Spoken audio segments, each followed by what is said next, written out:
okay to so keep. Yeah, my body rock low, that way too expensive. Yeah, I pay for that till it get tremendous. Don't you worry about them dollar signs, worry about them digits. Then he'll purple light, sitting 9 o'clock, trigger finger itch. Yeah, I'm the addict, you ain't talking about no drugs. Baby, take a bus, you know we going up. It is some Visa jeans and Beijing, this shit fitted. Yeah, this some lean, I bought it, I got it straight from the clinic. I ain't had no one, I ain't had no one, I ain't had no hope, I ain't had no one, yeah, I ain't had no hope. I ain't had no hope. Yeah, yeah. I ain't had no hope. I ain't had no hope. I ain't had no hope. I ain't had no hope. Yeah, I ain't had no hope. I ain't had no hope. Yeah, yeah.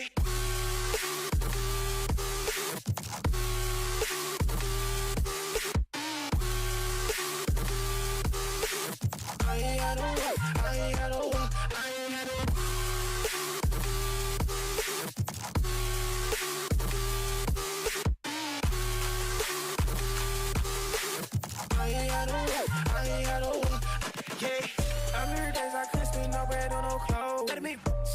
On my feet, I'm drip from head to toe. We get lit, middle day that you is in my highs and lows. You ain't built, I ain't got time for none of that, you already know.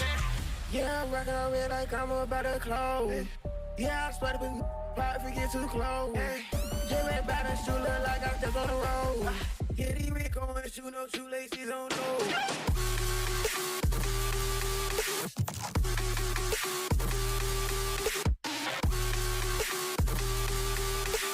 I ain't had no hope, I ain't had no hope, I ain't.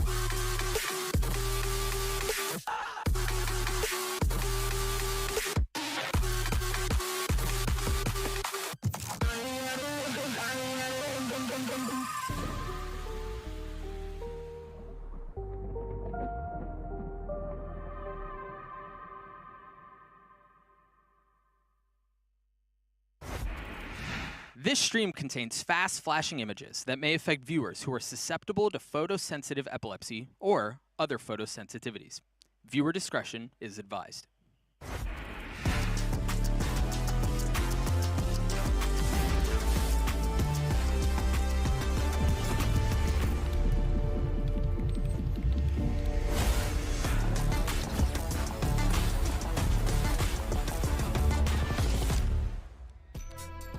Today we've got the matchup that's been years in the making. We're finally going to see Boaster go up against Finesse. It is going to be awesome. Hello everyone and welcome to day 6 of Valorant Masters Tokyo, coming at you live from the Tipstar Dome here in Chiba. Of course, I'm Golden Boy, yelling at you currently, and of course joined here on the desk by Kukuka and HyperX, one of my favorite people. It's good to see you, buddy. How you doing? I appreciate the intro. Wow. Yeah, what can I say? Good to be here. Oh, and also birthday boy, by the way. Wow. Not yesterday. Yesterday birthday. So everyone go on Twitter and say happy birthday to HyperX. Technically, I'm just old today. Yeah. That's just the headline. Yeah, today you're just old, yeah. you know.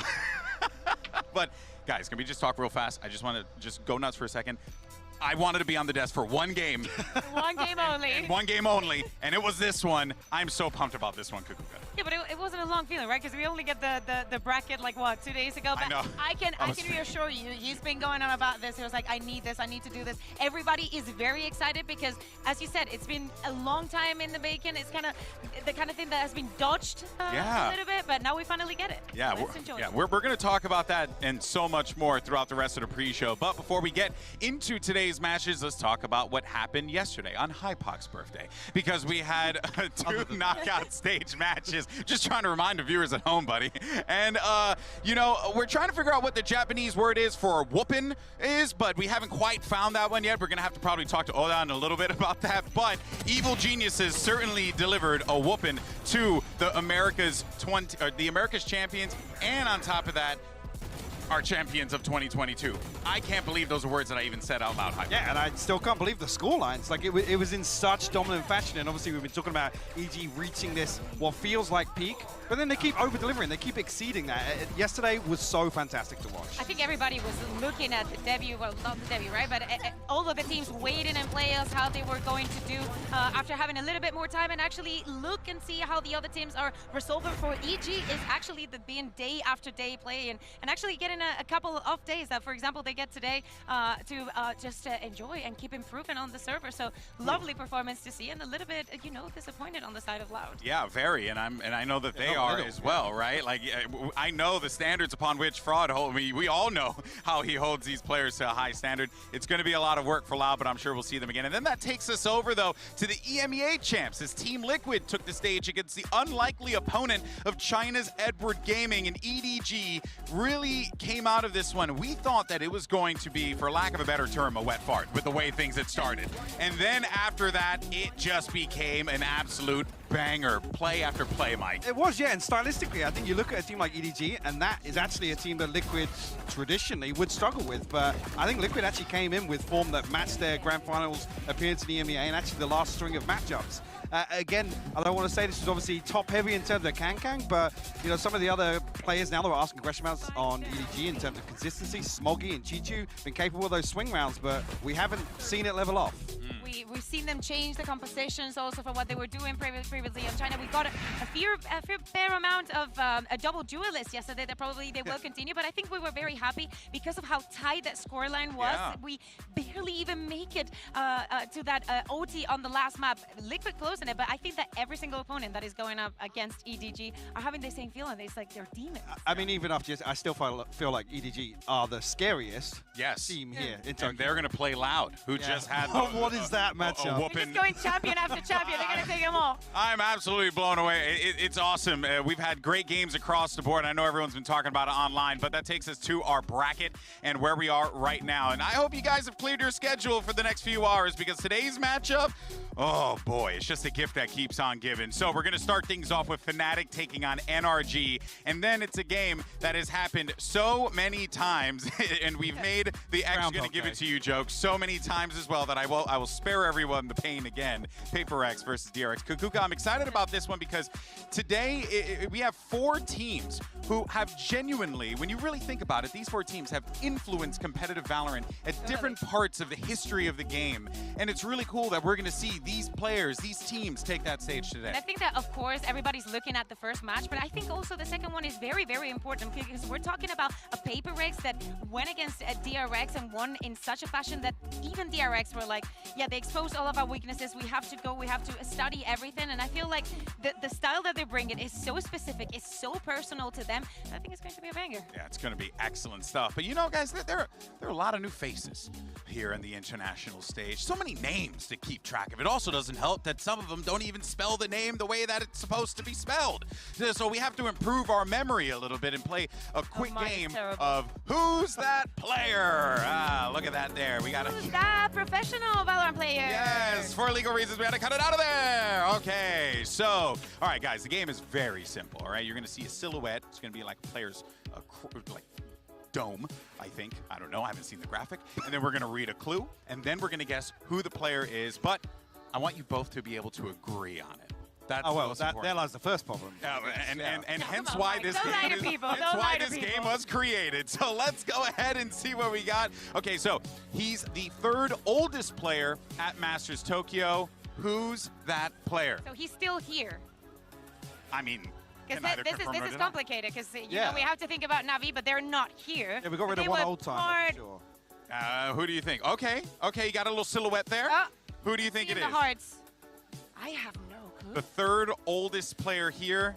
I think I know who it is. Okay, I'm going to be honest. Alex, I have. It's Boaster. I see it now. Oh, Jake, yeah, I see the profile, he does do, yeah. And he just had a haircut. Let's see who it is. That makes a lot of sense. If I'm right, I'm a gosh darn genius. Is that the new cut? You're cheating. I think that he's cheating on every single game. I believe that he's right in this. Yeah, I swear I am not cheating. Every single game, you're way too quickly. Everyone thinks I'm a cheater. I'm just really good at pointless games. I just wish I was as good at Valorant. In any case, let's see who's the next player now. He's the only player at Masters Tokyo with over 200 kills. Kankan. Yeah, Kankan. Kankan? Yeah. Let's go ahead and see who it is. And we got to I think we forward were the too graphic. fast. We agreed right? too fast. Yeah, I mean, that one was a sit. Love Our it. graphics team in the back's like, can they just like... 229. That's actually That is nutty. wild. That is nutty. I didn't even know that it was that high. And he's still in the tournament with And he's, plenty more to he's go. dropping like 30 per game minimum. So. Okay, last one. This player has the most kills in a single map. Let's go ahead and bring it up. Ooh, this one's a tough one. In a single map here or At okay, a VCT Masters event. Yeah, we need the full context. Okay, I'm so Most sorry. kills in I a blame single Kurt. map He in didn't a put it in the VCT. script. He's Is it probably like, Victor? what the hell, GB? Can it be Victor? Is it? That no, looks... Out of these, no. I'm trying to. The person looks like they have glasses on, Do you think? right? I don't So, see it on the other. I I feel like this actually- one's probably a sleeper as well. It's not one All that right, you so would who do you think? guess. just I mean, the pictures do. I mean, what? Oh yes, I love this. It was actually What? loud and wait, Lotus versus So Fudge. this was Excuse me. lock-in. Yeah, that was. Okay. Oh, it was here. No, it was here. It was opening game, yeah. It was Man, Boostio on the attacking, like Man, Nookie I have style killjoy. PTSD from seeing foot out of this tournament so quick. Okay, I'm sorry. I'm right there with you. We'll go Man. ahead and console one another, but Right. for now though, we're gonna take a quick commercial break, and when we come back, we're gonna dive into our first match of the day. And folks, it's happening! Fnatic versus NRG. We'll see you on the other side. Don't go anywhere.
Welcome back to Masters Tokyo, everyone, and we are so hyped for this game. It is going to be incredible. It's a rivalry that never was, and also an FYI, if you want to watch the Japanese broadcast, Sideshow's over there right now, and it's probably going to be peak comedy. Anyway, moving forward.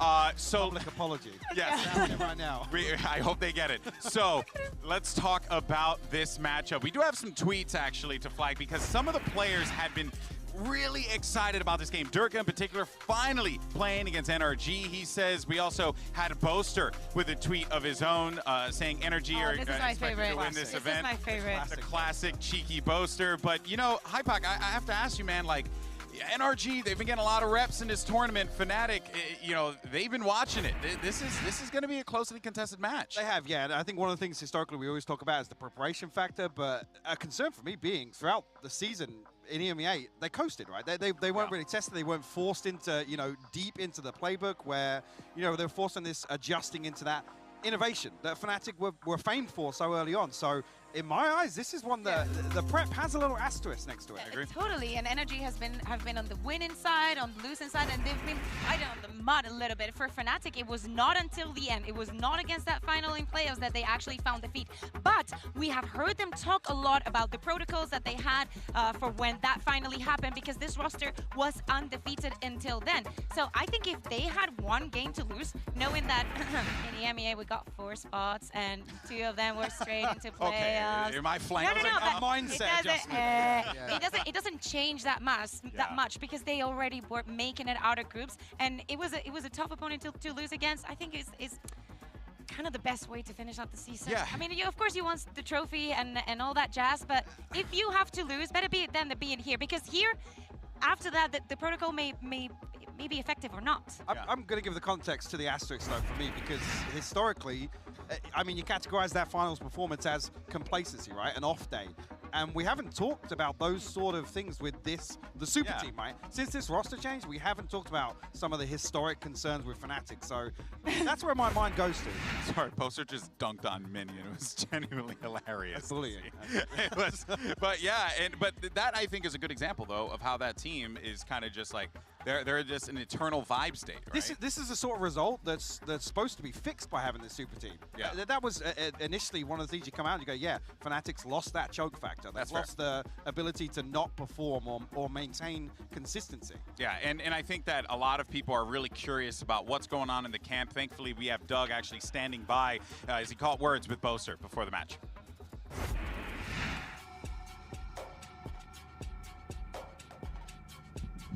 Boaster, I'm sorry to stop the driving. Please, you didn't have your brake lights on, man. You got to be careful. Listen, you're going up against the brightest minds in the game, or some of the brightest in Ched and Finesse. What did preparation look like for you heading up to this match? Just the same as always, you know. We're just no pressure, work hard, and hopefully we'll get the win. Yeah, nothing special. Best of luck to you today, man.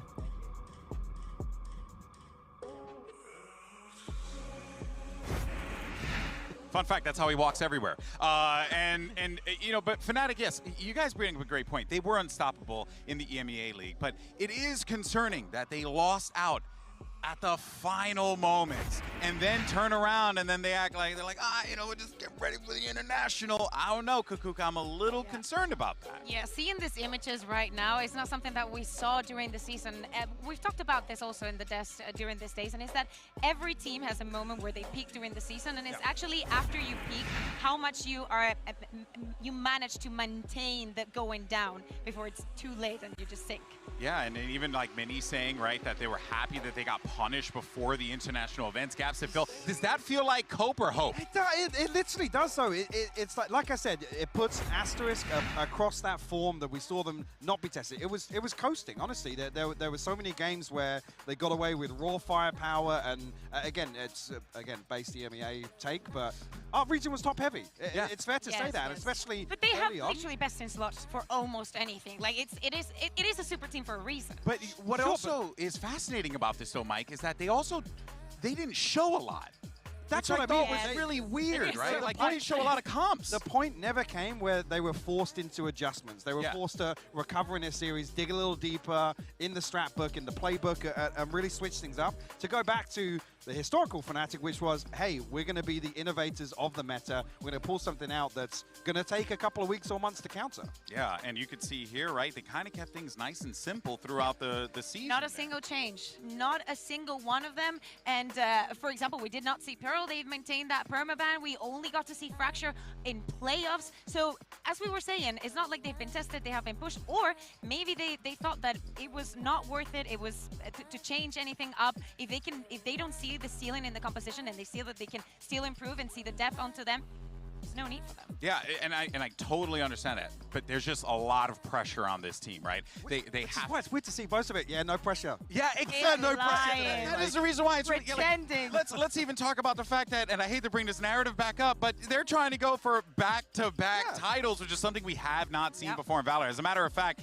I believe Doug and Bala did get an opportunity to get some words in with the team. I believe with Boaster and Durka to talk about the prep and, of course, getting that back-to-back title. Let's actually go ahead and take a look at that. Thanks so much. Yeah, we're back here, Ball and I. This time, we're hanging out with Boaster and Durka. Fellas, I want to get right into it because you have arrived at the tournament, you've qualified, but you're sitting and watching for a little bit. How much of this prep time is you watching what the other teams are doing as opposed to you just focusing on your individual plans, your individual gameplay? I'd actually say I'm just looking at seeing what pistols they're running. Just to get some ideas, because there's no point kind of anti-stratting any teams yet because we don't know who we're going to be playing against. So this time is just for us to kind of focus on what we're doing and making sure Durka's ready to go kill. And that's what we're going for. Okay. I want to ask about specifically like back-to-backing and how nobody's been able to do that yet.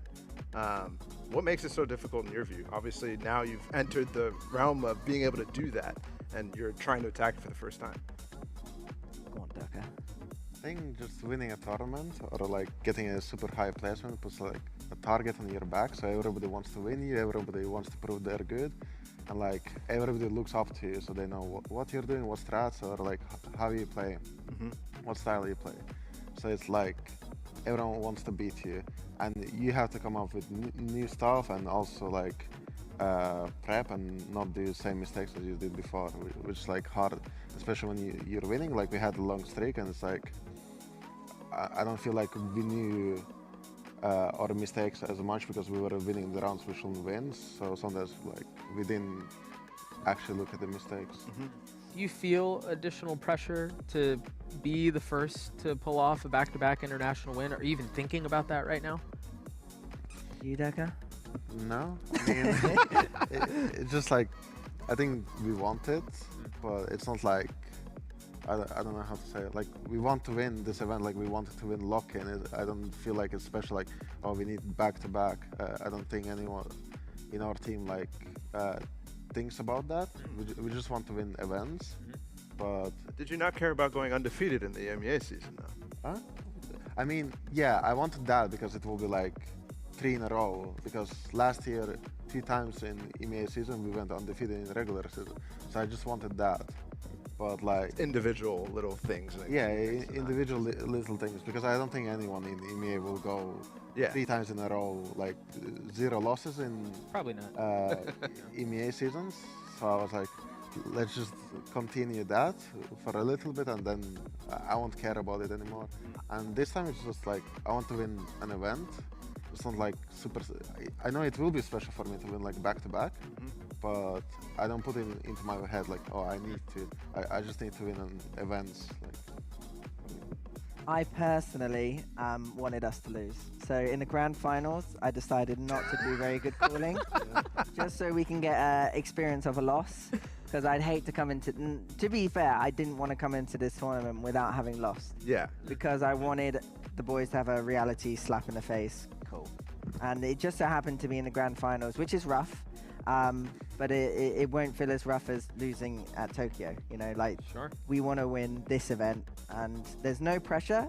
But the only pressure I feel is I want to make sure that we're going to be at our peak level again. You know, make sure we're prepped, make sure we're ready, and we know what we're doing. Like I trust in the boys and their individual skill and their individual kind of like abilities, but like individuals don't win a game. It's like great teamwork as well as that, you know. And we've ticked one really nicely, but we're constantly working on the other one.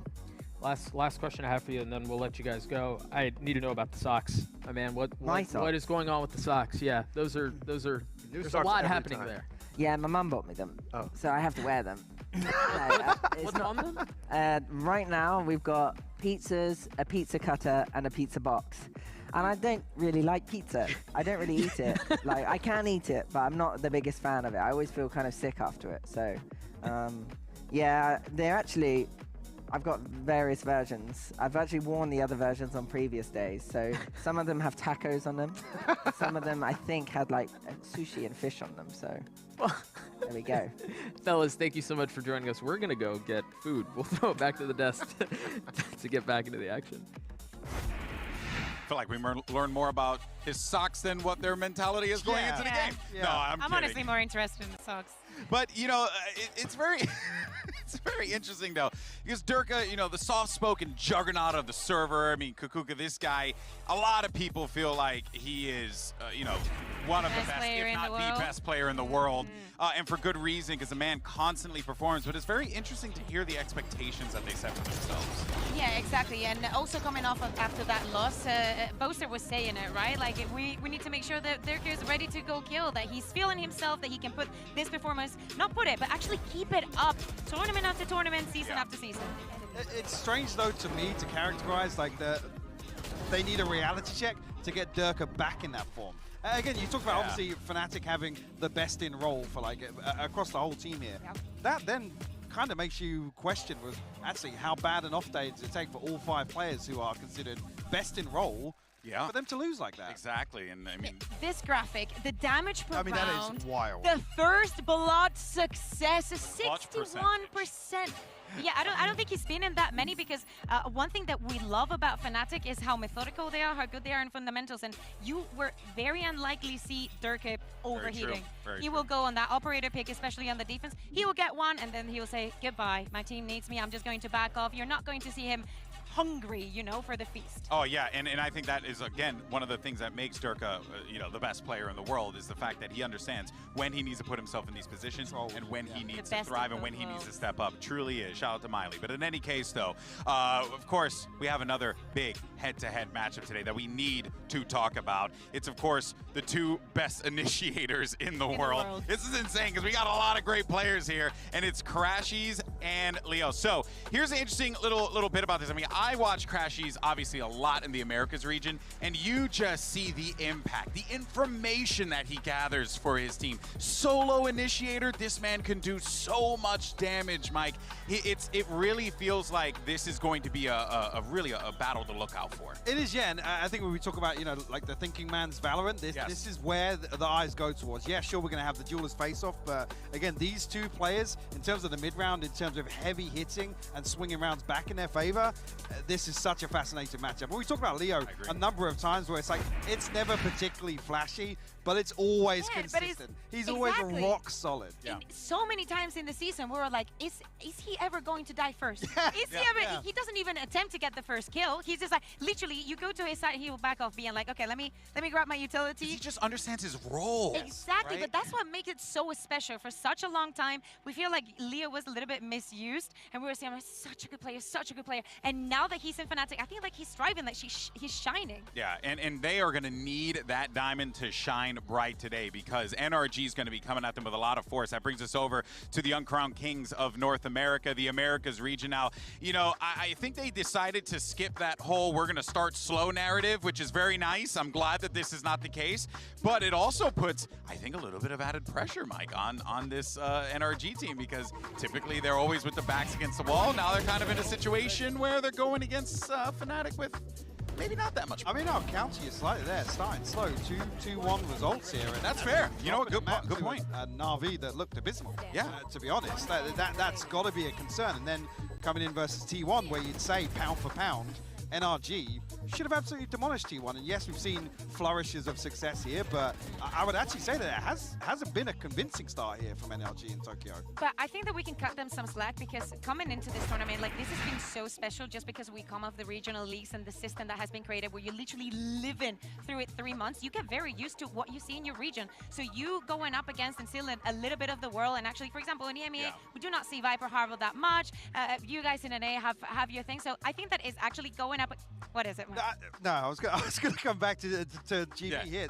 You're talking about slow starts versus the regional season, and I guess then it is polarizing. It's completely different in terms of how much they struggled early on. Yeah, it really is because they struggled in the beginning, and this is a team that really is trying to lift a trophy again, right? Like they're trying to get back to those points, and it has been a long time. I mean, I think we have footage of them, and they're wearing a whole different jersey. So, you know, it's been a minute, and with that being said, I miss that logo. I miss you. Yeah, I wish that we see some, you know, for NRG, I'm hopeful, I guess, that we're going to get a team that's going to kind of come out of this one fast, aggressive, with force. Because this is a team that really, you know, they don't have like like top flight players. Like everyone's a top flight player on that team. Does that make sense? Yeah, it does make sense. But I do think that they need those matches to get close. They need to be pushed and actually overcome that, because that builds the confidence and the resilience that you need to go against any kind of opponent. Fnatic is a perfect example of that. Yeah, I actually couldn't agree more. Thankfully, we did manage to get some words with Finesse. Doug is standing by. What you got?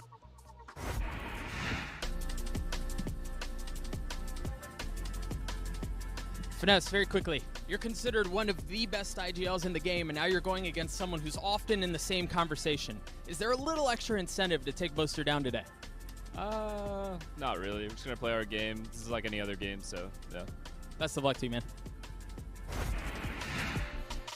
few words. Really, I like. Just been a man Why of does few it words. feel? Why does it feel like the rest of the world is way more excited for this matchup to happen? They're like, Oh no! You see, they are very excited. They just can't let it. I was in the makeup because it takes a lot of work for this, and some of the NRG players came in and I saw Victor, I saw Crash, and I was like, "Hey boys, how you feeling? You excited?" And then Victor looks at me and goes, just another game. I'm like, sure, buddy, sure. But you know what? That actually takes us over to one of the greatest flex players in the world, a man who can literally fill any single role that you would possibly want. That, of course, is Victor.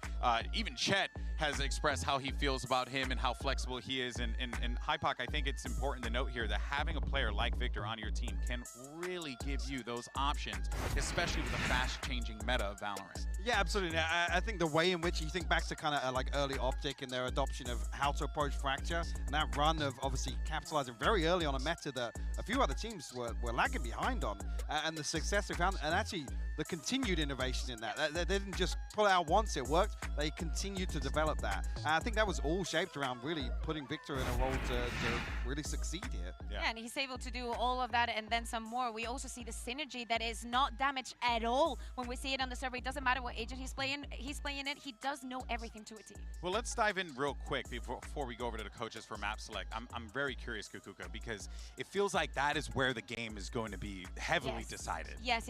We know that NRG, you know, they had their preferences during playoffs. Then here, they've had their preferences as well. For Fnatic, I think that is pretty simple. They will go for that Pearl ban unless, you know, they thought something and they decided to go for it without any kind of prep. But something that we know that Fnatic has been repeating time and time again in our region is that now that when they have the higher seed, when they get to choose either their team A or B, they always go for team A because they know what they're going to ban. They do not care what the other team bans, even if they ban the Pearl, and they prioritize a lot that side choosing on the third map.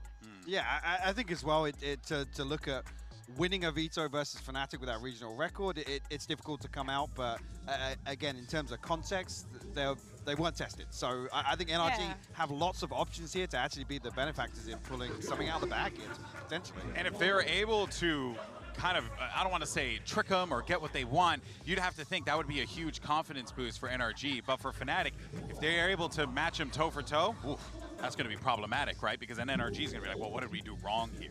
You know, which is, of course, always an option. Now, guys, I know that, you know, we're going to be starting this one up in a minute here. We're going to have the coaches standing by for the map picks and bans. And I think it's safe to say that this is going to be one of the most exciting days here at Masters Tokyo. We have some of the greatest teams that are about to take the stage, of course, as we look to see Fnatic taking on NRG, HyperX versus DRX. Folks, Day 6 of Valorant Masters Tokyo starts right now.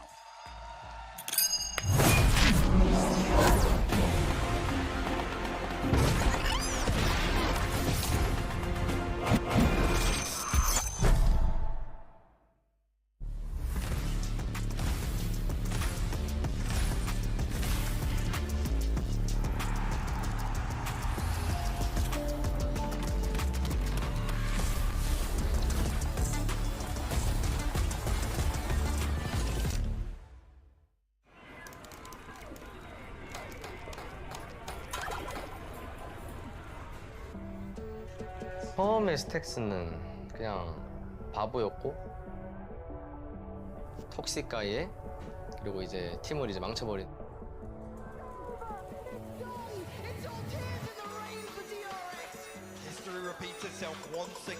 조금 더 레거시를 펼칠 수 있는 기회가 되는 것 같아요.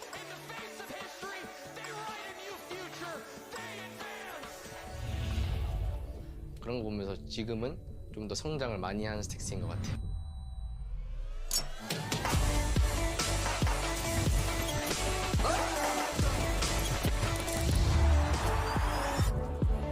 다 잘하는 것 같아요. 걔네들이 인게임일 도 없고. We always lost against DRX, so we just play for fun. We literally just play right rank and it worked. 그리고 이제 자기 5명끼리 말 맞춰서 한다는 것 자체가 좀 신기한 것 같기도 하고 거기서 개인 기량도 뽑아낸다는 게 HyperX is always gonna be chaotic. We play without fear. 지금은 이제 뭔가 우리가 조금 휘청해 보이고 약해 보일 수도 있지만 그래도 DRX는 DRX다라고 생각했어요. I want to be the best at everything I do, but you get older, you realize it's not quite obtainable. a jack of all trades, master of none. However, in Valorant, I've planned to change that. I don't think anyone on my team's played them before, so they're going to be in for a little bit of shock, but I know how they play. We will win. Every experience that I've had in my life, I've taken it and I've learned from it. And our whole journey has been a big, big learning process. When you're on stage, you're there to perform. You're not there to make jokes. Your job there is to win. Nothing's getting in my way. You think Fnatic are done with just one trophy? We're just getting started. You ain't seen nothing yet. First of all, welcome to playoffs. Congrats to both of you. Fnatic, your higher seed, Team A or Team B? Okay. So, NRG, you will be Team B. And first ban will come from Fnatic. Pro. So they banned Pro, your ban? Lotus. Lotus. Map number 1 from Fnatic? Fracture. Side on Fracture? Yeah. Take time. Okay, map number 2. Bind. Side on Bind.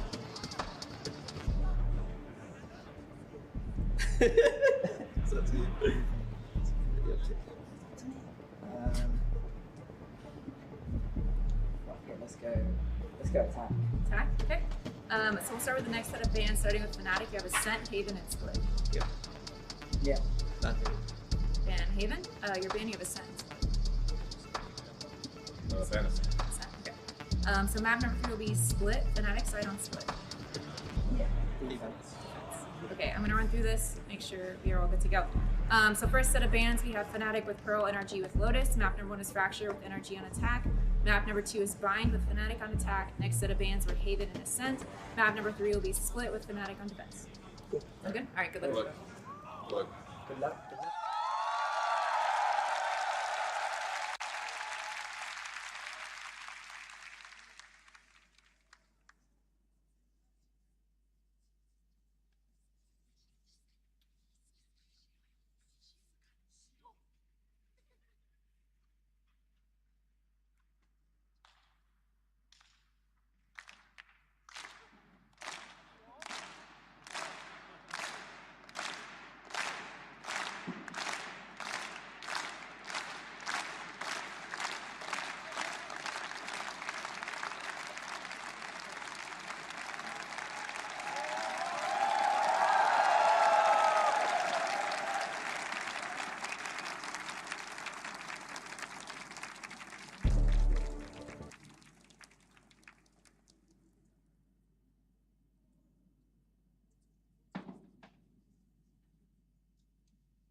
Welcome everyone to VCT masters Tokyo. मेरा नाम है शारो, मेरे साथ यहाँ पे आज जुड़े हैं स्पार्टर्स एंड आज हमारा मैच होने वाला है Fnatic versus NRG, MEA versus America वापस से होते हुए। And Spartans, what are your thoughts, कौन सी टीम आज यहाँ पे जीत हासिल कर सकती है? The battle of the big brain IGLs, FNC versus booster. पहली बार वैलोरेंट के इतिहास में आमने सामने आने वाले हैं, जो एक मोस्ट अवेटेड मैचअप था हमारा। अपनी गेमिंग के साथ तो नहीं, बट एनआरजी के साथ FNC यहाँ एक्शन में देखने को मिलने वाले हैं। And we know in recent days NRG ने एनए लीग के अंदर कितना अच्छा परफॉर्मेंस दिखाया था। They were the second team, final although हार गए थे, बट काफी अच्छा परफॉर्मेंस वहाँ देखने को मिला था। सिमिलर स्टोरी कुछ फैनेटिक की भी रही है। EMEA के अंदर प्रॉपर डोमिनेशन इनका रहा जरूर था, but again they lost in the finals to team Liquid and they were #2 in their league as well. दोनों यहाँ पे नंबर 2 की teams, but the fan favourites, and जब आमने सामने आएंगे तो देखना पड़ेगा कि किस तरीके से यहाँ पे गेम प्लान निकल के आते हैं, क्योंकि दोनों ही यहाँ पे टीम्स अपने आइडियल्स एंड कॉल आउट्स के लिए फेमस हैं. They know how to adapt, they know how to build up an attack, defence किस तरीके से किया जाता है, किस तरीके से आप एग्जीक्यूट्स को चेंज कर सकते हैं मिड मैप. हर एक चीज के अंदर जो यहाँ पे टीम कोऑर्डिनेशन है वो ऑन पॉइंट रहता है इन दोनों का. जी हाँ, कोऑर्डिनेशन भी ऑन पॉइंट रहते हैं. अगर एनआरजी की बात करें, एनआरजी हमारी फर्स्ट टीम बनी थी जो क्वालिफाई करी थी प्लेऑफ्स के लिए इन वीसीटी मास्टर्स टोक्यो. जिस तरीके का इनका रन रहा है अभी तक की अगर बात करें, नावी के अगेंस्ट काफ़ी अच्छी शानदार जीत एनआरजी ने हासिल करी थी. वन के अगेंस्ट भी, एंड सबसे पहली टीम बनी थी क्वालिफाई होने के लिए. वहीं अगर फेनेटिक की बात करें, फेनेटिक के तो अपने ही एक अलग स्ट्रीक है, विनिंग स्ट्रीक्स हैं एंड अपने अलग स्टैट्स हैं जिसके लिए जानी जाती है. एमए रीजन की one of the best team phonetic यहाँ पे आती है. एंड जैसे कि आपने बोला कि it's going to be fight of the best, to best IGLs. तो आसान तो नहीं रहने वाला है. स्कोर लाइन तो 2-1 का ही जाएगा. चेक कोई सी भी टीम जीते इस पार्टिस. Definitely, बहुत close matchups यहाँ पे expect कर रहे हैं man. Beginning with this close matchup, the first map is going to be map of Fracture. And Fracture एक ऐसा map है जहाँ पे आप बहुत ज़्यादा हमें variations देखते हैं. And उस variation को आज हमें देखने को नहीं मिलने वाले हैं. एक काफ़ी ज़्यादा मेटाकॉम देखने को मिलेगा दोनों ही साइड से. Raze Breach, Brimstone, Killjoy के यहाँ पे कॉम्बिनेशन है. द ओनली डिफरेंस बीइंग कि यहाँ क्रैश इज सोवा पे रहने वाले टीम एनआरजी से एंड लियो फेड पे रहने वाले टीम फनाटिक से. सो फेड वर्सेस सोवा का डिफरेंस यहाँ देखने को मिलने वाला है. एंड आई गेस इस फेड अगेंस्ट सोवा के डुओ में थोड़ा एडवांटेज फेड को हम दे सकते हैं. जी हाँ, अगर मैप फ्रैक्चर का है तो डेफिनेटली यहाँ से इनिशिएटिव फेड थोड़ी ज़्यादा कारगर साबित होती है एंड वो एक एडवांटेज टीम को ज़रूर यहाँ पे मिल सकता है. बट वही बात आती है कि सोवा को आप किस तरीके से यूज़ करते हैं वो भी बहुत ज़्यादा मैटर करता है. अगर आप एक अच्छा रिकॉन, बट वही बात आती है कि अगर एक प्रॉलर है तो प्रॉलर की सहायता से आप ए हॉल का कंट्रोल ले सकते हैं, इन्फॉर्मेशन निकाल सकते हैं. एट द सेम टाइम आउटड्रोन के थ्रू भी ए हॉल्स का इन्फॉर्मेशन निकाला जा सकता है. इनकेस अगर आप ए हॉल के थ्रू एग्रेस करना चाहते हैं तो आई थिंक बात बराबर ही पड़ेगी. थोड़ा सा पलड़ा हाँ पेट का भारी है. नाइटफॉल भी बहुत ज़्यादा काम में आता है. तो दोनों साइड से काफ़ी अच्छे कॉम्स यहाँ पे जो है आते हुए दिखाई दे रहे हैं. बट वहीं अगर बात करें, एमए लीग में फेनेटिक ने एक बार भी फ्रैक्चर का मैप नहीं खेला है. वहीं अगर बात करें एनआरजी की, अमेरिका लीग में फ्रैक्चर खेला था जहाँ पे 50% इनका जो है विन रेशियो रहा है. तो लेट्स सी किस तरीके से यहाँ पे जो है आज एनआरजी फ्रैक्चर पे खेलते हुए दिखाई देगी. वीसीटी मास्टर्स टोक्यो में एनआरजी के लिए भी फर्स्ट टाइम फ्रैक्चर का मैप आ जाएगा. काइंड इंटरेस्टिंग, क्योंकि अब आप जितना ज़्यादा देखते नहीं है फ्रैक्चर के ऊपर मैचेस होते हैं इन दोनों ही टीम्स के. ये थोड़े Bind and Pearl may be Ascent in maps को ज़्यादा प्रेफर करती हैं टीम्स. लेकिन अब फ्रैक्चर के ऊपर लेट्स सी कि क्या यहाँ पे इनका अटैकिंग स्ट्रैट रहने वाला है. बिकॉज यू नो फनाटिक जिस तरीके से अटैक करना प्रेफर करती है, एक बहुत ज़्यादा एक्सप्लोसिवनेस यहाँ पे लेके आते हैं. Run the default for first 30 seconds और उसके बाद एक एक्सप्लोसिव साइड देखने को मिलती है. बट फर्स्ट जो हाफ है हमारा, NRG will be on the attacker side and NRG के लिए अटैक्स विद दैट सोवा काफ़ी ज़्यादा डिफरेंट देखने को मिलने वाले हैं हमें. डिफरेंट तो होंगे. लेट्स सी किस तरीके से अप्रोच करेंगे. एंड फर्स्ट पिस्टल राउंड की अगर बात करें, कहीं ना कहीं ज़्यादा इंपॉर्टेंट हो जाता है क्योंकि नेक्स्ट राउंड आपको बाय आ जाता है. तो स्टार्टिंग में अगर आप 2 राउंड्स की लीड ले लेते हो तो थोड़ा सा प्रेशर बना सकते हैं. बट एमए रीजन जो जाना जाता है अपनी स्ट्रैटेजीज़ के लिए, बहुत अच्छी स्ट्रैटेजीज़ यहाँ पे जो है फनाटिक ने पहले भी पास्ट में दिखाई है. अगर आउट ऑफ द बॉक्स यहाँ पे कुछ लेके आ पाते हैं तो शायद एनआरजी के लिए दिक्कत खड़ी हो सकती है. बट फिलहाल अगर बात करें तो आर्केड के थ्रू फिलहाल एनआरजी के प्लेयर्स मूव करते हुए दिखाई दे रहे हैं. एक अर्ली रिकॉन यहाँ पे जरूर जाएगा. टावर का कंट्रोल लेना चाहेंगे. बट स्पाइक को देखिए, स्पाइक यहाँ पे जो है डिश के पास जा रहा है एंड इसी के साथ यहाँ पे आरडेस को पिक ऑफ कर दिया गया. बट ट्रेड निकालने में भी यहाँ पे एनआरजी सफल हो गई. एंड क्रैशेस अगेन डरका को यहाँ पे शट डाउन करने में कामयाब हो चुके. जो अर्ली एग्रेशन था डिश कंट्रोल का उसको यहाँ पे सप्रेस कर दिया गया. एंड बोस्टर अभी भी होल्ड जरूर कर रहा है डिश को and definitely he will get the trade. But main से उनको भी यहाँ पे डैमेज पड़ता नजर आएगा. सो हम बोस्टर को ट्रेड आउट करने वाले हैं and it is now a 2v3 retake for team fanatic. And उनके प्लेयर्स की पोजीशन देखें तो बिल्कुल स्पॉन एरिया के अंदर होल्ड करते हुए नजर आ रहे हैं. Though don't have any info. And Finesse की जहाँ तक बात है वो अभी भी डिश कंट्रोल पे कोई अर्ली एग्रेशन का इंतजार यहाँ करते हुए. एंड विक्टर एक आर्केड के ऊपर से कहीं ना कहीं हल्का सा इन्फो गैदर करने का ट्राई कर रहे हैं. And the tower control is in his favour. आराम से साइड के अंदर जाते हुए भी नजर आएंगे जिस भी साइड जाना चाहें, क्योंकि फनाटिक के प्लेयर्स सिर्फ और सिर्फ अभी अपने लिए या स्पॉन एरिया के अंदर कैप्चर करना चाहते हैं, but now they have again shifted towards the A side, but team NRG are going towards the B side. एक इजी साइडेड यहाँ देखने को मिलने वाला है. जो अर्ली एग्रेशन था फनाटिक का, उसको बहुत आसानी से सप्रेस करने में कामयाब हुए हैं. जी हाँ, उसको तो सप्रेस कर दिया, 3 प्लेयर्स को यहाँ पे शट भी कर दिया. टावा का पूरा कंट्रोल अब एनर्जी के हाथ में आ चुका है. एफएनएस दिस प्लेयर, इन पे हमेशा रिलाई किया जा सकता है. एक और यहाँ पे जो है पिक ऑफ करने में सफल हो सके. Song will pick the last one and easy spike plant भी यहाँ पे हो जाएगा. काफी अच्छे एम ड्यूल्स यहाँ पे एनर्जी की तरफ से हमें देखने को मिला. जिस तरीके एक प्लेयर ने अपनी प्रेजेंस दिखाई आर्केड के पास में, सेम टाइम यहाँ पे हम देखा सोवा जो है वो जाते हुए दिखाई दे रहे डिश के एरिया में, जहाँ पे काफी अच्छे तरीके से एक नहीं बल्कि 3 प्लेयर्स यहाँ पे जो है फेनेटिक के पिक ऑफ हो गए थे. उसके बाद साइड कंट्रोल लेना बी साइड पे बहुत ज्यादा आसान हो गया था. आई गेस यहाँ थोड़ी सी जल्दबाजी करते हुए, क्योंकि अगर वहाँ पे ऑब नहीं लेते डर्क का तो वो ट्रेड आउट नहीं होते. क्रैशेस तो कोई इन्फॉर्मेशन नहीं थी इनके एंड डर्क का could have just walked by, लेकिन वो और भी ना काफी भारी पड़ता है उनको. लेकिन एक और बार पुश कंट्रोल के लिए ये फनाटिक पुश करता हुआ नजर आ रहा है, लेकिन इस बार एक चार्ज टैग का पुश है एंड यहाँ कहीं ना कहीं आर्टिस्ट के लिए दिक्कत हो जाती है. अगर पीछे आए तो काफी सारे प्लेयर्स हैं उनको शट डाउन करने के लिए. एंड वहीं अल्फा की बात की जाए तो यहाँ आर्केड के अंदर अकेले प्लेयर बैटल आके बैठे and his sheriff will just one tap and alpha is now out of the equation. और my bad, artist is now out of the equation. लेकिन यहाँ पे एनआरजी उस फेक सेल करने में कामयाब हो चुका है. उनके पिक होते ही इंस्टेंट ए साइड पे जा चुके हैं, क्योंकि वो जो हैवी वेपनरी है उसके साथ वो कोई भी रिस्क नहीं लेना चाहते. ऑल्दो एक वेपन रिकवरी पोजीशन में है जरूर, लेकिन फनाटिक ने उसको अभी तक पिक नहीं किया है. अब देखिए यहाँ पे फनाटिक को लगा था कि बी साइड यहाँ पे दोबारा एग्जीक्यूट करने का प्रयास किया, बट रादर उन्होंने ए साइड को पूरा खाली छोड़ दिया, जिसपे एनर्जी ने काफी अच्छे तरीके से कैपिटलाइज किया. अब देखिए विक्टर का पोजीशन है, हॉल्स में काफी फॉरवर्ड आके खेल रहे हैं. एक प्लेयर को पिक ऑफ करेंगे, फॉल्ट लाइन आएगा फनाटिक की साइड से, जिसकी वजह से थोड़ा सा पुश यहाँ पे कर दिया जाएगा पीछे की साइड. बट अभी भी पूरे का पूरा साइड का जो कंट्रोल है वो एनर्जी के हाथ में. मात्र 3 ही बचे हैं, वेपन भी नहीं है. सांस में देखिए, सांस का पूरा कंट्रोल फिलहाल यहाँ पे सॉम के पास है. रोप से यहाँ पे एल्फेजर आने की कोशिश करते हैं, उनको बुलडॉग से यहाँ पे जो है पिक ऑफ कर लिया गया. मात्र 2 प्लेयर्स, ये रीटेक तो फनाटिक के लिए नहीं हो पाएगा.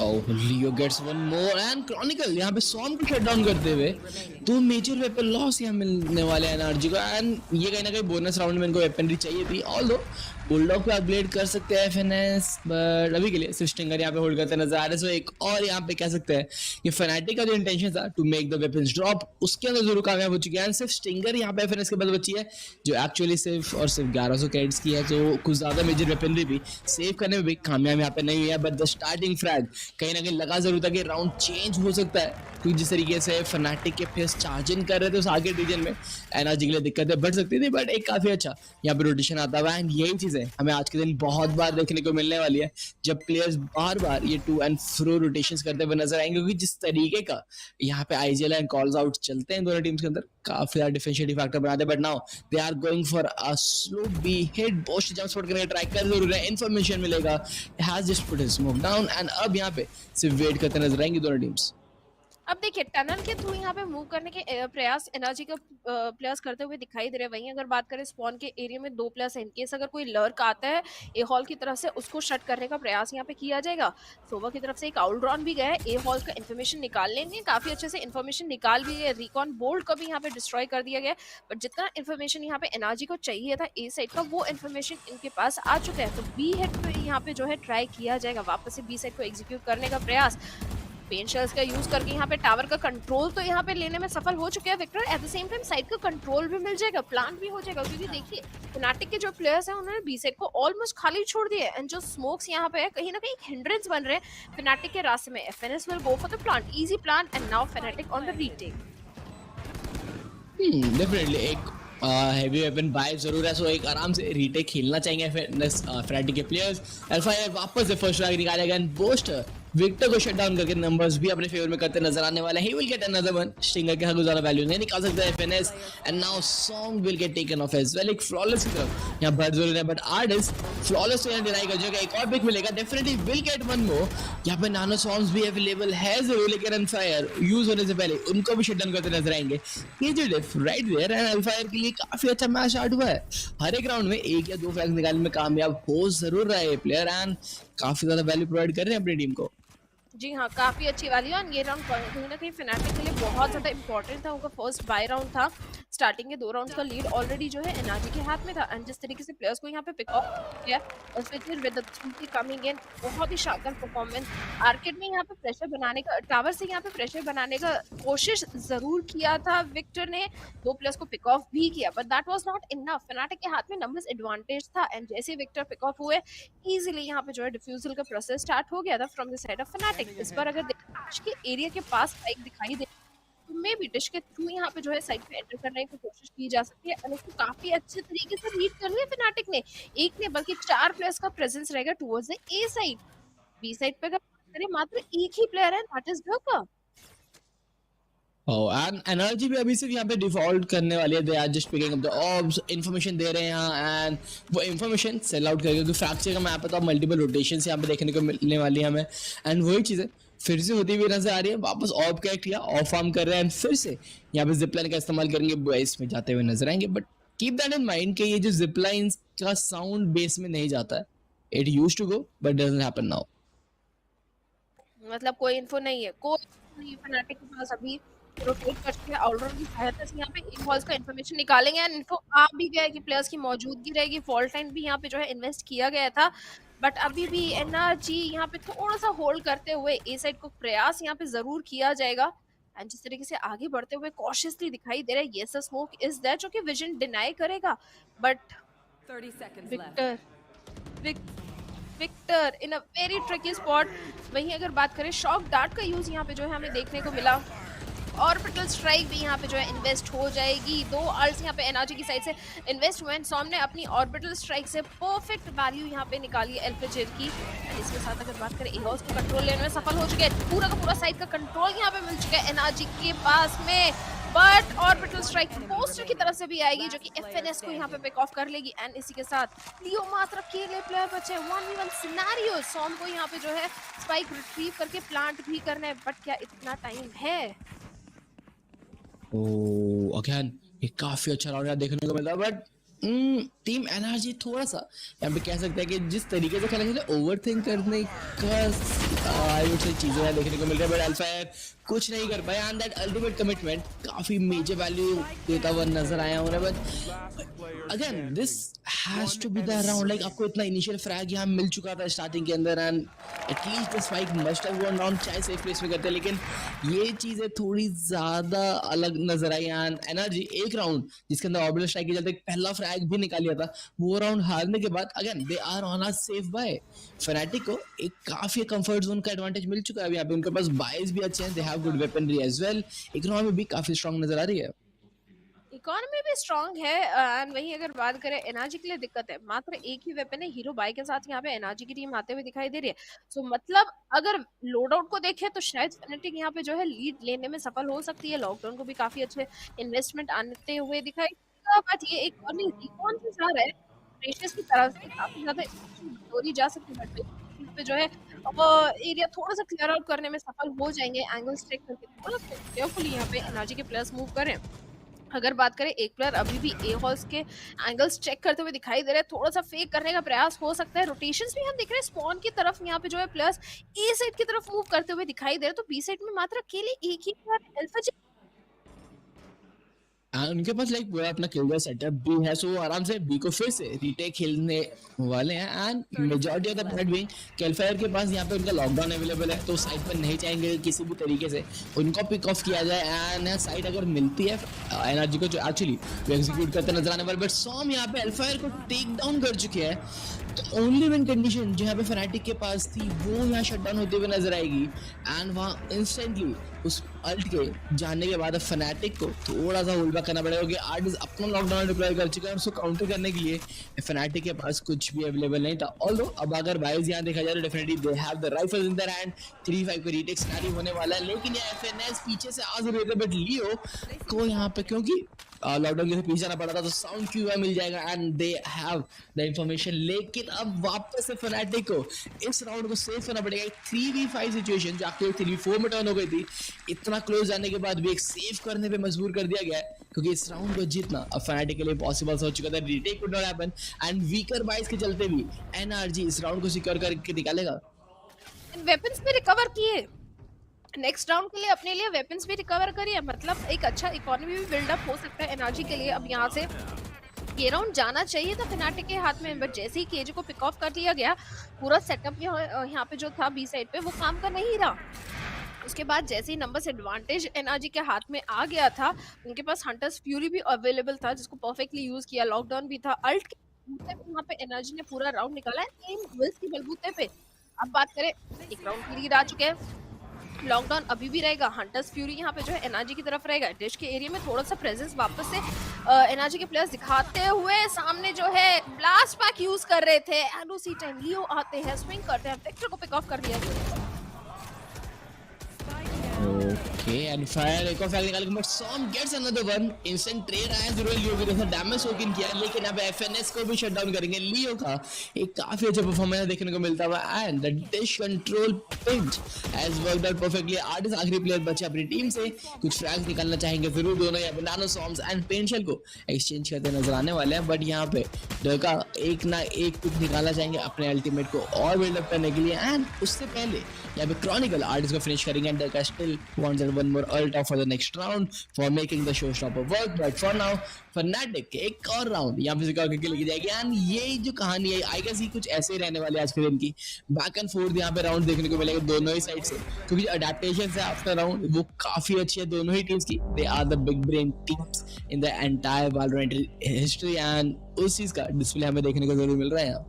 जी अगर यहाँ पे बात करें विक्टर की भी, वो ब्लास्ट पैक यूज करके डिश के एरिया में एंटर करना चाह रहे थे, उसी टाइम पे यहाँ पे Fnatic के players they swing out and instantly Victor को पिक ऑफ कर लिया। देन यू एक माइक्रो सेकंड का विंडो उनको मिला है जिसमें प्लेयर जो है अपने हाथ में वेपन नहीं है तो उनको पिक ऑफ किया जा सकता है। जैसे विक्टर पिक ऑफ हुए, दूसरे प्लेयर को भी पिक ऑफ करने में थोड़े से सफल हो गए थे Fnatic के प्लेयर्स, क्योंकि वो नंबर्स एडवांटेज था उस सिनेरियो में, तो डिश का कंट्रोल तो पूरा का पूरा यहाँ पे डिनाई कर दिया एनआरजी के प्लेयर्स को। अब ये टाइम आउट आता है एनआरजी की तरफ से, उनको भी सोचना पड़ेगा कि लीड उनके पास थी, इक्वलाइजर आ चुके हैं, अपनी लीड में वापस कैसे आया जाए, Fnatic के अगेंस्ट कैसी स्ट्रैट लेके आए कि Fnatic को थोड़ा सा जो है अपर हैंड अब मिल रहा है वो ना मिले। डेफिनेटली क्लोज मैचअप तो भी यहाँ पे रहने वाला दोनों ही तरफ से, and it is FNS after all. बिल्कुल एक अडेप्टेशन वापस देखने को मिला, किस तरीके साइड हिट करते नजर आएंगे, एंड Fnatic जो कुछ राउंड्स के लिए डिस्कंट्रोल किए जा रहे थे, other rounds they are staying in the side. ये चीज अभी कहीं ना कहीं थोड़ी बहुत रीडेबल हो सकती जरूर है FNS की साइड से, एंड जनरली ओवरऑल अगर मैं आपको देखो तो अभी तक ए मेन के अंदर से कोई मेजॉरिटी अटैक यहाँ पे बिल्डअप नहीं करा एनआरजी ने, वो हमेशा डिश कंट्रोल, आर्केड या फिर बी मेन को ही प्रेशर करते हुए नजर आए, एंड ए मेन जनरली एक वीकर साइड रहा जरूर है, एंड इस बार भी यहाँ बी मेन के ज्यादा जाएंगे, बट डका एक पेन के बाद काफी ज्यादा डैमेज देंगे जरूर। बट विक्टर की बात की जाए, शो स्टॉपर को बहुत अर्ली यूज कर लिया, एंड क्या यहाँ पे साइड के अंदर कोई भी वैल्यू निकाल पाएंगे या नहीं, बट फोर्स किया यहाँ पे ऑपोनेंट टीम को to play the retake, and side फिर से इस बार एनआरजी के हाथ में जा चुके, लेकिन डर का थ्रू द स्मोक है, FNS को शट डाउन करने में कामयाब। वेपनरी यहाँ पे नहीं है, स्टिंगर्स एंड फ्रेंजीज के साथ एनआरजी खेल रही है, although the spike will go down, extra credits यहाँ पे मिल जरूर जाएंगे, लेकिन अब इस रीटेक के लिए Fnatic जैसे ही फ्लड आउट करेगा, एनआरजी के प्लेयर्स ऑलरेडी एक काफी massive choke point angle hold करके बैठे हैं। सॉम फर्स्ट फ्लिप यहाँ पे निकाल के अपने टीममेट करे एक बहुत heavy crossfire setup, artist frenzy के साथ शट डाउन करेंगे बोस्टर को। वीकर प्राइस होने के साथ साथ जिस तरीके से अर्ली एग्रेशन देखने को मिल रहा है एनआरजी का, रीटेक स्टार्ट होने से पहले Fnatic को प्लेयर्स को प्रेशर करना शुरू कर दिया है, एंड पूरा साइड का access even the spawn area NRG अपने कंट्रोल में ले चुकी है।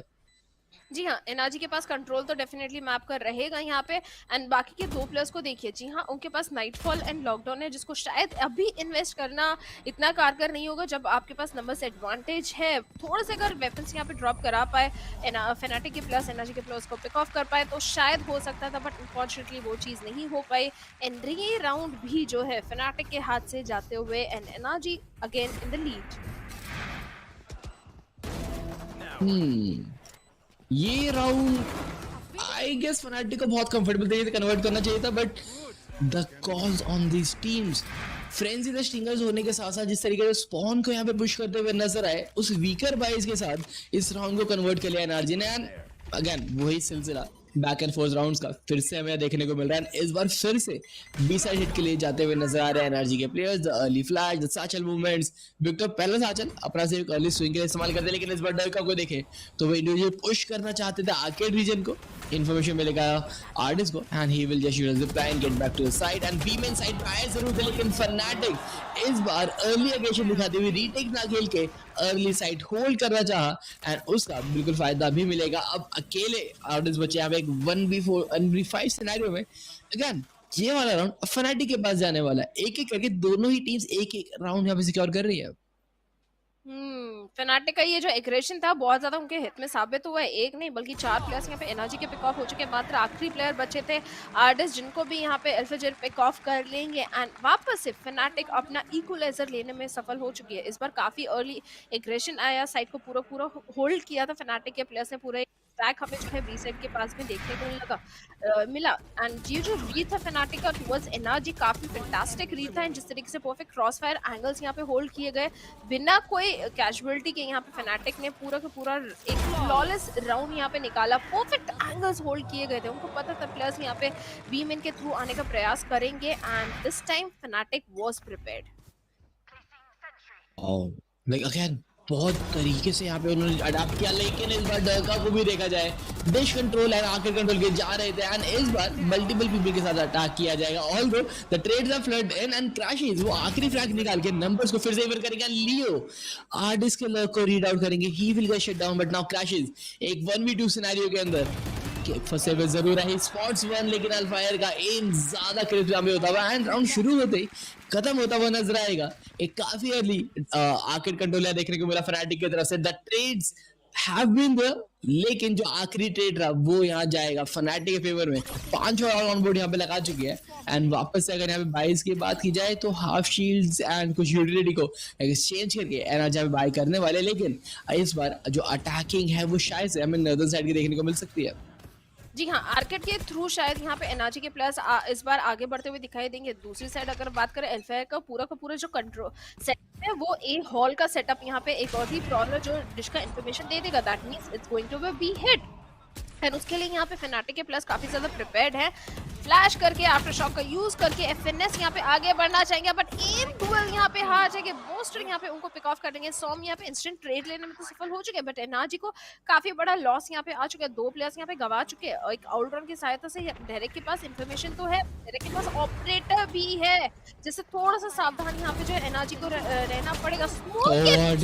आर्टिस्ट यहाँ पे प्लेयर को डायरेक्ट को पिक ऑफ करते हुए दिखाई दे रहे हैं। नंबर्स यहाँ पे इक्वलाइज हो चुके हैं बट सॉम का एचपी देखिए मात्र 4 एचपी पे है। ऑर्बिटल स्ट्राइक है जिसका परफेक्ट इन्वेस्टमेंट शायद हमें देखने को मिल सकता है but that after shock the lockdown जो फेनेटिक की तरफ से आते हुए दिखाई दे रहा है, थोड़ी सी दिक्कत यहाँ पे जो है क्रिएट कर दी है। एनर्जी के लिए जो स्पाइक डाउन कर रहे थे वो अनफॉर्चुनेटली नहीं हो पाया। इस बार अगर बात करें अटैकिंग साइड से भी यहाँ पे लॉकडाउन इन्वेस्ट किया गया है, या स्पाइक प्लांट हो पाएगा क्योंकि मात्र 40 सेकंड बचे हैं स्पार्टस। डेफिनेटली बहुत इनफ टाइम है। इवन अगर ए साइड भी जाना चाहे तो वो रोटेट कर सकते थे, लेकिन एक काफी अच्छी चीज यहाँ पे एनर्जी के देखने को मिल रही है कि कुछ ज्यादा यहाँ पे हड़बड़ी नहीं है स्पाइक डाउन करने के लिए। वेट आउट करा, पूरे टाइम को वेट कर रहे थे क्या वापस से फनाटिक एक अर्ली रीहिट एक अर्ली रीटेक करना चाहेगा, लेकिन लियो फ्लैंक पे आ चुके हैं। Take down Crashies and Crashies को कोई अवेयरनेस ही नहीं थी।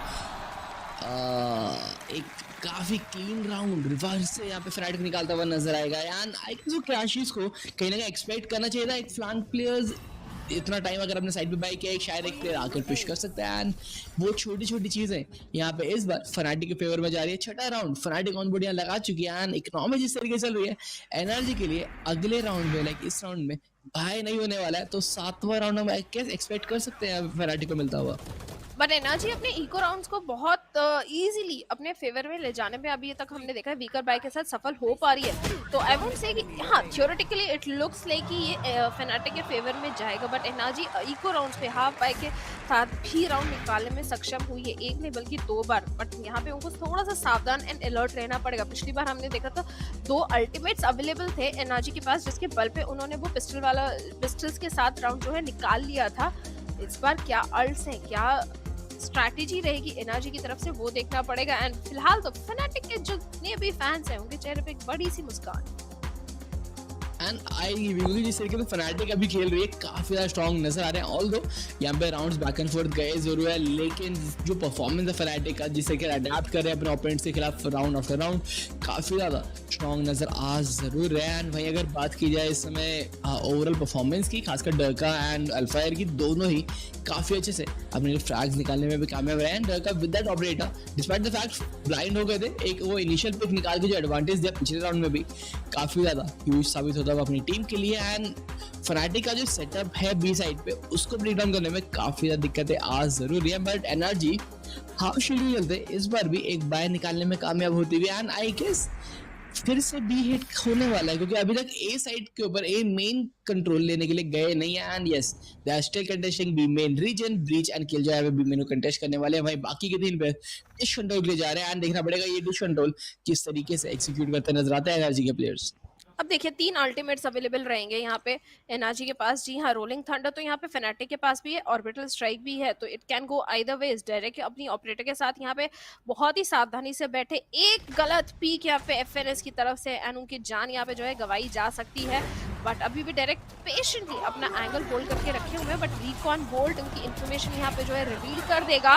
बट विक्टर गोज इन, बॉस्टर अपनी ऑर्बिटल स्ट्राइक से परफेक्ट वैल्यू यहाँ पे निकालेंगे। But NRG hunters fury crashes, this guy is insane as a sova।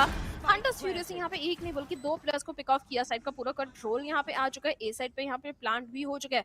मात्र 2 प्लेयर्स फनाटिक के ऑन द रीटेक, कोई अल्ट यहाँ पे अवेलेबल नहीं है। जिस तरीके से रोप के एरिया से एल्फेजर यहाँ पे बढ़ रहे हैं, उनको पता है एक प्लेयर की पोजीशन, बट उनको क्या पिक ऑफ कर पाएंगे। पेशेंटली यहाँ पे एनआरजी अपने एंगल्स होल्ड करके बैठी हुई, द स्मोक्स आर देयर, जो कि फनाटिक के लिए और भी बड़ी दिक्कत खड़ी कर देगा। टाइम नहीं है इतना कि आप डिफ्यूज के लिए जाएं, प्लेयर्स को भी पिक ऑफ कर रहे, कंकस यहाँ पे जो है हो जाएंगे। फॉल्ट लाइन का परफेक्ट यूज एनआरजी की तरफ से। अब फनाटिक के लिए ये राउंड निकालना बहुत ज्यादा मुश्किल हो सकता है। डेफिनेटली 2v4 का रीटेक है जरूर। आप क्रैश की पोजीशनिंग बहुत ज्यादा सुप्रीम थी, बट लियो एक्सपेक्ट करेंगे टेक्स हिम डाउन, लेकिन विक्टर आखिरी के 2 फ्रैग्स निकाल के राउंड को क्लीन करते हुए नजर आएंगे। NRG with half shield Meta again अपने लिए एक स्क्रैप भी बाहर निकाला जरूर था, उसको कन्वर्ट करने में भी कामयाब है। ऑल थैंक्स टू क्रैशेस, क्योंकि जिस तरीके से हंटर्स फ्यूरी का यहाँ पे इस्तेमाल देखने को मिला है, इनका पीओवी भी अगर देखें प्लेयर्स डिटेक्ट हुए थे एक दिन, उसके बाद यहाँ पे वो हंटर्स फ्यूरी के अंदर से राउंड आफ्टर राउंड वैल्यू यहाँ पे देखने को मिलती हुई, हर एक शॉट या कनेक्ट करने में कामयाब हुए। क्रॉनिकल्स के पास कुछ मौका ही नहीं बचा था कि जिस तरीके से उनको पिंच आउट कर दिया गया था दोनों ही साइड से, एंड वही चीज बोस्टर के साथ भी होती हुई। एक परफेक्ट अल्टीमेट एंड सैटल्स का इस्तेमाल यहाँ देखने को, एक तरफ हंटर्स फ्यूरी आ रही थी, दूसरी तरफ विक्टर साइड को एग्रेस करते हुए नजर आते हैं। एंड ऑल इन ऑल एक काफी अच्छा round from team NRG. But now the last round for the first half, देखते हम हाफ के एंड के ऊपर यहाँ जुगाने डरका की बात करें, अर्ली एग्रेशन का शो शॉपर पॉपिंग किया जरूर है, बट क्रैशेस काफी अच्छी पोजीशन में टेक डाउन डरका। विक्टर यहाँ पे अल्फा तो शट डाउन करते नजर आने वाले, बट लियो फिर से अपनी टीम के लिए वो दोनों फ्रैग्स निकाल के नंबर्स को फिर से इवन करते हुए नजर आएंगे। साइड का कंट्रोल जरूर यहाँ पे मिलने वाला है एनआरजी को, लेकिन अभी भी अगर देखा जाए स्पॉन रीजन के एरिया के अंदर कोई भी प्लेयर अवेलेबल नहीं है। बट यहाँ एनआरजी को इस चीज का आई डोंट थिंक कुछ भी यहाँ पे इंडिकेशन रहने वाला है। They are trying to push that spawn up together. एक काफी अच्छा decision from the players of NRG, spawn push करके साइड का कंट्रोल एंड वो रीटेक के अंदर अपनी पोजीशन को और ज्यादा स्ट्रॉन्ग करने वाले हैं। जी हाँ, पोजीशन तो स्ट्रांग हो चुकी है, 3v3 का सिनेरियो यहाँ पे है। एंड जिस तरीके से बोस्टर यहाँ पे बढ़ रहे हैं, आर्किड के एंगल्स को यहाँ पे चेक करते हुए धीरे धीरे आगे बढ़ते हुए दिखाई देंगे। बट सॉन्ग का पोजीशन काफी ज्यादा क्रूशियल हो सकता है, एंड होगा भी।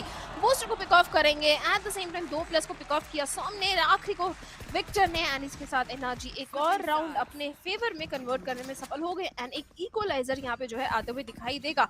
अब फनाटिक के लिए दिक्कत में सिचुएशन हो सकती है, बट दिक्कत में नहीं, ये चीज हमें बार बार जैसे कि आप मेंशन कर रहे स्पार्टर्स देखने को मिलेगी। इक्वलाइजर आएगा, एक राउंड का लीड आएगा, कोई भी एक ऐसी टीम यहाँ पे नहीं दिखाई देगी जो बहुत ज्यादा मार्जिन के साथ लीड लेते हुए दिखे हमें। दोनों ही काफी ज्यादा स्ट्रॉन्ग टीम है, जिस तरीके से काउंटर स्ट्रैट्स लेके आ रहे हैं round after round, that is so very impressive. Definitely अगर इस बार भी फनाटिक ने जिस तरीके से पेंच करा था सदर्न रीजन को, उसको भी एक्सपेक्ट किया कि क्रैशेस मार्क कर रहे थे वो परफेक्ट एंगल एंड डरका को शट डाउन करने के बाद शो स्टॉपर पे अगेन लियो ने रिफ्रैग जरूर निकाले, नंबर्स इवन करे, बट जो इंस्टेंट अप्रोच था यहाँ पे एफएनएस की तरफ से टू पुश डाउन स्पॉन का एरिया अपने पास कंटेस्ट करना एंड देन स्वॉर्म को डाइस के एरिया के अंदर सेट करके रखना, वो हल्का सा क्रॉस फायर एडजस्टमेंट इतना ज्यादा वैल्यूएबल साबित हुआ कि 3v3 की रीटेक के अंदर तीनों प्लेयर्स एनआरजी के सर्वाइव करने में कामयाब हो गए थे। एंड एक बहुत क्लीन पोस्ट फ्रंट सेटअप वहां बना फ्रैक्चर का पहला हाफ 6 ऑल पे खत्म होगा जरूर। दोनों टीमों काफी अच्छा परफॉर्मेंस, अटैकिंग साइड काफी अच्छी नजर आई है एनआरजी की अभी तक, एंड उतनी अच्छी डिफेंडिंग साइड रही है फनाटिक की।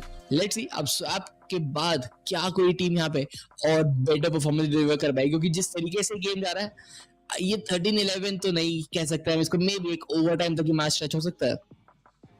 I was about to ask you this question, क्या आपको लगता है ओवर टाइम जा सकता है? एंड जी हाँ, मुझे भी लगता है कि ओवर टाइम जाने की यहाँ पे संभावना बहुत ज़्यादा बन सकती है, क्योंकि जिस तरीके से फर्स्ट हाफ खेला गया है दोनों टीम्स को काफ़ी अच्छा रीड है। अगर एक पर्टिकुलर टीम का अटैक या डिफेंस यहाँ पे वीक पड़ जाता है तो शायद हमें जो है 13-11 देखने को मिल सकता है। Otherwise it's an over time. दोनों ही टीम काफी ज्यादा प्रिपेयर होके आई है, एक दूसरे के ऊपर काफी अच्छा रीड लेके आए हैं। एंड जब भी हम देखते हैं EMEA region versus America region, तो ओवर टाइम जाना, इस तरह का गेम प्ले आना, स्ट्रॉन्ग गेम प्ले दोनों साइड से हमने हर बार देखा है। ये दोनों रीजन्स जब आपस में भिड़ते हैं कभी भी एक इजी मैचअप तो नहीं रहता है।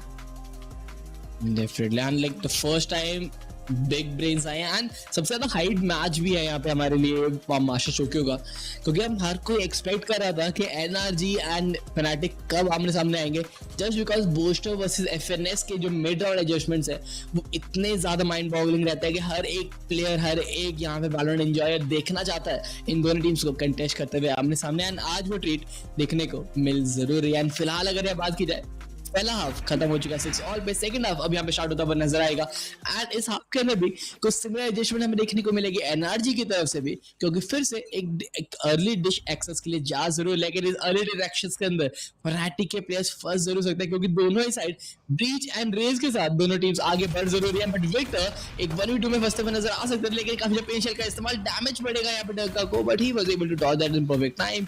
डिश कंट्रोल मिला जरूर, लेकिन उसको गिव अप करेंगे क्योंकि नंबर एडवांटेज यहाँ पे फनाटिक के पास है जरूर, and they are just flooding towards that side region. पांचों प्लेयर डिश के साथ अंदर आने का ट्राई जरूर कर रहे हैं, एक और रीक्लियर, एक मेन को रीक्लियर करके फिर से कहीं ना कहीं कह सकते हैं काफी अच्छा एडजस्टमेंट टीम एनर्जी का देखने को मिलता है। बट डिश गिव अप किया तो मेन को अपने हाथ में रखा जाएगा ताकि रीटेक में काफी आसानी हो इस टीम में।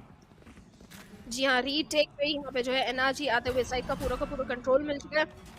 FHR is going for the plant, the smokes are there, Brimstone on the map of Fracture बहुत ज़्यादा important रोल प्ले करते हैं, बट सैंड्स के एरिया में किसी और डायरेक्शन में यहाँ पे प्लेयर्स देख रहे थे एनर्जी की Crashies and Som, and Leo instantly उनको जो है पिक ऑफ कर देंगे। ये जो अवेयरनेस थी थोड़ी सी गलत रही थी, जिसकी वजह से दो प्लेयर्स को अपनी जान गंवानी पड़ी एनर्जी के। अभी भी देखिए 3v3 सिनेरियो जहाँ पे आर्टिस्ट आएंगे, बहुत प्यारे तरीके से यहाँ पे दो प्लेयर्स को पिक ऑफ कर लिया गया है। एल्फिजर अकेले मात्र एक ही प्लेयर बचे हैं, आर्टिस्ट को तो पिक ऑफ कर लेंगे बट खुद यहाँ पे जो है धराशाय हो जाएंगे। एल्फिजर वाज सो फैंटास्टिक, एंड ये राउंड जो है वापस से एनआरजी के हाथ में आते हुए। अल्फा यार काफी अच्छा राउंड है सिक्योर करके यार, फनाटिक टेकिंग दैट राउंड, क्योंकि आर्टिस्ट ने वो दो फिक्स निकाले जरूर थे, बट अल्फा यार आखिरी के अंदर यार शटडाउन करने में कामयाब हुआ, एंड लाइक प्लेयर्स लो जरूर थे, आर्टिस्ट ने अपना काम पूरा किया, बट अल्फा यार क्लासिक के साथ फनाटिक को उनका पहला पिस्टल राउंड यहाँ पे दिलाते नजर आने वाले हैं। एंड ये पहला पिस्टल राउंड पिछली बार एनआरजी ने भी जीता था, attacker sided pistol round victory फिर से हमें यहाँ देखने को मिली, एंड फनाटिक के पास इस बार फिर से हम कह सकते हैं प्रॉपर बाइज रहने वाले हैं। एंड बाइज अगर बात की जाए तो अल्फा यार बीइंग ऑन दैट किल जो है एक वैडल इस्तेमाल कर रहे हैं, क्रॉनिकल एक फैंटम बाई कर चुके हैं बोनस राउंड में। जी हाँ, फैंटम उनके पास रहेगी, मार्शल रहेगी बोस्टर के हाथों में, तो एक अच्छा वेपनरी तो यहाँ पे है। आर्टिस्ट को भी यहाँ पे पिक ऑफ तो कर लिया गया, बी साइड में काफी ज्यादा फॉर्म आ गए थे, बी साइड में होल्ड कर रहे थे अपना एंगल, एंड फनाटिक के प्लेयर्स ने उनको इंस्टेंटली यहाँ पिक ऑफ कर दिया। टावर में अभी भी सॉम का प्रेजेंस रहेगा, and Som with a shot he Derek को यहाँ पे इंस्टेंट पिक ऑफ कर देंगे।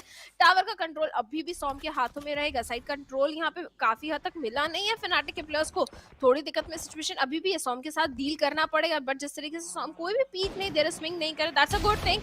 विक्टर यहाँ पे लियो के सामने आएंगे, and Victor had no idea, Leo and Boaster यहाँ पे 3k के साथ आगे बढ़ते हुए। एफएनएस अकेले बचे जिस तरीके से एम डुअल्स यहाँ पे फनाटिक जीतते हुए, बट वेपनरी का एडवांटेज भी उनके पास है।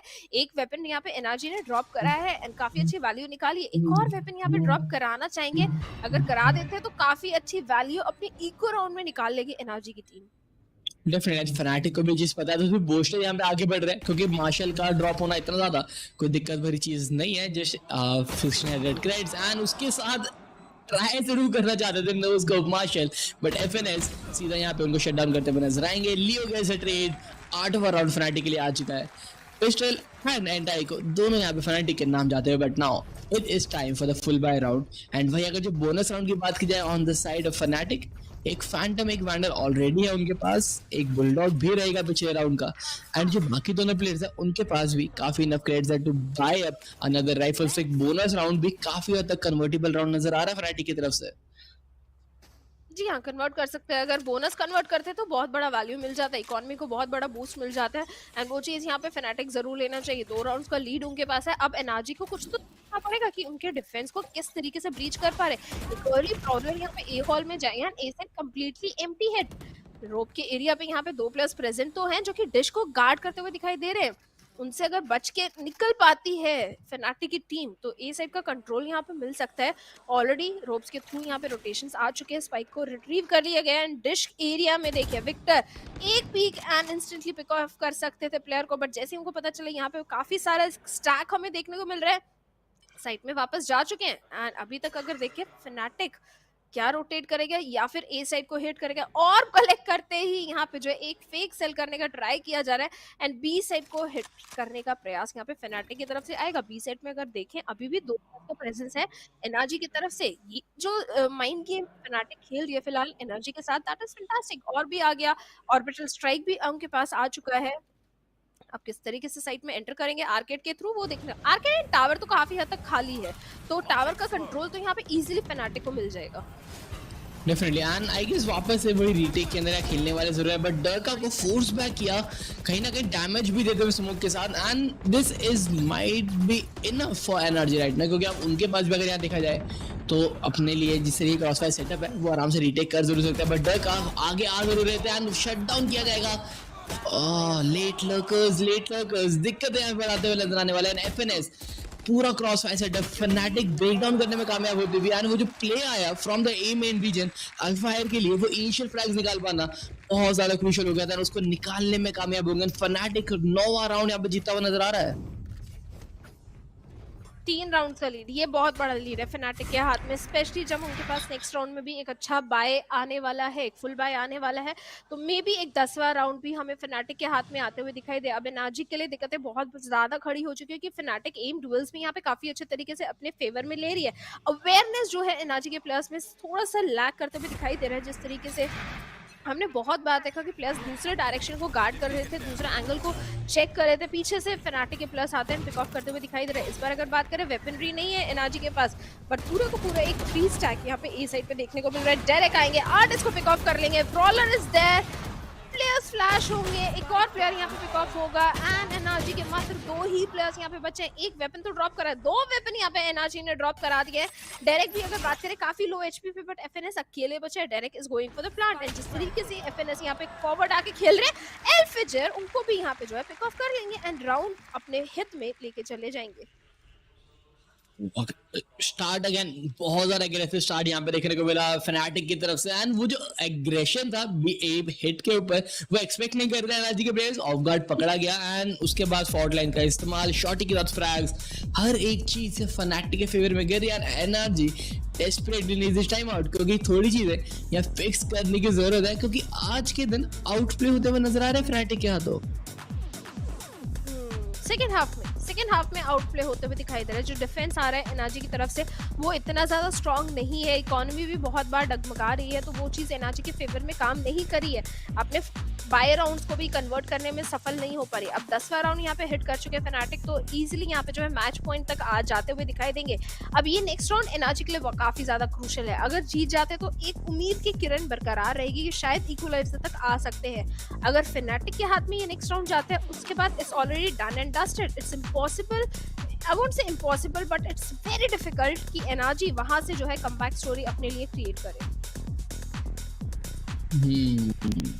डेफिनेटली अब लाइक इस टाइम आउट के बाद फनाटिक को अगेन रीएडजस्टमेंट फनाटिक भी करता नजर आएगा। एनआरजी को तो कुछ चीजें सोचनी ही पड़ेंगी, बट अल्टीमेट्स की अगर फिर से बात अगर करें, बोस्टर एंड लेओ के पास उनके अल्टीमेट्स अवेलेबल है। नाइटफॉल एंड ऑर्बिटल स्ट्राइक का इस्तेमाल करके साइड एग्जीक्यूट्स बहुत ज्यादा इजीली फनाटिक यहाँ करता हुआ नजर आ सकता है। एंड उसी के अगर चलते हैं देखा जाए एनआरजी का सेटअप है वो बिल्कुल ऑफ साइड खेलते हुए नजर आ रहा है। कोई प्लेयर ऑन साइड नहीं है, क्योंकि उन्हें पता है लियो अगर नाइटफॉल का इस्तेमाल करते हैं कंबाइंड विद ऑर्बिटल स्ट्राइक दिक्कतें बहुत ज़्यादा हो सकती है उनके लिए. सो अभी के लिए सिर्फ चिल आउट करेंगे. They are trying to gather as much information as possible.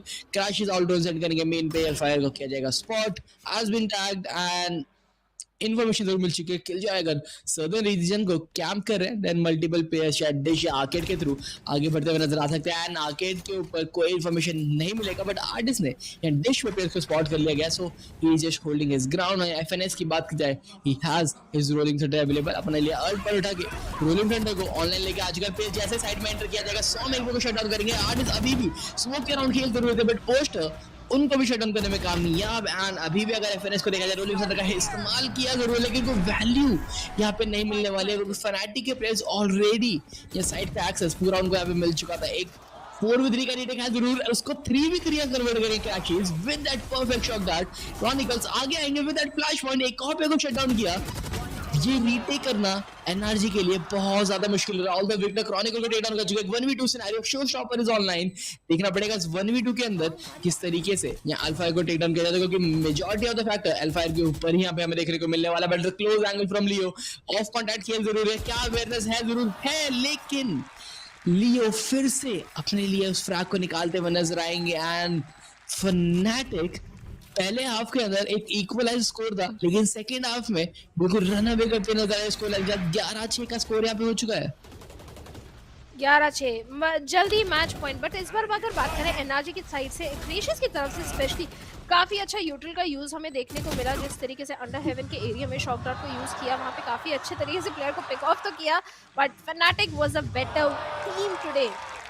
Victor ने भी अपने पेंशल के द्वारा कोशिश तो करी थी. शो स्टॉपर था जिसको इन्वेस्ट नहीं किया था. अब नेक्स्ट राउंड में उनके पास 3 अल्ट्स अवेलेबल रहेंगी एनआरजी के पास. दूसरी साइड अगर बात करें रोलिंग थंडर क्रॉनिकल के पास में रहेगा. बी मेन की तरफ यहाँ पे जो है फनाटिक के प्लस आगे बढ़ते हुए दिखाई दे रहे हैं. एंड मात्र 2 ही प्लस है. बी साइड में 2 ही प्लस प्रेजेंट रहेंगे एनआरजी के जिसमें विक्टर पूरा का पूरा जो है आर्केड के एंगल को चेक करते हुए दिखाई दे रहा है. बी में किसी की नजर फिलहाल के लिए नहीं है. क्रेशियस को अगर शट डाउन कर दिया जो कि कर भी देंगे बॉस्टर. यहाँ पे साइड का कंट्रोल बहुत इजीली मिल सकता है फनाटिक को.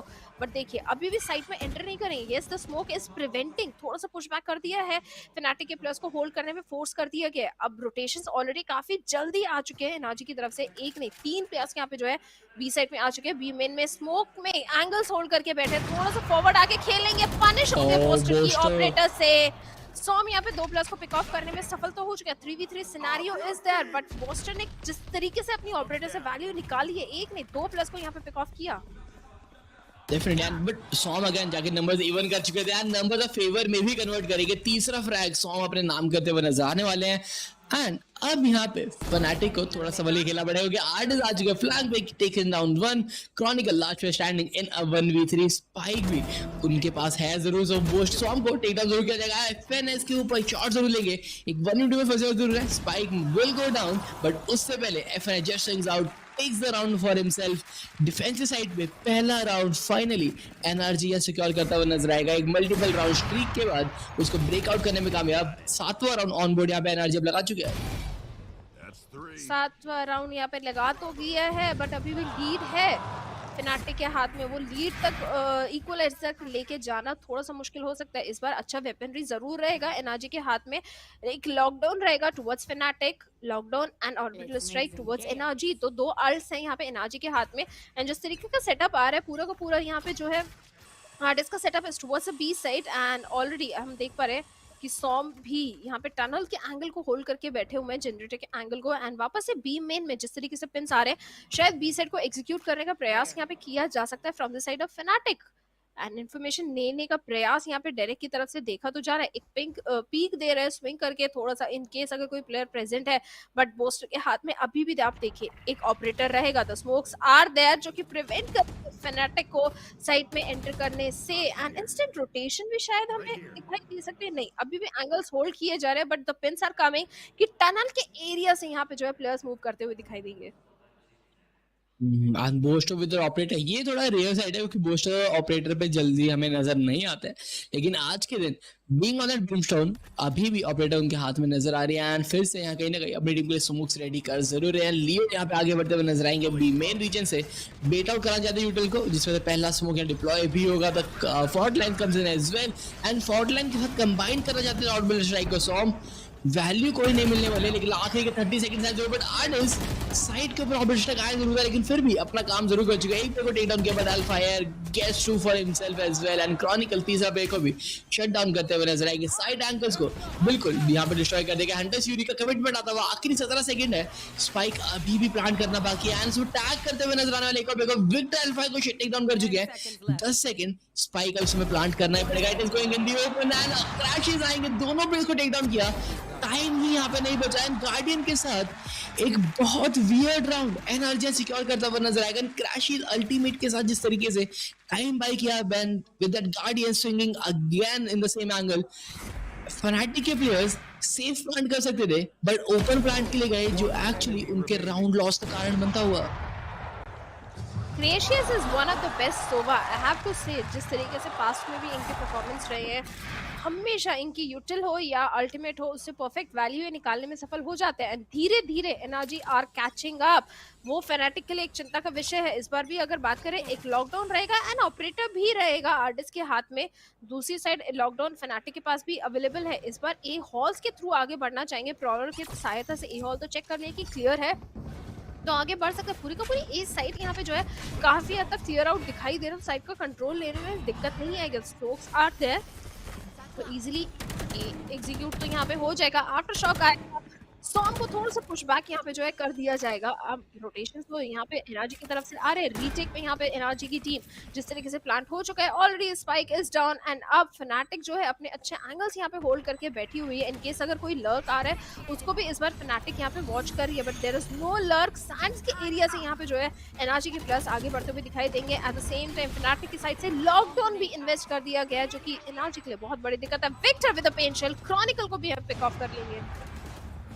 एंड अभी भी अगर पोजिशनिंग देखें यहाँ पे, जिससे कि एनर्जी होल्ड कर रहा है साइड को, it is just perfect. Smoke भी यहाँ पे डाउन कर देगा, डिफ्यूजल भी यहाँ पे करने में कोई दिक्कत है नहीं आने वाली। नोवा राउंड है एनर्जी ऑन बोर्ड लगा चुका है। जो विन स्ट्रीक यहाँ चल रही थी फनाटिक की, वैसी कुछ विन स्ट्रीक अब एनर्जी की तरफ से भी देखने को मिल रही है। वेपन्स भी यहाँ पे कोई ड्रॉप नहीं किया है, perfect side hold and perfect retake energy की तरफ से हमें देखने को मिला। लॉकडाउन का इस्तेमाल, देन उसके साथ स्मोक का डिप्लॉयमेंट, हर चीज यहाँ परफेक्टली टाइम थी एनर्जी की साइड से। परफेक्टली टाइम थी, डेफिनेटली परफेक्टली टाइम थी एनर्जी की साइड से, जिस तरीके से पूरा यहाँ पे राउंड एग्जीक्यूट किया गया। अब देखिए इकोनॉमी डगमगा रही है फनाटिक की थोड़ा सा। स्टिंगर यहाँ पे जो है बॉस्टर के हाथ में हमें दिखाई दे रहा है। दूसरी side energy they are looking much confident, जिस तरीके से राउंड आफ्टर राउंड अपने फेवर में लेके जा रहे हैं। मे भी एक इक्वलाइज यहाँ पे आते हुए दिखाई दे। काफी लंबे टाइम से हम देख रहे हैं कि वो 11वें स्कोर लाइन पे फनाटिक अटकी हुई है। बैक टू बैक 3 राउंड्स यहाँ पे जो है एनर्जी ने अपने फेवर में लेके गए हैं। लग रहा था डिफेंस स्ट्रॉन्ग ने, बट फाइनली उनको पता चल गया कि ऐसा अटैकिंग थी फनाटिक किस तरीके से खेल रही है, तो वो जो रीड है एनर्जी का बहुत ही परफेक्ट है। ये टाइम आउट आता है फनाटिक की साइड से कि वो जो 12वां मैच पॉइंट के पास जाने का सफर है वो कैसे तय करा जाए। एंड अगेन फिर से अडेप्टेशन की रिक्वायरमेंट है। जो पिछली बार जो टाइम आउट लिया था वो बिल्कुल हेवीली वैल्यू करता हुआ नजर आया एनर्जी के प्लेयर्स को, बट इस बार फनाटिक ने टाइम आउट लिया। देखना पड़ेगा किस तरीके से अब उनकी अडेप्टेशन देखने को मिलने वाली है अटैकिंग साइड पे, क्योंकि रन डाउन काफी अच्छा था, 5 बैक टू बैक राउंड्स निकाले थे, बट नाउ एक सेव, एक वीकर बाय रहेगा, सेव से नहीं बट एक वीकर बाय रहेगा जरूर उनके पास। एंड उस वीकर बाइक के साथ इस राउंड को कन्वर्ट करना थोड़ा चैलेंजिंग है जरूर, बट इम्पॉसिबल नहीं है। एंड दिस लॉकडाउन जो एक्चुअली काफी ज्यादा वैल्यू दे सकता था, उससे पहले एक पेंशियल आया, क्रॉनिकल को भी टेक डाउन किया, एंड उसके साथ जो यहाँ पे विन कंडीशन थी उसको भी शट डाउन करने में एनर्जी कामयाब होते हुए। एनर्जी की अगर यहाँ बात करें, एक फास्ट आर्केड एग्रेशन यहाँ देखने को मिल रहा है हमेशा इस राउंड एनर्जी की तरफ से, एंड अगर ये एग्जीक्यूट कर पाते इस फास्ट आर्केड एग्रेशन को, बिल्कुल वैल्यू भी निकालते नजर आएगा। नदर साइड को कंप्लीट क्लियर कर लिया जाएगा, एंड भाई अल्फायर जो एक्चुअली नदर साइड को होल्ड कर रहे थे उनको यहाँ पे रोटेट बैक करने में मजबूर कर दिया गया। एंड नाउ एनर्जी नो इसके ये ए हिट होने वाला है, क्योंकि उनके ए साइड एंकर आर्टिस्ट अभी भी साइड पे ऑपरेटर लगा के बैठे जरूर है। ऑपरेटर का पिक निकालना जरूरी है, एंड वो पिक मिलेगा जरूर। वाओ, किलजॉय के साथ ऑपरेटर के साथ फ्रैग, ऑल्दो फ्लैश किया, वैल्यू यहाँ पे जो मिली थी वो वहाँ पे डिनाइल की जाएगी। साइड फिर से फनाटिक के हाथ में जाती हुई, एनर्जी एक और बार रीटेक करने वाली साइड का एक 4v4 सिनेरियो में, बट क्रॉनिकल फिर पे शट डाउन करेंगे एंड सॉम ट्रेड बैक करेंगे बोस्टर को लेकर। Fire gets another trade, the numbers are falling in the favour of Fnatic yet again, and Crashies एक 1v3 सिनेरियो में फंसते हुए नजर आने वाले हैं।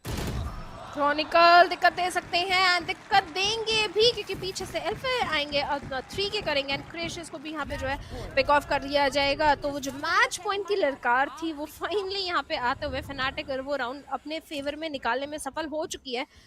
अब एनआरजी के लिए बहुत बड़ी प्रॉब्लम है, 3 राउंड्स बैक टू बैक जीतने अगर ओवर टाइम में ले जाना है, जो कि बिल्कुल भी आसान नहीं रहेगा, बट उन्होंने किया। अभी 3 राउंड बैक टू बैक जीते, बट इस बार फनाटिक कुछ भी करके ये मैप जीतना चाहेगी तो एनआरजी के इतना आसान नहीं रहेगा। इस बार भी हमने देखा जिस तरीके से एम डुअल्स यहाँ पे फनाटिक की टीम ने जीते, परफेक्ट रीड, उनको पता था कहाँ से प्लेयर जो है पीक कर सकता है, वो जो रीड था बहुत ही पॉइंट परफेक्ट था फनाटिक का।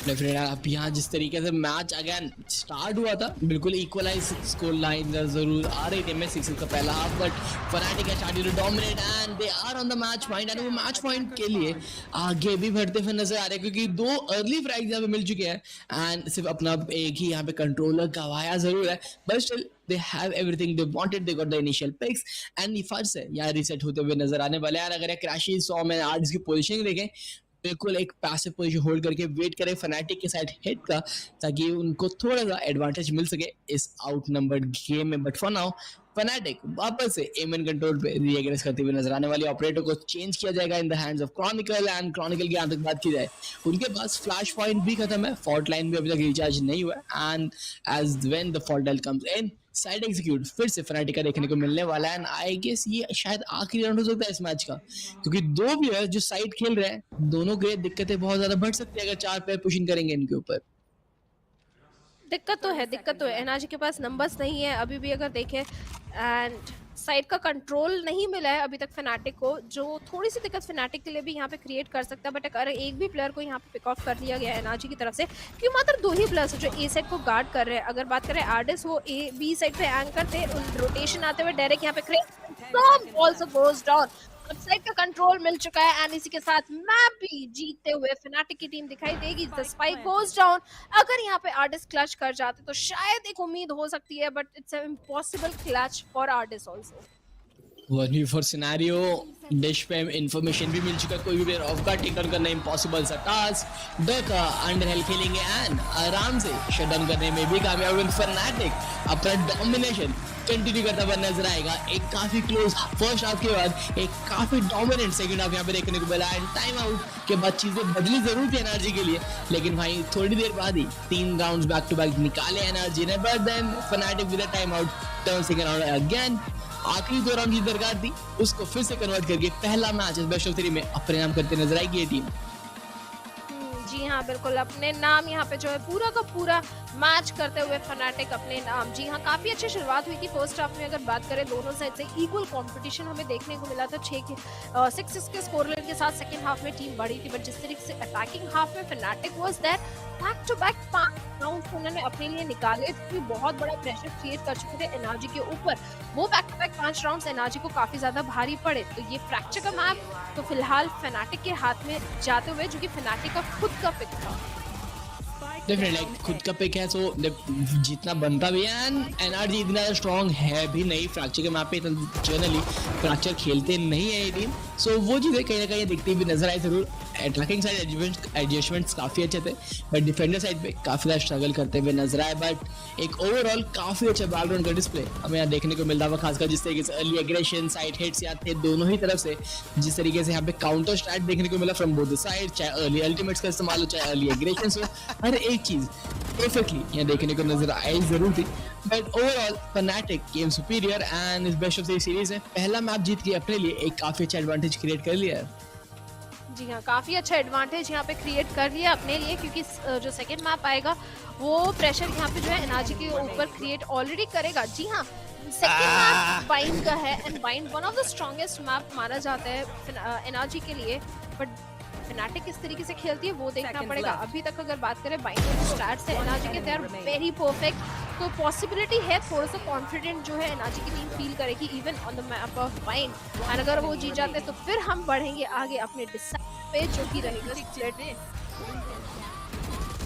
एंड आई गेस यहाँ पे सबसे ज़्यादा चीज़ें चेंज होने वाली हैं बाइंड के ऊपर, क्योंकि एनआरजी जिस तरीके से बाइंड खेलती है वो प्रेडिक्ट करना बहुत ज़्यादा मुश्किल होने वाला है, एंड वो बाइंड का मैचअप काफी हद तक फेवर करेगा एनआरजी को, क्योंकि जो हार्बर का मेटा लेके आए हैं, जो डबल स्मोक का मेटा जिस तरीके से एनआरजी रन डाउन करने में कामयाब है, फनाटिक के लिए काफी ज्यादा चैलेंजिंग मैचअप होने वाला है। लेट्स सी क्या यहाँ पे रिजल्ट रहेगा उस मैच का, क्या हमें एक 2-0 का स्कोर लाइन देखने को मिलेगा इन द फेवर ऑफ फनाटिक, या फिर 1-1 के ऊपर एनआरजी पुश करता हुआ नजर आने वाला फनाटिक के लिमिट्स को। वील जस्ट सी कि क्या चीजें होती है जब हम अगला मैच यहाँ पे देखेंगे। संभावना तो 1-1 होने की है कि हम डिसाइडर पे जाएंगे, क्योंकि जैसे आपने बोला है ना जी, यहाँ पे जो है हार्बर का मेटा लेके आती है। वहीं अगर फनाटिक की बात करें, फनाटिक यहाँ पे जो है साइफर पे रिलाई करते हुए काफ़ी ज़्यादा दिखाई देती है। तो कॉम्प तो डेफिनेटली एनआरजी का स्ट्रॉन्ग है, जिस तरीके से हार्बर से पूरा का पूरा एंगल्स को वो ब्लॉक कर देते हैं हाई टाइड के द्वारा दोनों ही साइड्स पे। तो यस, हार्बर का pick on the map of vine अभी तक तो काफ़ी ज़्यादा हिट में साबित हुआ है for the team NRG, but उनका अटैक से ज़्यादा डिफेंस स्ट्रॉन्ग है। अगर स्टैटिस्टिकली देखें, उनका डिफेंस यहाँ पे जो है काफ़ी ज़्यादा स्ट्रॉन्ग रहेगा। एंड इस पर अगर बात करें, एनआरजी यहाँ पे जो है डिफेंस ही करते हुए दिखाई देगी। Fanatic is going for the attack, तो लेट्स सी, डिफेंस स्ट्रॉन्ग है तो फर्स्ट हाफ में हमें शायद एनआरजी काफ़ी अच्छा लीड लेते हुए दिखाई दे सकती है। Definitely, let's see कि क्या वो चीजें यहाँ पे होने वाले हैं। And even we can see the analytical desk चीजें पॉइंट आउट करते नजर आ रही, क्योंकि यही कहीं ना कहीं जो स्ट्रैटेजीज थी प्लेयर्स की वो काफी अच्छा पे नजर आई। बट अगेन पहला मैप फनाटिक जीत चुका है एंड अगला मैच देखना पड़ेगा क्या एनआरजी अपने मैप पे ऊपर जीत पाएगा, वो देखेंगे बट एक छोटे से ब्रेक के बाद।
It's a great start for Fnatic here in Tokyo Masters. I'm joined by their coach, Mini. Now, Mini, how much did the change of their comp of Sova Raze affect your game plan? It kind of messed up quite a bit of the things we'd prepared, but we just took it, like I've watched a lot of the EG comp before, because I think the server's really strong on the map, so I kind of understood what they could do on their defense. The attack, we were a bit like, I've not really watched too much of that. As you could see by their like ult combos, it was kind of like we didn't know where to stand. So we got caught out twice by that. But generally, I was just really proud of Leo this game. Like, he was fragging really well, but like there are a lot of calls he made that won us rounds basically. So he was really supportive this game. Well, you guys have done a great job so far. Let's see what you can do on Bind. I'm going to pass this over to the desk. Thank you so much for that, Yinsu. And yeah, you can clearly tell a lot of those ultimates were coming in. They were throwing people off, and I don't blame them. No, absolutely. I want to go down and just shake Minnie's hand as well, because I'm thinking the same thing here. Yeah. Fnatic have watched the EG application of this composition, and the adjustment is perfect. We talked about, obviously, early on in the first half, NRG starting cautiously. They want to use the strength of this, which is around the drone for Crashies to obviously set up and feel out any trap plays. But in the second half in particular, Fnatic just take a step back. We're talking about this being a chess match, and I think the pace actually matched that. Yeah, this round actually illustrates that perfectly, Kakuka, because it was really just about like them trying to outplay one another with the micro and macro moments, and that is what Minnie was talking about in that interview. Yeah, totally. I think that we see it all throughout the entire game. I feel like also Chronicle was having a very tough time. We saw it in the replay, and we saw him struggling a lot. Dying to that utility, he felt strapped in so many occasions. I think that's also something that Minnie was spot on. Yeah, but he did make a point to praise Leo for his contributions in that game, and it definitely, no surprise there. I mean, the initiator for the team definitely stepped up, was a top fragger in the server, but Kakuka on top of that as well was really helping out the team to just get valuable information that they needed. That's, you just described Leo, like there's no other way that you can talk about him. Is two things: not dying first, and second, a utility usage that is top level, probably one of the best, if not the best in the world. He knows that it's not about him, but he will also go on the flank with you. I think he was doing a beautiful work with Alpha of understanding where their plays in the round. And Leo's value goes up in games like this where, Fnatic have to satisfy both sides of the coin, right? Playing with pace, slowing things down, playing reactively and looking for reads. Leo is the constant. He can always satisfy both styles that Fnatic like to apply. Of course, you're taking a look here at the Aim Lab shoot around. It's Leo's POV, but gives us an opportunity to continue to talk about this Fnatic team and what we saw there. They were tested. There was a point where we were like, oh, maybe they're not going to be too tested in the second half. It was looking rather dominant HyperX, but I was very glad to see NRG implement some of those set pieces and really put Fnatic on the back foot in some of those rounds. Yeah, I think actually when NRG started looking at later on in the round as opposed to finding value early on, denying space to Fnatic, because like we said, Fnatic are happy to sit back and play reactively until you show something. But there was a couple of rounds there where you're thinking, Fnatic probably feeling like they haven't had to dig too deep in the strat book here, and Boaster's busting out the operator, and things are feeling like they might slip into madness. Hear me out. You say it like that. I think that they were just very happy to have solutions to a lot of things. But we're seeing Durka being shut down time and time again every time that he was using the ultimate, and that was not enough to make Fnatic feel like they were under pressure. You bring up a fantastic point as well. As we get ready for map 2 and we go to bind there, I think it's important to note, right? Like, you can shut down Durka, but then you got to worry about Chronicle. And then you got to worry about... And Alpha on the then you got to worry about Alpha. The coverage... You got to worry about Boaster on with an operator. Boaster was great on this map. I was looking at him. You could definitely tell that he belongs on the stage. Yeah, absolutely. I think as well that he's talking about no pressure and we're going to go out there and have fun. These are the sort of maps where you see actually, yes, scoreline aside, Fnatic stretching their legs a little bit, having a little bit of fun on stage. Yeah, and look, right now is the time to have some fun. You got that big 13-9 win, but I'm very curious to see what's going on over in the NRG camp. We actually have Chet standing by with Yinsu. Before we head to map 2, I've got Chet here with me, the coach of NRG. Now, Bind is a very strong map for you guys, but was there anything that Fnatic did on map 1 that you feel like you guys have to be on the lookout for map 2? I just feel like Fnatic was pretty proactive. Like, their defense was like a lot flank, so maybe we can expect the same on Bind, but I think we just have to be more decisive in how we want to play and take certain parts of the map in the mid-round. All right, thank you very much for joining me, Chet, and best of luck. Fascinating there. Take more control of the mid-round, but also...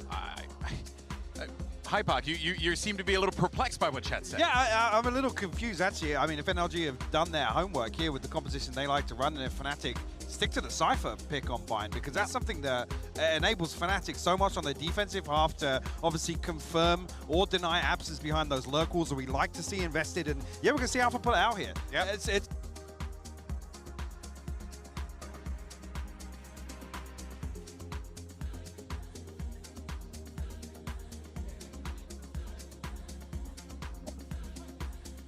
Well, hello everyone. You guys are watching VCD Masters Tokyo 2023 and NRG versus Fnatic और भी ज़्यादा intense होते हुए दिखाई दे रहे हैं. Fnatic पहला मैप अपने हित में करने में सफल हो चुके हैं, बट अब बात आते हैं NRG के one of the strongest map बाइन की. मेरा नाम है शैडो, मेरे साथ यहाँ पे जुड़े हैं स्पार्टस. क्या लगता है बाइन में क्या NRG जीत पाएगी? डेफिनेटली चांसेस काफी हाई है एनर्जी के यहाँ जीतने के, क्योंकि वी नो कितना अच्छे से यहाँ बाइंड पे खेलते हुए नजर आता है, specially keeping that new meta form from there side. Harbor का जिस तरीके से यहाँ पे इस्तेमाल किया जाता है इनकी तरफ से. एंड वही फनाटिक की बात की जाए, they are looking pretty good as well. Like जिस तरीके से फनाटिक का परफॉर्मेंस भी रहा है बाइंड पे, उसको भी हम नेग्लेक्ट नहीं कर सकते. I have been good with her Brimstone and Viper on their side, but आज के दिन जब आमने सामने आएंगे तो किस तरीके से आगाज मिलने वाले हैं, क्योंकि दोनों ही टीम एक दूसरे का अटैकिंग प्ले काफी अच्छे से जानती है. एंड दोनों ही यहाँ पे इस बाइंड के मैप में काफी बार हमें खेलते हुए भी नजर आए हैं. So again this is going to be a great game to watch. Oh, definitely. This is going to be one of the great game to watch. दोनों टीम्स का one of the most awaited matchup था. दोनों एक दूसरे के against पहली बार खेल रहे हैं. एंड बाइंग में अभी तक तो एनआरजी का बोलबाला रहा है, उसको चैलेंज कर पाते हैं फनाटिक के प्लेयर्स या नहीं वो देखना पड़ेगा. NRG on the defence, fanatic on the attack. इस बार अगर बात करें एनआरजी की पूरी टीम में 4 घोस्ट हमें यहाँ पे जो है देखने को मिल रहे हैं, बट फनाटिक यहाँ पे जो है दो फ्रेंजी के साथ उतरी है. जिस तरीके से यहाँ पे जो है बी मेन में कंट्रोल है, एक अच्छा स्टैक यहाँ पे जो है एनआरजी के प्लेयर्स को देखने को मिल रहा है. एंड हुक्का के थ्रू यहाँ पे भी विंडो के थ्रू प्लेयर्स आने की कोशिश कर रहे हैं. डायरेक्ट इंस्टेंटली एफएनएस को यहाँ पे पिक ऑफ कर लेंगे. एंड वही बात आती है, देखिए हार्बर का जो पिकअप काफी ज्यादा कारगर साबित होती है, बट क्रॉनिकल अपना यहाँ पे स्नेक बाय सेक्रेशियस को पिक ऑफ करेंगे. फनाटिक यहाँ पे काफी हद तक अपना दबदबा बना चुकी है. Leo is going for the plant. काफी अच्छे तरीके से यहाँ पे जो है उन्होंने प्लेयर्स को पिक ऑफ किया. एंड आर्टिस्ट अकेले मात्र एक प्लेयर बचे हैं. एंड आई गेस ये थोड़ा सा लैक ऑफ अवेयरनेस से देखने को मिला फ्रॉम साइड ऑफ एनआरजी. जिस तरीके से रोटेट कर रहे थे हुका रीजन से, बिल्कुल यहाँ पे ओपन आउट थे एंड शट डाउन करने में भी कामयाब हुए. एंड उसके बाद तो जो फ्लड आउट था फनाटिक का, उसको रोक पाना एक इम्पॉसिबल सा टास्क बन गया था. कॉम्बिनेशन अगेन काफी हद तक सिमिलर सा नजर आ जरूर है. आर्टिस्ट ऑल्दो या सेज खेल रहे हैं वहीं सामने. अगर सेंटर की बात की जाए दैट्स अल्फायर ऑन द साइफर, बट उसके अलावा यहाँ पे मेजॉरिटी ऑफ द पार्ट काफी ज्यादा सेम रहने वाला है. Harbor and Viper against Harbor और वाइपर एंड ब्रिमस्टोन का कॉम्बिनेशन रहेगा. दोनों ही डबल कंट्रोलर सेटअप रन करे with Sky and the Raze in their side. अभी के लिए जो स्टार्ट मिला है वो काफी अच्छा रहा जरूर था, खासकर ये फ्रैग का गया and then the double satchel. I guess यहाँ पे कोई भी मौका नहीं सामने के पास किधर ट्रेड आउट करने का, स्पेशली गिविंग द फैक्ट कि वो गोश्त यहाँ पे रन डाउन कर रहे थे. फ्रेंजी होती तो शायद वैल्यू मिल सकती थी उनको, लेकिन कोर्स के साथ एक ऐसे सैचल मूवमेंट रेस को टेक डाउन करना थोड़ा ज्यादा मुश्किल रहता है. बट नाउ पिस्टल राउंड फिर से फनाटिक अपने फेवर में लेके जा चुकी है. एंटाइको के अंदर they have bought 2 Vandals already. 2 Vandals का यहाँ पे इन्वेस्टमेंट देखने को मिल रहा है उनकी तरफ से, जो कि एक एक्चुअली काफी रिस्की मूव हो सकता है, क्योंकि बाइंड एक ऐसा मैप है जहाँ पे वीकर वेपन्स भी, शॉर्टी स्टिंगर्स, ऐसी वेपन्स भी आपको काफी ज्यादा दिक्कत दे सकते हैं. बहुत ज़्यादा जज हो गया, शॉर्टी हो गया. इतने छोटे मैप पे जहाँ पे मोस्टली हमें देखने को मिलता है क्लोज क्वार्टर फाइट्स, वहाँ पे बहुत ज़्यादा कारगर साबित होती है. तो इकोरॉन को कन्वर्ट करने यहाँ पे काफ़ी हद तक इजी हो जाता है टीम्स के लिए as compare to the other maps. But देखिए बोस्टर के सामने यहाँ पे एक नहीं 2-3 प्लेयर्स आएंगे. जैसे ही स्क्रीन डाउन होगी, शॉट लिया, मिस किया and Boaster has been pushed back into the side. And जिस तरीके से यहाँ पे इन्फॉर्मेशन तो पास ऑन हो चुके हैं एनआरजी के प्लेयर्स के पास कि यहाँ पे कोशिश की जा रही थी. So that means it's going to be hit. And already काफी अर्ली यहाँ पे जो स्पॉन की तरफ से रोटेशंस आते हुए बी हॉल्स का कंट्रोल यहाँ पे अभी भी एनआरजी के पास में रहेगा. साइड का कंट्रोल तो दे दिया गया है, but direct comes in. 2 players को यहाँ पे पिक ऑफ किया जाएगा. एंड इसी के साथ एनआरजी वापस से दिक्कत में आ चुकी है. मात्र 3 ही प्लेयर्स उनके पास बचे हैं ऑन द रीटेक. डका की वापस से एंटर फ्रैगिंग काफी ज्यादा सुपीरियर यहाँ पे नजर आ रही है, क्योंकि जिस तरीके साइड एंटर कर रहे हैं विद दो सैचल्स, देन कंटेनर का टॉप एरिया कंटेस्ट किया. कोई भी प्लेयर नहीं था जो उनको वहाँ पे टेक डाउन करने के लिए एक अच्छी पोजीशन में हो. जिस तरीके से हमें बोस्टर ने 3 पे स्पॉट के शावर्स में काफी क्लियर इंडिकेशन था कि बी साइड इजीली यहाँ पे अवेलेबल होना चाहिए एंड उसको वो इजी हिट करने में कामयाब भी रहेंगे. एंड अगर इस बार देखें जैसे कि आर्टिस्ट, विक्टर एंड क्रैशेस तीनों स्पॉन में वेट करें, they are waiting for someone to just push out. एक एग्जिट फ्लैग यहाँ पे लेते हुए नजर आए या फिर सीधा एक स्पाइक एक्सप्लोजन से टेक डाउन होते हुए नजर आएंगे, ताकि अर्ल पॉइंट जो है, जो एक्स्ट्रा क्रेडिट्स है, वो यहाँ फनाटिक के हाथ में देना नहीं चाहती है टीम. एंड एग्जिट फ्रैग के लिए अभी भी खेल जरूर है, पेंशियल आएगा डका की साइड से, बट स्टिल कोई भी ओवर एग्रेशन नहीं है from any other those players. Derke अभी भी अपने लिए एग्जिट ढूंढते हुए नजर आ जरूर है। माशे के साथ run down king Victor 3-1 and spike explosion से तीनों के तीनों प्लेयर शट डाउन होते हुए नजर आएंगे। एंड जाते जाते कोई एग्जिट फ्रैग काफी ज्यादा क्रूशियल रहेगा क्योंकि वो प्लस 300 क्रेडिट्स काफी ज्यादा वैल्यूएबल होते हैं। ओह जी हाँ बिल्कुल, स्टार्टिंग में जितने भी क्रेडिट्स आपके हाथ में आए उतना ही ज़्यादा अच्छा रहता है, बट फनाटिक जिस तरीके से पिस्टल राउंड जीता, उसके बाद नेक्स्ट राउंड भी जीता, जी हाँ एक अच्छा लीड तो फनाटिक के पास अभी भी फिलहाल रहेगा। एंड एनआरजी को क्या करना है, किस तरीके से अपना डिफेंस स्ट्रॉन्ग करना है वो देखना पड़ेगा, क्योंकि अगर बाइंड पे फनाटिक चैलेंज कर रही है ये एक बहुत बड़ा दिक्कत में सिचुएशन हो सकता है। अब बात करें तो एनआरजी के लिए डेफिनेटली एक बाय राउंड है, अपनी एक अच्छी वेपनरी के साथ आते हुए दिखाई देंगे, बट वही देखिए हार्बर का हाई टाइड है, वाइपर का टॉक्सिक स्क्रीन है, एंड डायरेक्ट जिस तरीके से एंगल होल्ड करके बैठे, पेंशल का यूज करके, बास्ट फ्लैग का यूज करके साइड में घुसेंगे, लैम्प का कंट्रोल लेना चाहेंगे, बट लैम्प पे मौजूदगी रहेगी अभी भी सॉम की, एंड सॉम इंस्टेंट डायरेक्ट को यहाँ पे जो है पिक ऑफ करने में सफल हो चुके। स्लो ऑफ का यूज किया जाएगा इन केस जो पुश आ रहा है उसको थोड़ा सा डिले करने के लिए। द मोलोटॉव इज देयर, अभी भी साइड का पूरा कंट्रोल जो है एनआरजी के हाथ में है, and Som finds another one, मात्र 3 प्लेयर्स बचे हैं, but Alfajer again equal man count यहाँ पे जो है करने में सफल हो चुके हैं। Cyber cage is there, and जिस तरीके से एल्फिजर बॉक्सेस के ऊपर अपना एंगल होल्ड करके बैठे हैं वहां से कुछ वैल्यू तो जरूर निकालना चाहिए। तो cyber cage is again there, जो कि विजन बिल्कुल भी नहीं देगा एनआरजी को, बट साइड का कंट्रोल नहीं मिला है, प्लांट नहीं मिला है अभी तक। डेफिनेटली, एंड कहीं ना कहीं यहाँ रोटेशन की एक संभावना हो जरूर सकती है उनकी तरफ से, बट अभी भी क्रैशिश को देखे वो रीस्विंग करा जाता है लैम्प्स का एरिया, एंड वो लैम्प्स में डबल प्लेयर्स के अंदर स्विंग आउट करते हुए नजर आएंगे, खुद ही के प्लेयर से बॉडी ब्लॉक होंगे, एंड आर्टिस्ट अनइंटेंशनली अपने प्लेयर के ट्रेड ऑफ का जिम्मेदार यहाँ पे होते हुए नजर आने वाले। But now booster has rotated, but FNS knows this and already हुक्का यहाँ काम करते हुए नजर आ रहे हैं, बट बोस्टर को भी पता है कि एक प्लेयर ऑलरेडी बी सेट हो सकता है, तो वापस से एम हिट के लिए यहाँ पे जाना स्टार्ट कर दिया गया है। Big brain moves from both the sides, and काफी अच्छा यहाँ पे शॉट कनेक्ट किया जाएगा फायर द्वारा। Artist gets one tapped, and जो अर्ली एडवांटेज सॉम ने दिलाया था टीम को 2 फ्रैग्स निकालने के बाद उसको बिल्कुल यहाँ पे डिनाई कर दिया गया है। एक 1v2 सिनेरियो के अंदर अब एफएनएस फंसते हुए नजर आने वाले हैं, इंफॉर्मेशन बिल्कुल भी नहीं, एक डबल स्विंग आने के लिए gets one, another one, FNS is 1v2 को एक क्लीन शट डाउन करते हुए नजर आने वाले। Perfect retake done from his side, जो डबल पिक आया भी था यहाँ पे फैनाटिक का उसको भी यहाँ पे कहीं ना कहीं प्रेडिक्ट किया, and the cross placement was just perfect. दोनों पिक्स निकालेंगे अपनी टीम को, उनका फुल बाय राउंड सिक्योर कराएंगे, ऑल्दो एक्सपेंसिव रहा जरूर, लेकिन राउंड जीतना यहाँ पे सबसे क्रूशियल था उनके लिए, जिसको काफी अच्छे से कन्वर्ट भी कर दिया है। जी हाँ, यहाँ पे एफएचए ने कोशिश तो करी थी, बॉक्सेस के ऊपर जो उनका एंगल था वो काफी अच्छा था, जिसकी वजह से इक्वल नंबर तो करने में सफल हो चुके, बट जिस तरीके से साइड का कंट्रोल पूरा एनआरजी के हाथ में था वो फनाटिक के पास जाने नहीं दिया, एंड एनआरजी इनमें इन डुएल्स जीते बहुत प्यारे तरीके से, पूरा राउंड यहाँ पे जो है सिक्योर करने में सफल हो गए, एंड महत्वपूर्ण राउंड था। अगर ये राउंड में फनाटिक जीत जाती तो एनआरजी के लिए दिक्कत खड़ी हो सकती। अब देखिए यहाँ पे गाइडिंग लाइट का यूज करके बीलॉन्ग के एंगल को चेक करने का प्रयास किया जा सकता है। देखिए क्रेशिस की पोजीशन यहाँ पे जो है जिगल पीक करा, एंड इंस्टेंटली इन्फो निकाल लिया, इन्फो दे भी दिया डायरेक्ट को। अभी भी गाइडिंग लाइट के थ्रू यहाँ पे ट्रेल ब्लेजर के थ्रू, आई एम सॉरी, यहाँ पे प्रयास किया जाएगा गाइडिंग लाइट जाएगा फनाटिक की साइड से, एंड अभी भी देखिए जिस तरीके से एंगल्स परफेक्ट क्रॉस वाइज यहाँ पे सेटअप है एनआरजी की तरफ से, इतना आसान नहीं रहेगा। स्पाइक को अभी भी मिड में ड्रॉप किया गया है, रिट्रीव करके शायद एक रोटेशन हमें यहाँ पे जो है आते हुए दिखाई दे सकती है from the side of fanatic.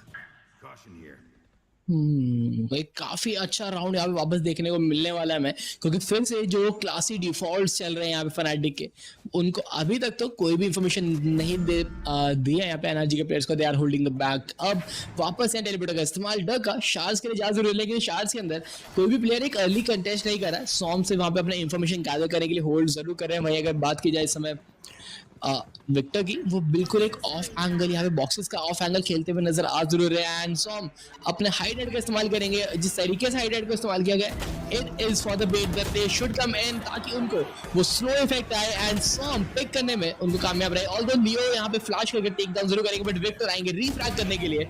Numbers का गेम पूरा यहाँ पे एनआरजी के फेवर में जा जरूर है। Boaster gets the refrag done now in a 1v2 scenario. So 37 HP पे है Boaster, लेकिन वहाँ crashes and artists को देखे Stingers and Judge के साथ यहाँ पे आगे बढ़ रहे हैं, and Boaster के पास एक Phantom है जो actually बहुत ज़्यादा कारगर साबित हो सकती है इस 1v2 scenario में। सिर्फ फैंटम है, कोई यूटिल नहीं है, वहीं फ्लैश अवेलेबल रहेगा एनआरजी के पास। गाइडिंग लाइट का यूज किया जाएगा, एंड क्रेशियस अपनी स्टिंगर से इजीली बोस्टर को पिक ऑफ कर लेंगे। एंड एक और राउंड यहाँ पे जो है एनआरजी के हाथ में आते हुए दिखाई देगा। थोड़े से यूटिल होते वहाँ पे बोस्टर के हाथ में, तो शायद यहाँ पे राउंड को कन्वर्ट कर सकते थे। वो क्लच मोमेंट जो 1v2 सिनेरियो था उसको अपने फेवर में ले जा सकते थे, but time was running out, plan भी करना था एंड मात्र एक फैंटम थी। एंड लाइक जिस तरीके से यहाँ पे सॉम एंड विक्टर ने साइड एंकर किया है, multiple frags and that high tide perfectly position, क्योंकि जैसे यहाँ पे क्रॉनिकल ने पुश आउट किया हाई टाइड से, कुछ ज्यादा यहाँ पे काउंटर स्टेफ नहीं कर पाई, get just slowed out and एक काफी इजी फ्रैग मिलता हुआ नजर आया एनआरजी को।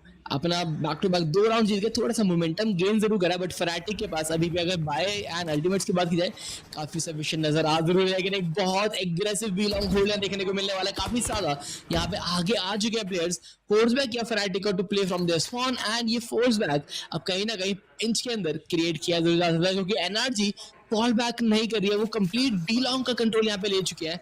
एंड उसी के साथ अगर देखें बोस्टर स्पाइक को पिकअप करेंगे, ए साइड पे जाने की तैयारी उनकी तरफ से चल जरूर रही है। एंड ए साइड पे अगर देखा जाए अभी भी 2 एंकर्स वेट कर रहे हैं उनका, and from that heaven angle काफी अच्छे थे, अगर चाहे तो साइड एंट्री को डिनाई जरूर किया जा सकता है उनकी तरफ से।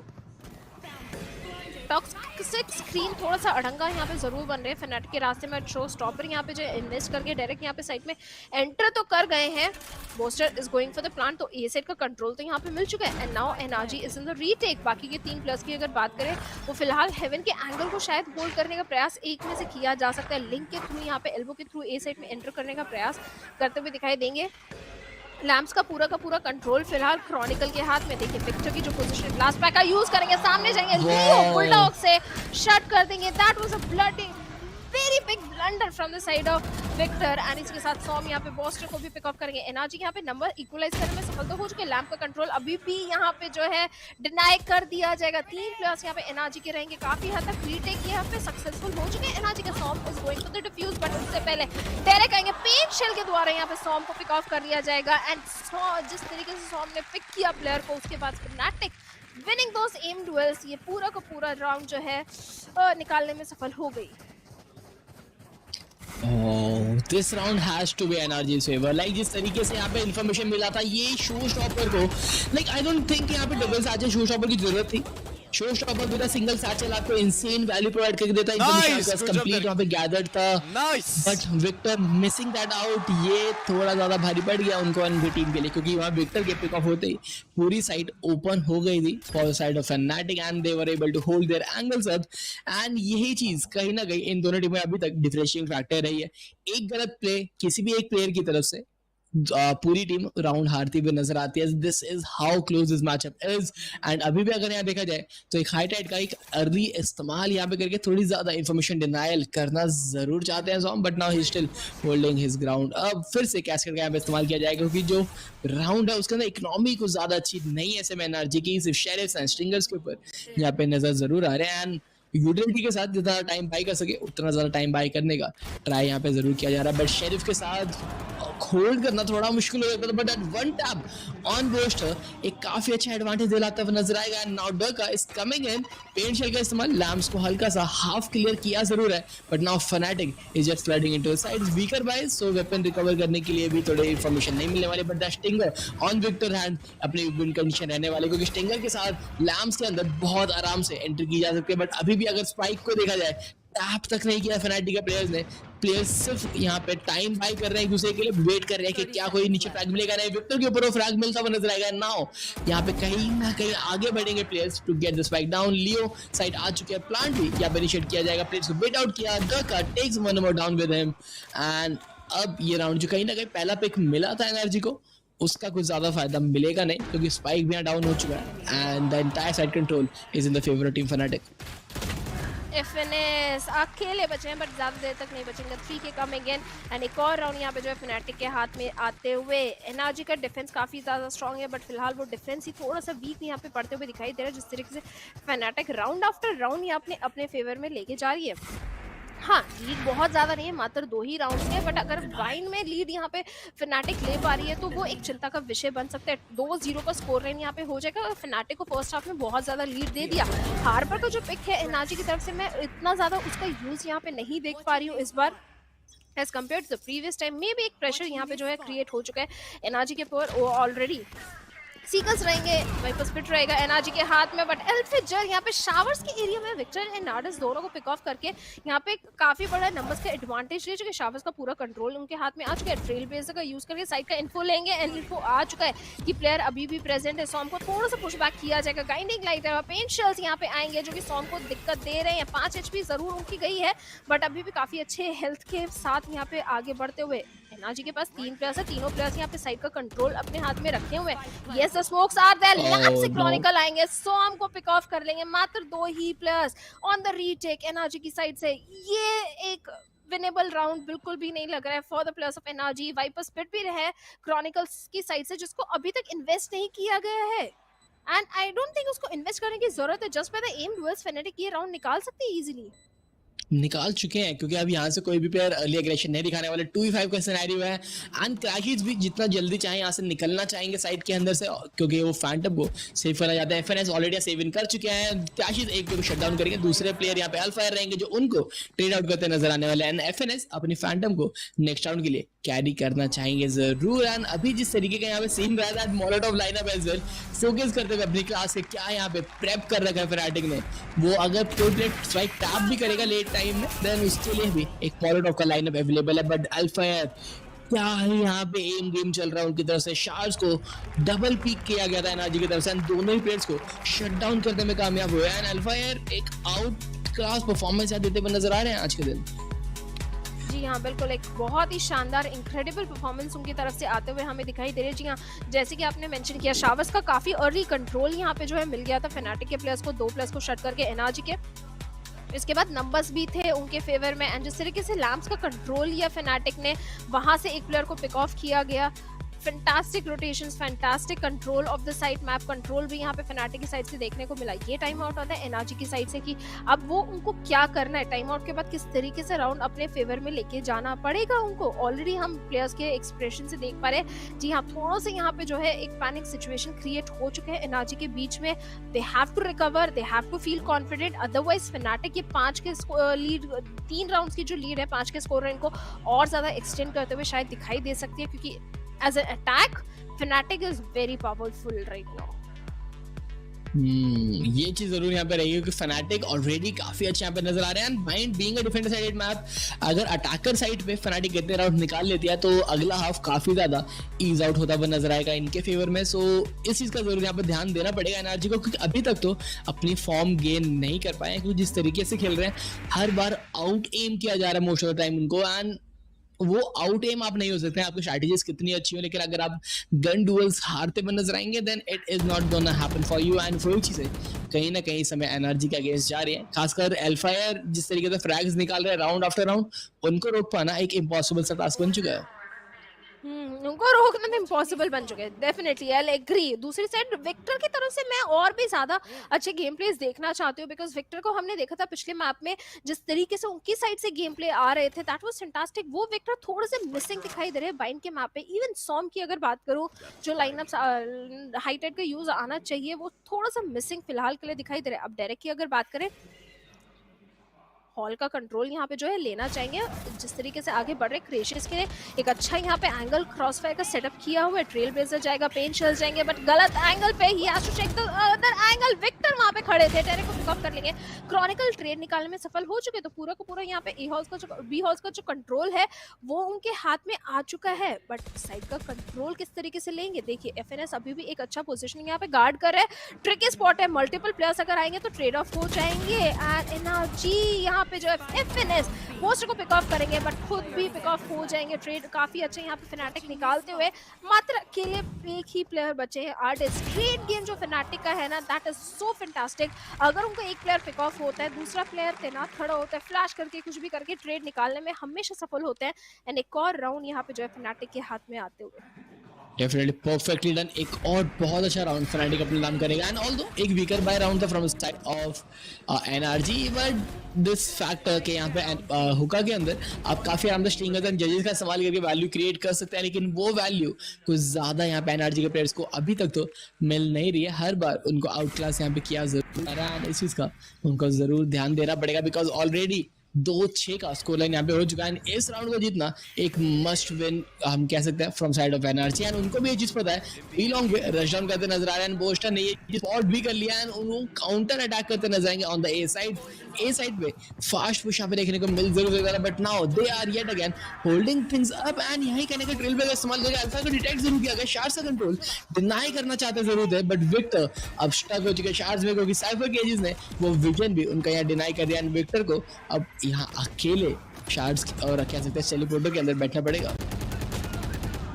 टेलीपोर्टर में फंस चुके हैं जरूर, बट जिस तरीके से देखें रेकने का यूज हमें यहाँ पे जो है देखने को मिल रहा है, लेट्स सी उसका क्या वैल्यू निकाल पाएंगे, क्योंकि अभी तो फेनेटिक के प्लेयर्स को पुश ऑफ कर दिया गया कि वो रोटेट करके बी साइड की तरफ आगे बढ़े, बट एल्फिजर यहाँ पे एक नहीं 2 प्लेयर्स को एनआरजी के पिक ऑफ करने में सफल हो चुके। क्रॉनिकल पे देखिए एक अच्छा एंगल यहाँ पे होल्ड करके रखा हुआ है, दूसरी साइड ग्लेशियस की तरफ से सीकर्स का इन्वेस्टमेंट यहाँ पे आएगा, बट क्रॉनिकल अपनी पोजीशन से काफी अच्छे तरीके से सॉम को भी पिक ऑफ करेंगे। ग्रेशियस फाइंड्स डायरेक्ट मात्र 2 ही प्लस है, 2v3 scenario, make it 1v3 scenario, क्योंकि ग्रेशियस अकेले बचे हैं, बी साइड को एंकर कर रहे थे। अब किसी भी साइड पे प्लान किया जाए फनाटिक के लिए ये राउंड तो इजीली उनके हाथ में आ रहा है, क्योंकि रीग्रोथ है, उसके अलावा यहाँ पे कोई और यूटिल नहीं बचा है एनआरजी के पास में। गाइडिंग लाइट आ सकता है, बट क्रेशियस अब 1v3 वाइपर स्प्लिट भी अवेलेबल है। I don't think it's a doable round, time भी नहीं बचा है, they have to go for the plant. Leo is going for the plant easily, spike यहाँ पे जो है प्लांट हो जाएगा, एंड इसके साथ यहाँ पे 7वां राउंड भी शायद फनाटिक अपने नाम कर लेगी। पब्लिक जिस तरीके से फनाटिक इस समय खेल रहा है, इनको रोक पाना बन चुका है, and again round after round वही चीजें हो रही हैं बार बार। अर्ली साइड कंट्रोल यहाँ डिनाई करते नजर आ रहे हैं अधिक प्लेयर्स, लेकिन फनाटिक हर बार वो गन डुएल जीत के वो साइड कंट्रोल उनसे छीन लेता है। इस बार भी शार्ट्स के अंदर कुछ ऐसी स्टोरी यहाँ पे घटती हुई नजर आई, जब अल्फा ने 2 इनिशियल फ्रैग्स निकाल लिए अपने ऊपर, एंड वो दोनों इनिशियल फ्रैग से पूरी ए साइड कंप्रोमाइज हो चुकी थी, एंड नाउ क्रैशेस वापस एक वैंडल को स्टिफ करते हुए नजर आने वाले हैं, एंड ये बार बार चीजें एनर्जी के खिलाफ ही जाती हुई दिख रही है। And fanatic I don't think ये हमने सोचा था आज के दिन से पहले कि हम बोलते हुए नजर आएंगे, डोमिनेट कर रही है आज के पूरे दिन को, बाइंड को डोमिनेट कर रही है एनआरजी के अगेंस्ट। हमें लगा था जी हाँ fanatic is a very strong team जो कि डोमिनेट करती है, ऐसा मैप एनआरजी का one of the strongest map माना जाता है, जहाँ पे एनआरजी हमेशा रूल करती है। ये बाइंड का मैप, वहाँ पे अगर फनाटिक उनको एक स्ट्रगल करवा रही है तो ये एक चिंता का विषय है। 5 राउंड्स का लीड यहाँ पे फर्स्ट हाफ में ऑलरेडी आ चुके हैं, एंड 2 ही राउंड्स बचे हैं। अगर 9-2 के स्कोर लाइन के साथ फनाटिक आगे बढ़ेगी तो आई डोंट थिंक एनआरजी यहाँ पे रिकवर कर पाएगी। ये नेक्स्ट 2 राउंड्स बहुत ज्यादा क्रूशियल है, जिसमें अगर बात करें 10वें राउंड की तो इकोनॉमी नहीं है। स्टिंगर्स इंस्पेक्टर्स पे यहाँ पे जो है एनआरजी की टीम फिलहाल के लिए दिखाई दे रही है। आरएस के पास अभी भी शावर्स का कंट्रोल है, यूटिल्स यूज करके कुछ निकालना चाह रहे हैं, बट देखिए ट्रेल ब्लेजर आएगा, एलपिजन की पोजीशन यहाँ पे थोड़ी सी कॉम्प्रोमाइज हो जाएगी, एंड इस बार फनाटिक काफी बड़े स्प्लिट में खेलते हुए दिखाई दे रही है। जिस तरीके से पिंस आ रहे हैं, क्रॉनिकल की पोजीशन तो यहाँ पे ऑलरेडी भाप ली है एनआरजी ने।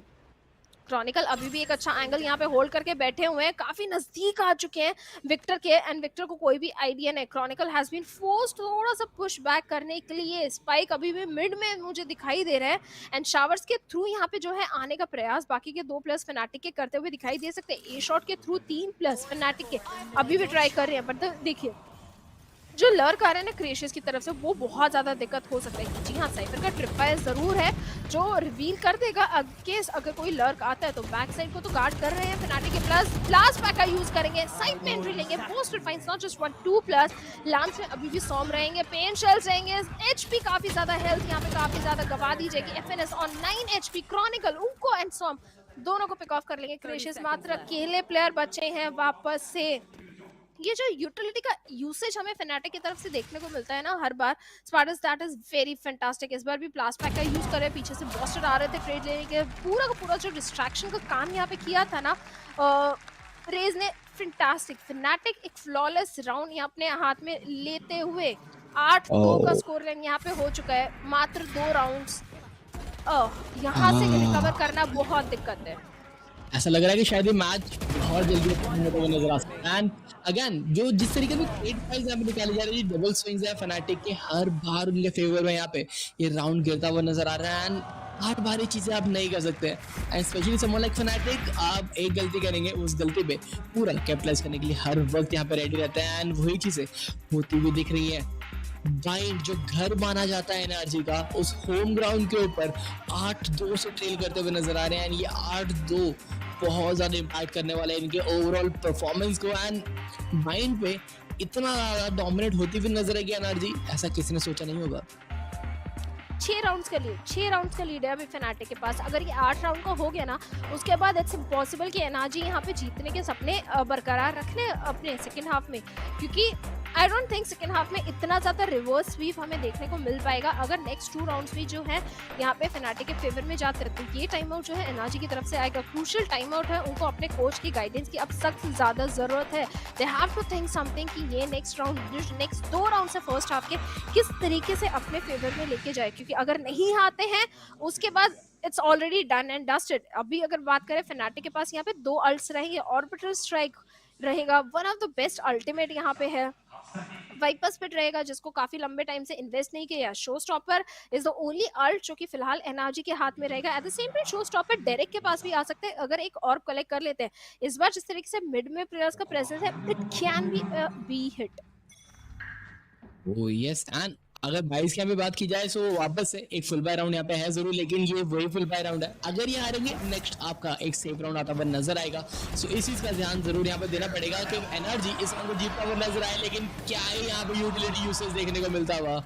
ट्रेल बेस से पहले शट डाउन किया है यहाँ बूस्टर को, आर्टिस्ट को, देन उसके बाद सीधा यहाँ पे ऑर्बिटल स्ट्राइक से हिट करके उन्हें टेक डाउन करने में कामयाब। एंड अगर आर्टिस्ट चाहते हुए डेफिनेटली आगे बढ़ के उस फाइट हुक्का के अंदर अपना पोजीशन बढ़ा के रखते हैं, लेकिन अगर हुक्का के अंदर आगे आते वो तो प्लेयर्स ऑलरेडी वॉल को ब्रेकआउट करके उनको वैसे भी इजी फ्रैग के अंदर कन्वर्ट कर सकते थे। तो हर जगह से आर्टिस्ट एंड जो भी हुक्का प्लेयर था उनको फंसा लिया गया था, बट डक विक्टर पे भी यहाँ पे फ्रैग निकालते नजर आएंगे। शो शॉपर साइड एंट्री भी मिल जाएगी एंड आई गेस अपने 9वें राउंड की तरफ यहाँ पे बढ़ती हुई नजर आ रही है Fnatic। उनके लिए ये गेम बहुत ज्यादा आसान दिख रहा है इस समय। NRG on the retake, spike plant हो चुके हैं। अभी भी देखिए स्नेक बाइट रहेगा, सॉम की तीनों अल्ट्स यहाँ पे यूटिलिटीज यहाँ पे जो है अवेलेबल है, उसको किस तरीके से यूज करेंगे, बट यूज ही नहीं करेंगे। लुक से कि एक सेव की तरफ जो है एनआरजी के प्लस आगे बढ़ते हुए दिखाई दे रहे हैं।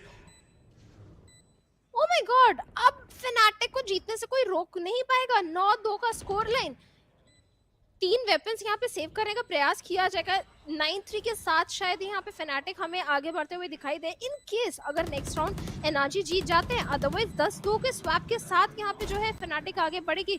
वो एक बहुत बड़ा प्रॉब्लम सिनारियो अब हो चुका है एनआरजी के लिए। जिस तरीके से डायरेक्ट आगे बढ़ रहे हैं, लुक्स लाइक वेपन सेव भी नहीं करने दिया जाएगा। सॉम सामने आएंगे, उनको भी पिक ऑफ कर लिया जाएगा एंड मात्र 2 ही यहाँ पे जो है राइफल सेव करने में सक्षम हो पाएंगे एनआरजी की टीम। एंड Fnatic एक और राउंड अपने फेवर में लेते हुए अपनी लीड को काफी ज्यादा स्ट्रेच कर चुकी है Fnatic की टीम। एंड एक काफी अच्छा प्री प्लान यहाँ पे देखने को मिलता था, क्योंकि जिस तरीके से यहाँ पे ट्रेल बेस का इस्तेमाल कर रहे हैं आर्टिस्ट, थोड़ा सा मैं कह सकता हूँ लेट हो गए अपने यहाँ पे वॉल को डिप्लॉय करने में, क्योंकि अगर जल्दी यहाँ पे वॉल को डिप्लॉय करते हैं ट्रेल बेस हिट नहीं होते हैं and then he could have survived the hookah attack. But यही टाइमिंग जो है वो ही यहाँ पे एनआरजी के लिए गलत है समझ जाते हुए नजर आ रही है। And now they have 2 guardians, 2 vandals and a judge in their hand. And ultimate की यहाँ तक बात की जाए, विक्टर के पास अभी भी शो स्टॉपर अवेलेबल है जरूर, बट उसका इस्तेमाल क्या करने को मिलेगा या नहीं वो एक सवाल रहेगा। बट अल्फायर की अगर यहाँ बात की जाए, ऑपरेटर के साथ डी लॉन्ग एरिया को कंटेस्ट कर रहे हैं एंड कोई भी एक स्विंग अगर देखने को मिलता है उनको बहुत आराम से या शट डाउन किया जा सकता है। कोशिश तो रहेगी। एंड अभी देखिए जी, जैसे कि आपने बोला कि बी फाउंटेन एंड लॉन्ग के एरिया से यहाँ पे जो है Fnatic के प्लस आगे बढ़ते हुए दिखाई दे रहे। गार्डन के एरिया में यहाँ पे एक प्लेयर अपना काफी अच्छा एंगल होल्ड करके बैठे हुए हैं, उनको अगर यहीं स्पॉट किया गया तो दिक्कत आ सकती है। साइबर केज का यूज यहाँ पे किया जाएगा। Crashies finds Alfajer and instantly उनको यहाँ पे पिक ऑफ कर दिया जाएगा। Crashies also finds a good pick यहाँ पे। इसके साथ Fnatic के 4 प्लेयर्स बचे हैं एंड जिस तरीके से रोटेशंस आ रहे हैं तो ए शॉट की तरफ से यहाँ पे जो है ए साइड में एग्जीक्यूट करने का प्रयास कर सकते हैं। शावर्स के एरिया में बॉस्टर यहाँ पे एफएनएस को पिक ऑफ कर लेंगे तो शावर्स का पूरा कंट्रोल यहाँ पे उनके हाथ में आ चुका है। हाई टाइड रहेगा जो कि थोड़ी दिक्कत दे सकता है एफएनएस को, बट क्रॉनिकल यहाँ पे आगे बढ़ के लैंप्स के कंट्रोल को कंटेस्ट करते हुए दिखाई दे सकते हैं। Guiding light comes in and Chronicle यहाँ पे जो है सॉम को भी पिक ऑफ कर लेंगे। वाइपर स्पिट यहाँ पे कमिट कर दी गई है जो कि हॉल्स का लैंप्स का पूरा एरिया क्लियर आउट करने में मदद करेगी। Boaster finds Victor and Crashies a Boaster with the 3K। Leo is going for the plant, easy spike का प्लांट भी मिल जाएगा। आर्टिस्ट विद द जज फाइंड्स क्रॉनिकल एंड इसके बाद फर्स्ट हाफ में एक और राउंड यहाँ पे जो है Fnatic अपने फेवर में करने में सफल हो चुकी है। बहुत बड़ा लीड यहाँ पे Fnatic ने बना लिया अपने लिए। स्पार्टस, क्या लगता है सेकेंड हाफ में क्या NRG कुछ कर पाएगी? I guess this is it. ये यहाँ से कन्वर्टेबल नहीं होने वाला मैचअप एंड एक वन साइडेड डोमिनेशन बाइंड को देखने को मिल रही है and Fnatic round after round जो फ्रैग्स निकाल पा रहा है। अगेन FNS को शार्ट में जिस तरीके शट डाउन किया, ये किसी ने एक्सपेक्ट नहीं किया होगा, but it is just Fnatic things perfectly done and I guess जो हम कह सकते हैं इन दोनों में सुपीरियर टीम है अब बहुत ज्यादा क्लियर एंड एविडेंट नजर आ रही है that it is team Fnatic. It's already done. जो स्कोर लाइन यहाँ पे क्रिएट हो चुका है, हिस्टोरिक कमबैक्स जी हाँ वैलोरेंट के गेम में हमने बहुत बार देखे हैं एंड मे बी शायद हमें आज देखने को मिल जाए एंड एनआरजी के फैंस उम्मीद करें कि आज एक वही हिस्टोरिक कमबैक एनआरजी यहाँ पे जो है अपने लिए क्रिएट करे। बट प्रैक्टिकली अगर हम देखें इस स्कोर लाइन के मार्जिन पे there is no chance that NRG can recover and मात्र कितने राउंड्स चाहिए? 3 राउंड्स चाहिए Fnatic को एंड एनआरजी 8 राउंड का डेफिसिट है। 8 राउंड लाने के बाद शायद एक उम्मीद बनेगी कि एनआरजी यहाँ पे जीत पाए। बैक टू बैक 8 राउंड यहाँ पे जीतना एनआरजी के लिए एक असंभव सिचुएशन बन चुका है। जिस तरीके से कॉन्फिडेंट दिखाई दे रहे हैं Fnatic की team and NRG panic situation create हो चुका है। एम डुअल्स भी कई बार हमें हारते हुए दिखाई दे रहे हैं। It's a problem scenario for NRG. Definitely NRG के लिए अब क्या चीजें फिक्स करना कंपल्सरी रहेगा, we can't even think about that, क्योंकि सिर्फ एम ड्यूल से नहीं आउटसाइड भी होते हुए नजर आ रहे हैं। क्योंकि जिस तरीके से यहाँ पे उनको बेट आउट कर रहे हैं, उनकी पोजीशंस को बेट आउट कराया जा रहा था Fnatic की तरफ से, हर बार यहाँ पे उनको फोर्स कर रहे थे to get a drive pick into their angles and यहाँ पे एल्फायर, बोस्टर, 8 Chronicles हर कोई यहाँ पे काफी अच्छे एंगल्स लेके खड़ा था and then they were able to get the side control very very easily and यही चीजें हर बार यहाँ होती हुई नजर आई पूरे अटैकर साइड पे। एंड Fnatic की एक चीज जरूर यहाँ पे कहनी पड़ेगी, फ्रैक्चर में भी अटैकर साइड पे बहुत अच्छा डोमिनेशन नजर आया था, पाइन पे भी अटैकर साइड पे बहुत अच्छे खेलते हुए नजर आए एंड ओवरऑल जो अटैकिंग ओरिएंटेशन है यहाँ पे Fnatic का वो बहुत ज्यादा स्ट्रॉन्ग दिख रहा है। कि हाँ डेफिनेटली दिखाई दे रहा है Fnatic का अटैक एंड वही अगर डिफेंस भी स्ट्रॉन्ग नजर आया Fnatic का तो उसके बाद तो एनआरजी के लिए बहुत बड़ा प्रॉब्लम क्रिएट हो जाएगा।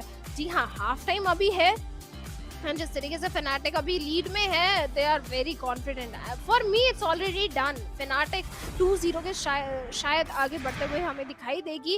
एंड अब अगर बात करें Fnatic on the defence, NRG on the attack, 2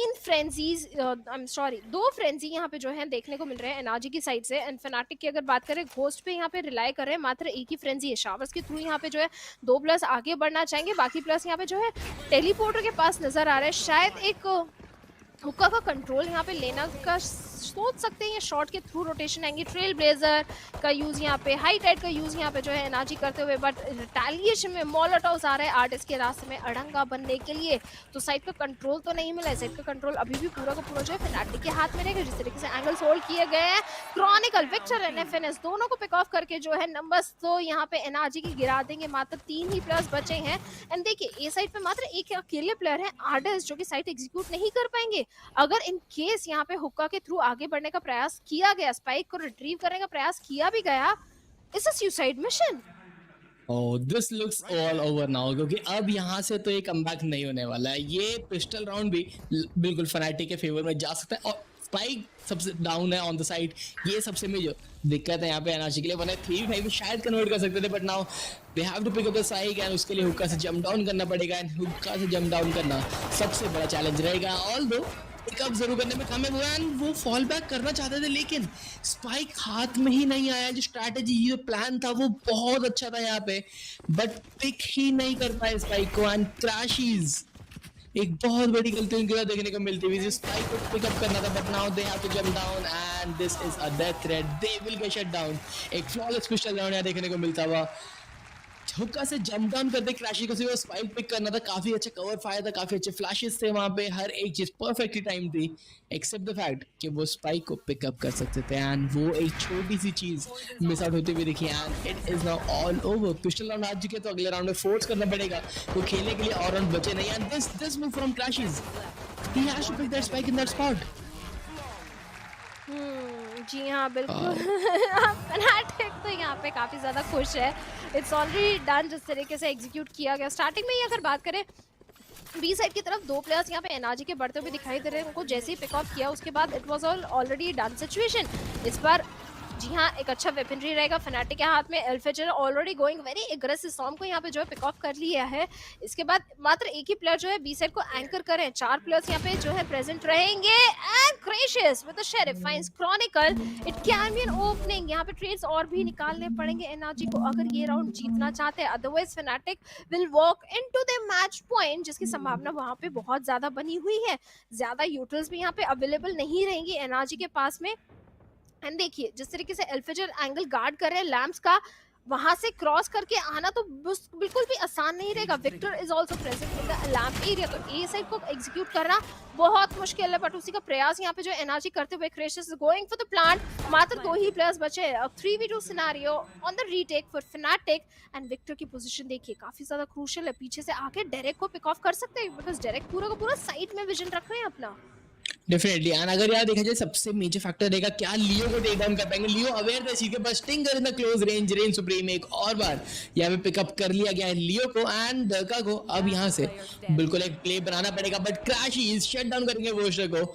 एक फोर्स राउंड एनआरजी जीतने की कगार पे आ जरूर चुका है, काफी अच्छा क्रॉस फायर सेटअप है जरूर। एंड डरका को इस क्रॉस फायर सेटअप को ब्रेक करने में काफी दिक्कत आने वाले, चिप डैमेज भी पड़ेगा जरूर and he has to take this duel. लेकिन उससे पहले उनको फोर्स आउट किया जाएगा to save out that bulldog, क्योंकि अब यहाँ से स्पाइक डिफ्यूज करना इम्पॉसिबल सा हो चुका था।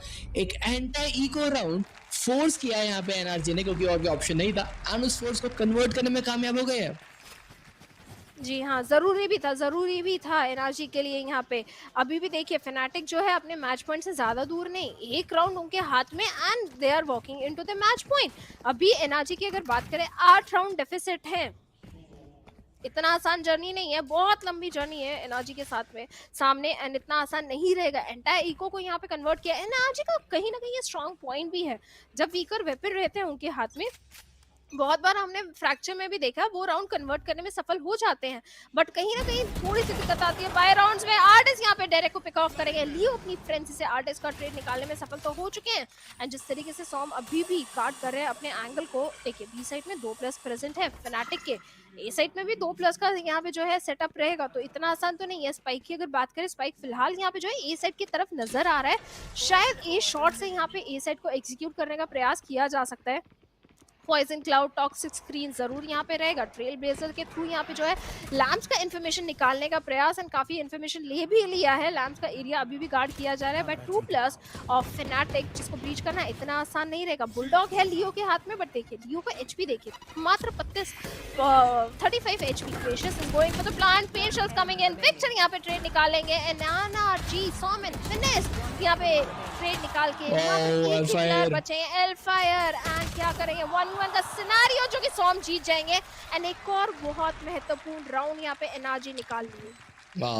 Pick up the weapon Som, spectre यहाँ पे उनके हाथ में, फैंटम्स यहाँ पे साइड पे ड्रॉप है, सो आई गेस एकदम से पहले वो वेपन रिकवर करना ज्यादा क्रूशियल होने वाला है, क्योंकि आर्टिस्ट के पास भी यहाँ पे वैंडल थी एंड गाय था यहाँ पे अच्छा खासा एनआरजी के पास and he needs to recover those and let's see अगर उन्होंने करा है या नहीं। लेकिन अल्फायर ने जिस तरीके से यहाँ पे वन टैप दिखाया ये काफी ज्यादा क्रूशियल था पूरे राउंड में एंड वो 1v1 पे जो सिनेरियो आया था, अगर थोड़े से लो एचपी पे होते सॉम तो वो बॉडी शॉट डेफिनेटली इनफ रहता उनको शट डाउन करने के लिए, बट फॉर नाउ एक काफी अच्छा राउंड यहाँ पे सिक्योर जरूर करा। बट ये अब दोनों ही टीम्स का फुल फायर राउंड रहने वाला है। अल्टीमेट्स की यहाँ तक बात है, सिर्फ और सिर्फ क्रैशेस के पास सीक्वेंस यहाँ पे अवेलेबल है, उनके अलावा और कोई चीज देखने को नहीं मिलने वाली है। अल्फायर की बात की जाए शार्ज कंट्रोल के लिए काफी अच्छा साइफर कैम यहाँ पे ऑलरेडी डिप्लॉय कर चुके हैं, जिसको तोड़ के विक्टर वो हल्का सा एक्सेस डिनाई जरूर करेंगे, बट नाउ अल्फायर इज री-एग्रेसिंग द शार्ज रीजन, री-क्लियर किया उसको एंड सिर्फ अब होल्ड बैक करते हुए नजर आ रहे हैं। सॉम की अगर बात करें, बी लॉन्ग का एंगल को फिलहाल के लिए होल्ड किया जा रहा है, फाउंटेन के पास मौजूद रहेंगे। वहीं अगर बात करें स्पाइक की तो वो फिलहाल ए साइड पे थोड़ा सा होल्ड करके यहाँ पे जो है एनआरजी की टीम इस बार खेलते हुए दिखाई दे रही है। ट्रेल ब्लेजर जाएगा लैम्प का इन्फॉर्मेशन निकालने के लिए, बट कोई फिलहाल ज्यादा इन्फॉर्मेशन उनके पास में नहीं है मौजूद। रोटेशन पे फोर्स आउट कर दिया गया है, जिस तरीके से रोटेट करें मे भी शायद हुक्का के थ्रू यहाँ पे जो है प्लेयर आगे बढ़ते हुए दिखाई दे सकते हैं, because the pins are coming towards hookah. B long से यहाँ पे 2 प्लेयर्स आगे बढ़ रहे हैं, बी साइड पे मात्र फनाटिक के 2 ही प्लेयर्स गार्ड करते हुए दिखाई देंगे एंड लर्क को यहाँ पे जो है थोड़ा सा भापना पड़ेगा एनआरजी को, क्योंकि शायद हमें क्रॉनिकल की साइड से एक अच्छा लर्क आते हुए दिखाई दे सकता है। 4v5 scenario for the players of fanatic. Guiding light का यूज करके यहाँ पे लियो ने फ्लैश आउट करने का प्रयास किया है हुक्का में, इनकेस अगर हुक्का में कोई प्लेयर प्रेजेंट है। मॉलोटॉव और स्मोक सब कुछ यहाँ पे गार्डन के एरिया में, जो कि एनआरजी को थोड़ा सा होल्ड बैक करा रहा है। बट फाइनली साइट में एंट्री लेने का प्रयास एंड सामने बहुत ही क्लोज रेंज में प्लेयर्स आएंगे। लियो एंड बोस्टर, सॉम एंड आर्टिस्ट दोनों को पिक ऑफ यहाँ पे कर रहे हैं। काफी अच्छे से उनको पोजीशन को यहाँ पे भापा है and Alfajer, this player is unstoppable. 2 players को और पिक ऑफ यहाँ पे जो है किया गया। आखिरी प्लेयर भी यहाँ पे जो है एनआरजी के धराशायी हो गए थे।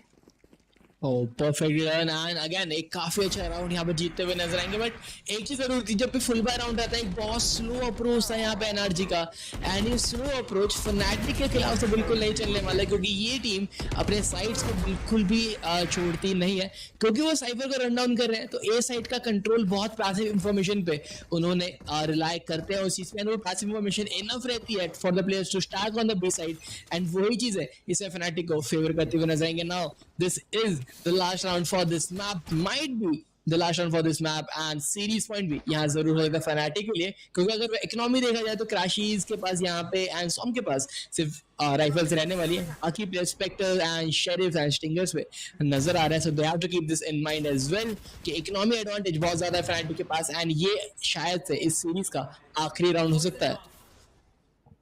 पॉसिबली क्योंकि इकोनॉमी नहीं है, जैसे कि आपने बोला ज़्यादा अच्छे वेपनरी यहाँ पे एनआरजी के पास नहीं दिखाई दे रही है। एक्चुअली एक प्लेयर के पास, सॉम के पास एक राइफल जरूर यहाँ रहेगा, क्रेशियस के पास भी राइफल है। So it's still a doable round. But Chronicle यहाँ पे जो है एफएनएस को पिक ऑफ कर चुके हैं। द पेंशल्स आर कमिंग इन, जो कि क्रॉनिकल के लिए दिक्कत में सिचुएशन बन सकते थे। बट इसी के साथ यहाँ पे जो है विक्टर आएंगे शो स्टॉपर के साथ, क्रॉनिकल को पिक ऑफ कर लेंगे। डायरेक्ट भी यहाँ पे सॉम को पिक ऑफ करेंगे। मात्र 2 ही प्लेयर्स यहाँ पे एनआरजी के बचे हैं। इनसाइड का कंट्रोल नहीं मिला, स्पाइक तो उठा लिया है। स्पाइक उठा के यहाँ पे बी साइड को एक्सिक्यूट करने का प्रयास किया जाएगा। काफी इंफॉर्मेशन यहाँ पे ट्रेल ब्लेजर के थ्रू निकाली है कि players are going already towards B side. Direct यहाँ पे आर्टिस्ट को फाइंड करेंगे, शट करेंगे। Crashies is going to the plant but a 1v4 scenario स्पार्टर्स। एक इम्पॉसिबल सा टास्क है बन चुका है एंड जिस तरीके से फ्लड आउट भी कर रहे हैं वाइट सिंह करेंगे and will finish things of for team fanatic. One sided domination on the home ground of NRG.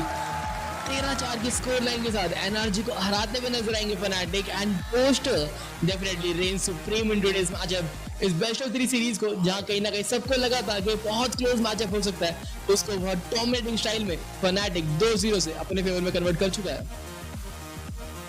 2-0 के साथ यहाँ पे जो है फनाटिक आज जीत हासिल करते हुए दिखाई दे रहे हैं। वाइन में हमें नहीं लगा था कि इतनी ज़्यादा डोमिनेटिंग परफॉर्मेंस यहाँ पे जो है फनाटिक की तरफ से आई थी। हमें लगा था बहुत ही ज़्यादा क्लोज मैचअप रहेगा।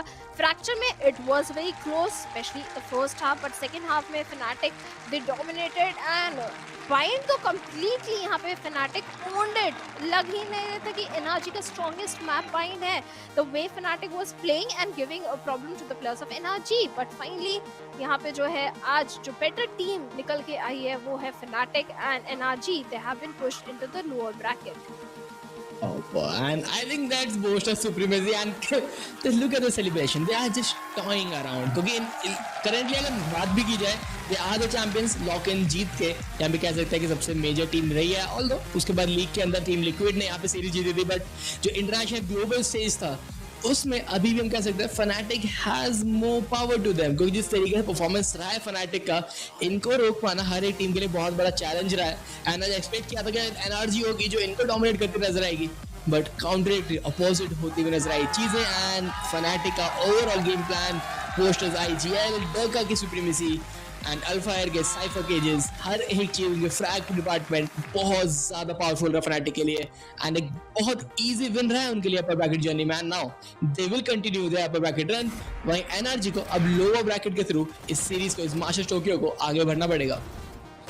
जी हाँ, लोअर ब्रैकेट में पुश कर दिया गया एनआरजी को एंड अपर सेमीफाइनल्स के आगे यहाँ पे जो है बढ़ते हुए हमें दिखाई दे रही है। फनाटिक की टीम अपर सेमीफाइनल्स खेलेंगी। HyperX एंड DRX में से जो भी टीम यहाँ पे HyperX एंड DRX में से जो भी टीम यहाँ पे जीतेगी उसके साथ यहाँ पे फनाटिक का कल आमना सामना होगा। तो इतना आसान तो नहीं रहने वाला है ये सफर भी फनाटिक के लिए, बट जी हाँ आज तो बहुत ज़्यादा डोमिनेटिंग परफॉर्मेंस हमें देखने को मिला इनकी तरफ से। EMEA region is known for this strat and वही चीज़ यहाँ पे जो है बार बार हमें फनाटिक की तरफ से देखने को मिली। जिस तरीके से स्ट्रैट्स लेके आ रहे थे out of the box, unpredictable थोड़े से यहाँ पे रह रहे थे। डेफिनेटली एंड अगेन लाइक सिर्फ स्ट्रैट्स नहीं, जो एम डुअल्स भी थे खासकर अल्फायर एंड क्रॉनिकल्स के लिए, वो बहुत ज़्यादा अच्छा यहाँ पे नजर आया उनकी तरफ से। एंड अल्फायर खासकर वो साइफर होने के बावजूद जहाँ पे इंडिविजुअल पिक्स निकाल रहे थे ऑन द शावर region, on the B long region, हर एक चीज़ को परफेक्टली टाइम किया उन्होंने एंड फनाटिक के लिए सबसे क्रूशियल फैक्टर साबित हो रहे थे क्योंकि इनिशियल स्टेज में वो मैप का जो कंट्रोल होता है वो फनाटिक को इतना आराम से मिल रहा था कि उन्हें कुछ ज़्यादा मेहनत करने की ज़रूरत ही नहीं पड़ी and all thanks to this guy one tapping everyone on the server and अपनी टीम के लिए बहुत अच्छे मैच विन के अंदर बहुत मेजर कंट्रीब्यूशन रहा इनका। जी हाँ, काफ़ी अच्छा कंट्रीब्यूशन तो यहाँ पे रहा है। एट द सेम टाइम जो क्रॉस फायर्स यहाँ पे होल्ड किए गए थे, इनकेस अगर हुक्का के थ्रू कोई प्लेयर आने का प्रयास किया रहा था तो जिस तरीके से क्रॉस फायर एंगल यहाँ पे फेनेटिक के साइड से सेटअप थे उसको ब्रीच करके आना एनआरजी के लिए बहुत बड़ा चैलेंज बन रहा था।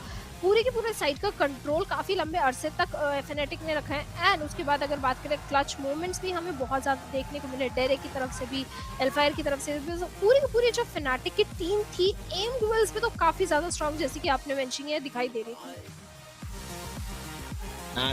अब यही फनाटिक के जर्नी रहने वाली है, दे will B rain supreme but let's सी कि अब यहाँ जो अपर ब्रैकेट के मैचेस हैं उनका मुकाबला किसके साथ होने वाला है क्योंकि अब हमारे यहाँ फनाटिक वर्सेस एनआरजी तो खत्म हो चुका है बट कमिंग अप नेक्स्ट इस पेपर एक्स वर्सेस डीआरएक्स जो इन दोनों में से जीतेगा वो इस फनाटिक जैसे जायंट को फेस करता हुआ नजर आएगा। जी हाँ, दोनों में से जो भी जीतेगा उनका मैचअप रहेगा फनाटिक के against in the upper semifinals. तो बहुत ज़्यादा क्रूशल वो मैच भी रहेगा क्योंकि वहाँ से जीत के अपर फाइनल के ब्रैकेट में टीम आगे बढ़ते हुए दिखाई देगी। तो ये एक अच्छा जर्नी है फनाटिक के लिए भी एंड बाकी टीम्स के लिए भी जो कि देखने में बहुत ज़्यादा मज़ा आएगा। काफ़ी सारी टीम्स जो एक दूसरे के साथ फर्स्ट टाइम कम्पीट कर रही है जैसे कि फनाटिक एंड एनआरजी हमें लग रहा था बहुत ज़्यादा स्ट्रॉन्ग है बाइन पे but finally they have realise कि हाँ कोई एक ऐसी टीम है जो हमें टक्कर दे सकती है ऑन द मैप ऑफ बाइन ऑल्सो। तो थोड़ा सा और होमवर्क यहाँ पे जो है करके आना पड़ेगा। डेफिनेटली वो डबल कॉम्पिटिशन जो यहाँ पे हार्बर एंड वाइपर का वो आज एनआरजी के लिए इतना ज्यादा वर्कआउट नहीं किया। वहीं अगर बात की जाए Brimstone and Viper from the side of Fnatic काफी ज्यादा डोमिनेटिंग फैशन में खेलते हुए नजर आए उसके साथ एंड एक बहुत अच्छा मैचअप यहाँ देखने को नजर आया but now it is all over. Fanatic ने जो डोमिनेशन दिखाई है आई गेस वही डोमिनेशन पूरे मास्टर्स टोक्यो में कंटिन्यू भी वो करते हुए नजर आएंगे बट अब यहाँ पे आज के दिन का जो दूसरा मैचअप है that is going to Paper X versus DRX arch rivals from the Pacific region. अब फिर से आमने सामने आने वाले हैं आज। वो मैच भी बहुत ज्यादा इंटरेस्टिंग रहेगा बट अगर मैं आपसे पूछूं उस मैचअप के लिए क्या प्रेडिक्शन रहेगी, क्या लगता है पेपर एक्स जीत जाएगी? I guess it has to be paper x like आखिरी में पैसिफिक के फाइनल्स के अंदर भी या पेपर एक्स ने 3-2 के साथ शिकस्त दी थी डीआरएक्स को। They were looking pretty strong although DRX ऐसी टीम है जो बहुत ज्यादा प्रेप करके आती है सो पेपर एक्स के लिए इतना आसान नहीं होने वाला है बट थोड़ा सा एडवांटेज जरूर रहेगा उनके फेवर में। जी हाँ, थोड़ा सा एडवांटेज रहेगा। कितना एडवांटेज रहेगा वो हम देखेंगे छोटे से ब्रेक के बाद।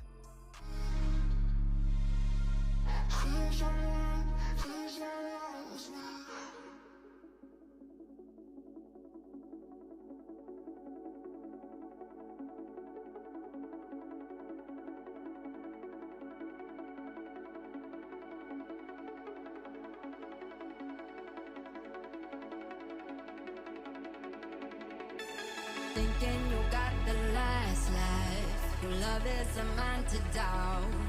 It's true, I can live without you.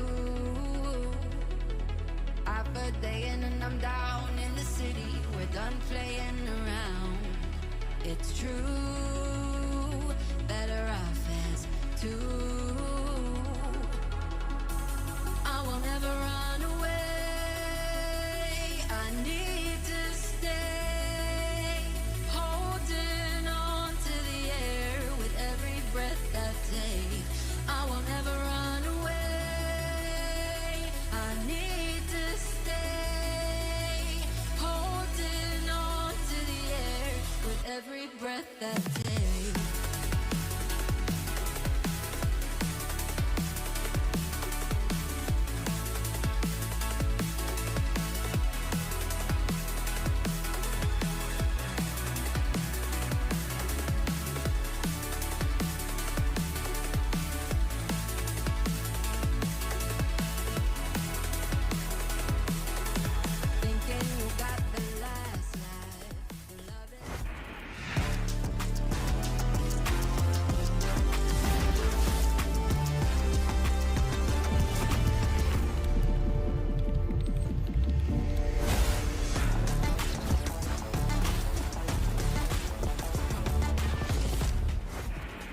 Fnatic makes a statement against one of North America's finest in NRG.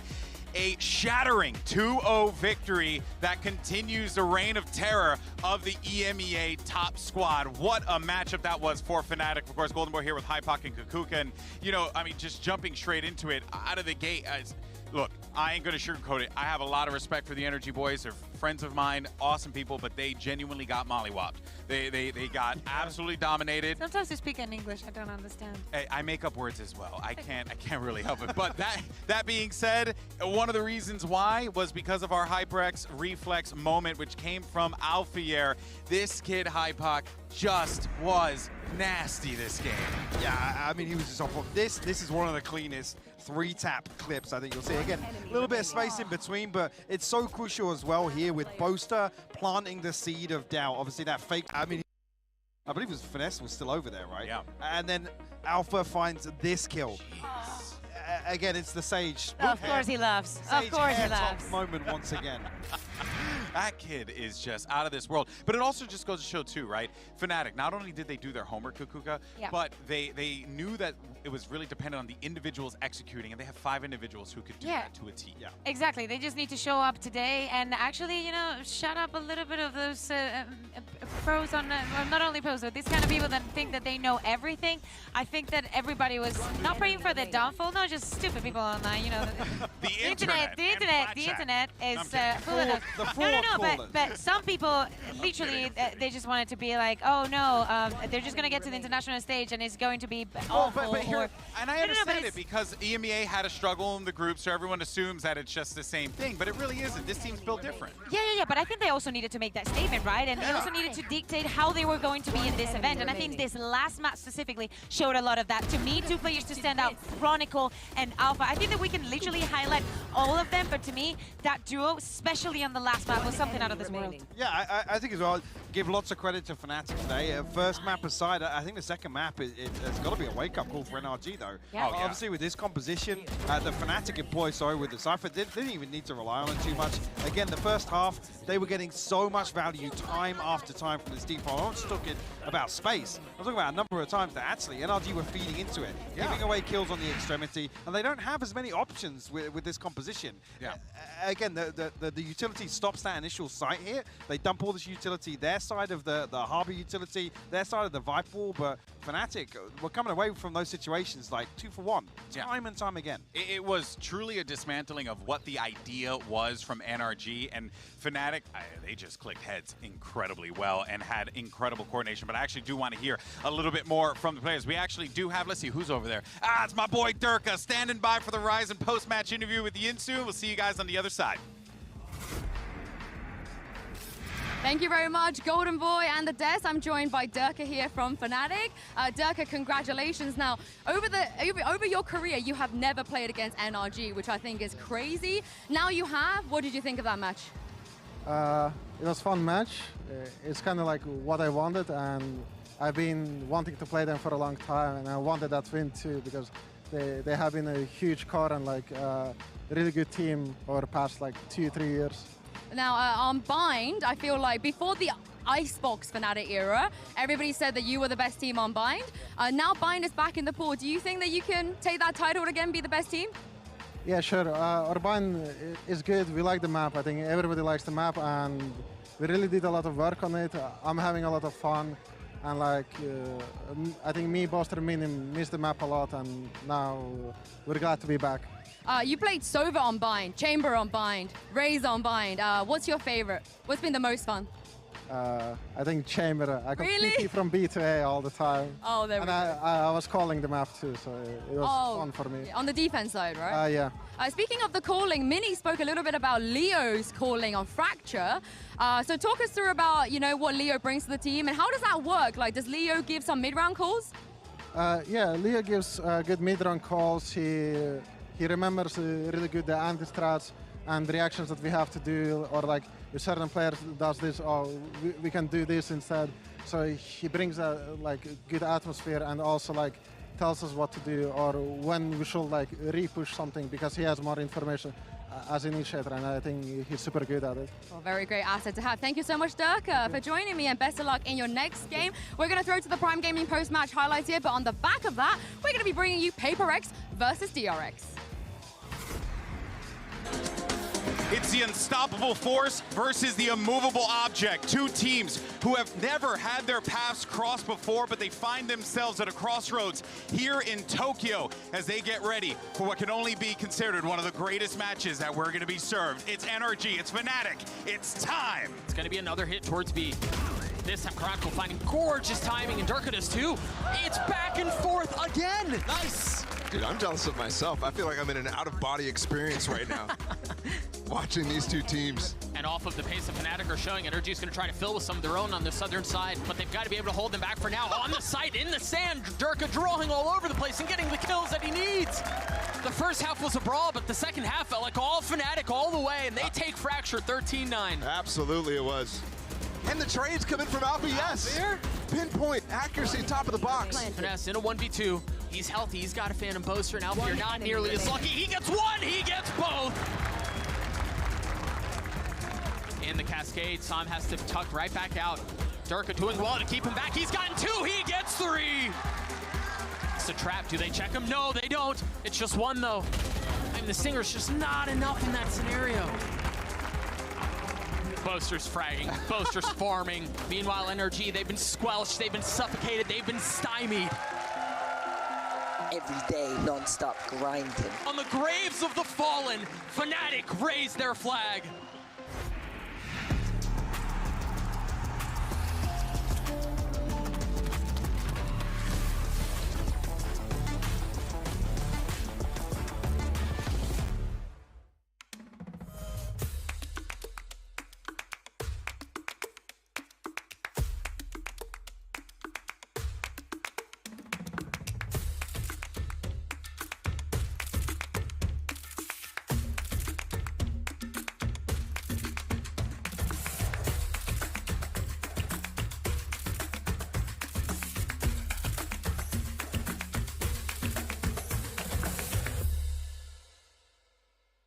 This is Sadie. She's on Verizon, and she has the new My Plan, where she gets exactly what she wants and only pays for what she needs. She picks only the perks she wants and saves on every one, all with an incredible new iPhone. Get iPhone 14 Pro on us when you switch. It's your Verizon.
DRX.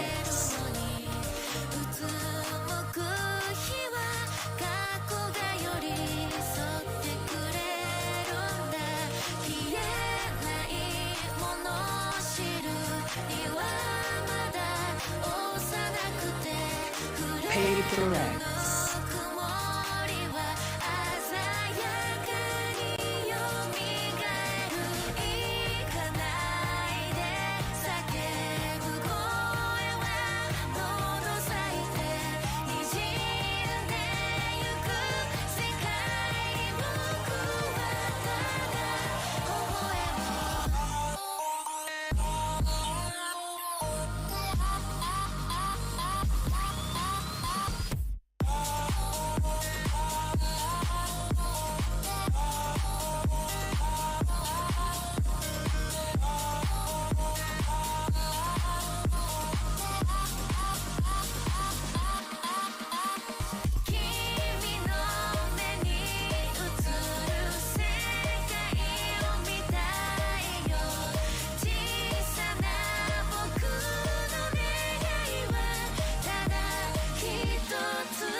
けたのなら君はどこかで笑っていられるだろうか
And welcome back to Masters Tokyo, and it's time for our second match of the day. I am your host Yingsu, and joining me at the desk is Baller and Kakuka. Kakuka, you were on already for today. What a match that was. But Baller, welcome to the desk. Thank you, thank you. Yeah, I'm really excited for this next one because I don't feel like that first one delivered. Maybe a little bit on map 1, but then map 2 was kind of a stomp. I really hope that this rematch that we have, HyperX and DRX, is going to deliver, because I really do watch HyperX and love what I see. Enjoy it. Yeah, it's kind of one of the Valorants that you just watch to see how crazy the game can get. Are you a paper boy?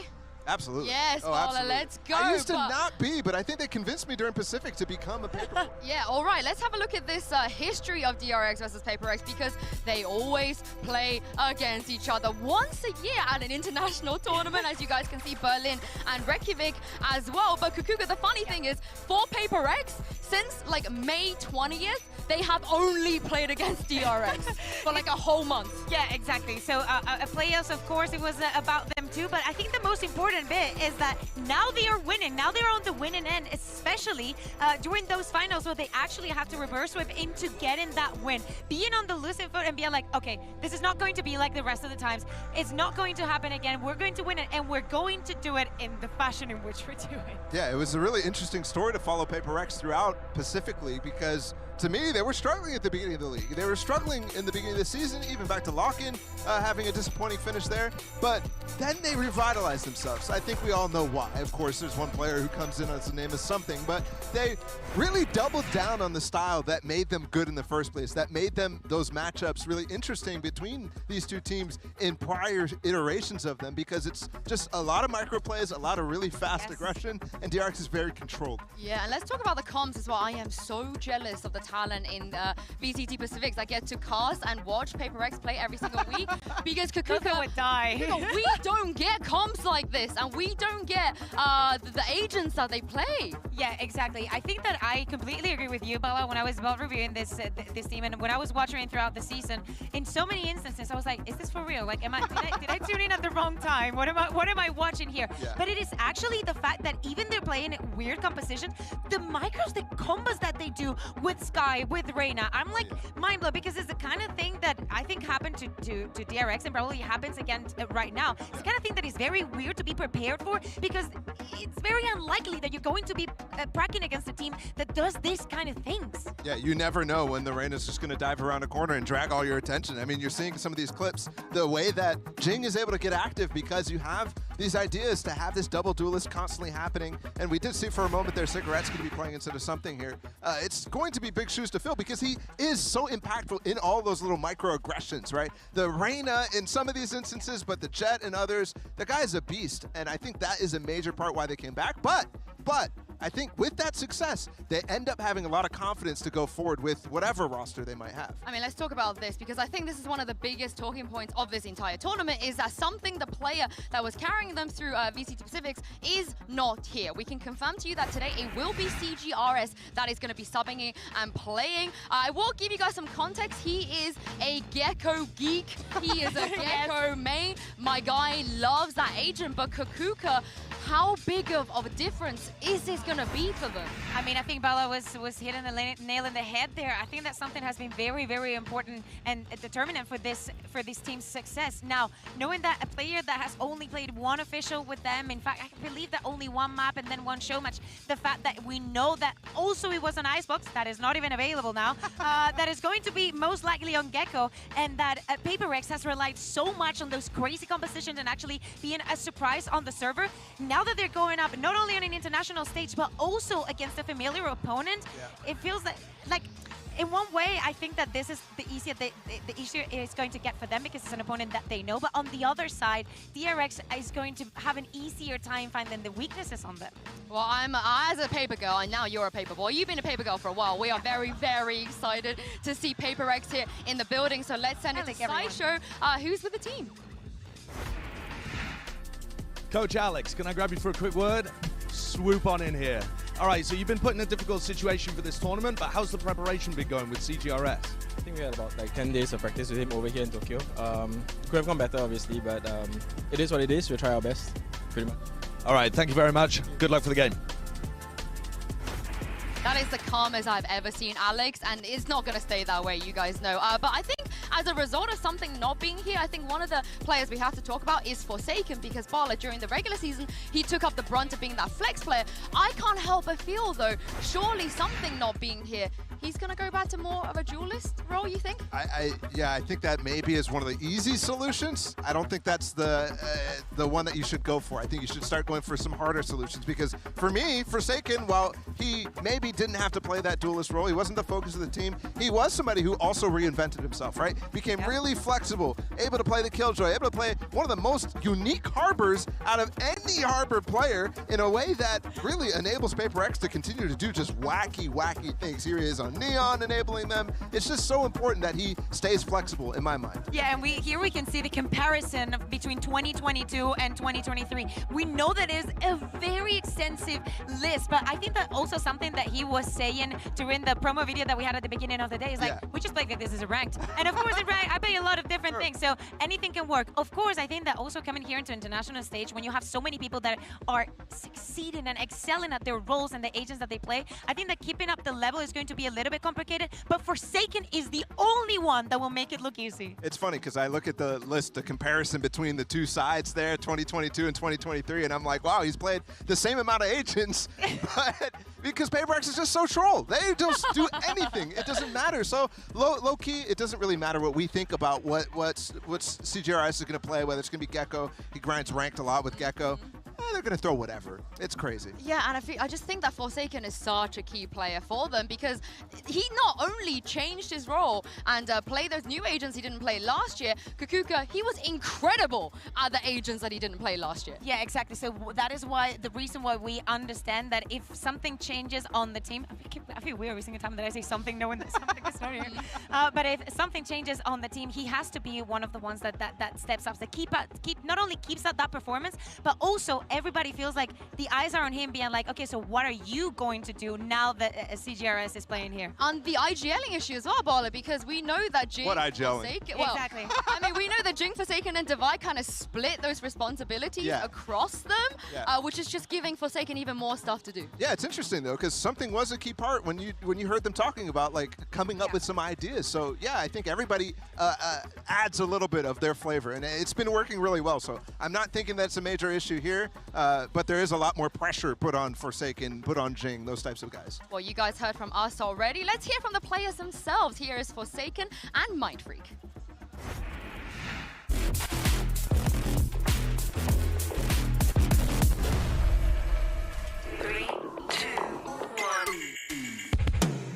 Hello guys, my name is Jason aka Forsaken. I play for Team HyperX. So we decided to like change new member, which is we bring something into the team, and I feel like when we play with something, our team is like become even stronger with him because now we have firepower. Hello guys, I'm Marilyn Hart, known as Mindfreak in game, and I'm from Team HyperX. We kinda trying to adjust to our sub, which is Cigarettes, because he needs to step in because one of our players cannot get the visa in time, and yeah, I think so far so good.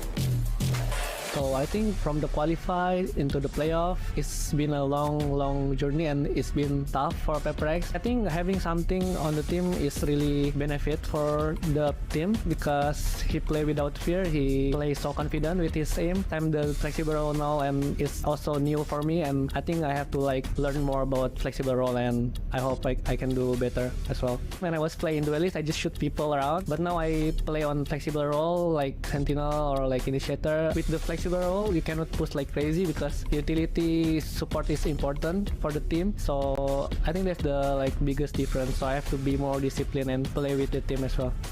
I kind of feel a bit nostalgic because all the players is almost the same, right? Like Fnatic, Navi is the old FPX, and then Liquid. Some of the Liquid members are like Gambit. We met them in Berlin. Then from NA, it's like NRG and Loud. We met them like how many times? I can't remember in any events. It's like all the same players all over again.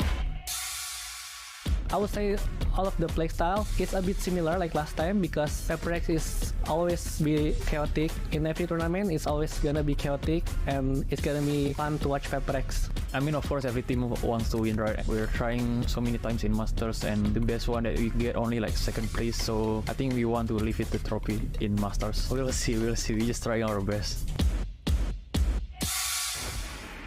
I mean, we talk about teams that haven't won a trophy yet that are due for one, and Kukuka, I feel like we should put HyperX in that list as well. Oh yeah, completely. I think that they have some crazy runs, that they have been on the spotlight more than once, and I think that we could say the same about their opponents today.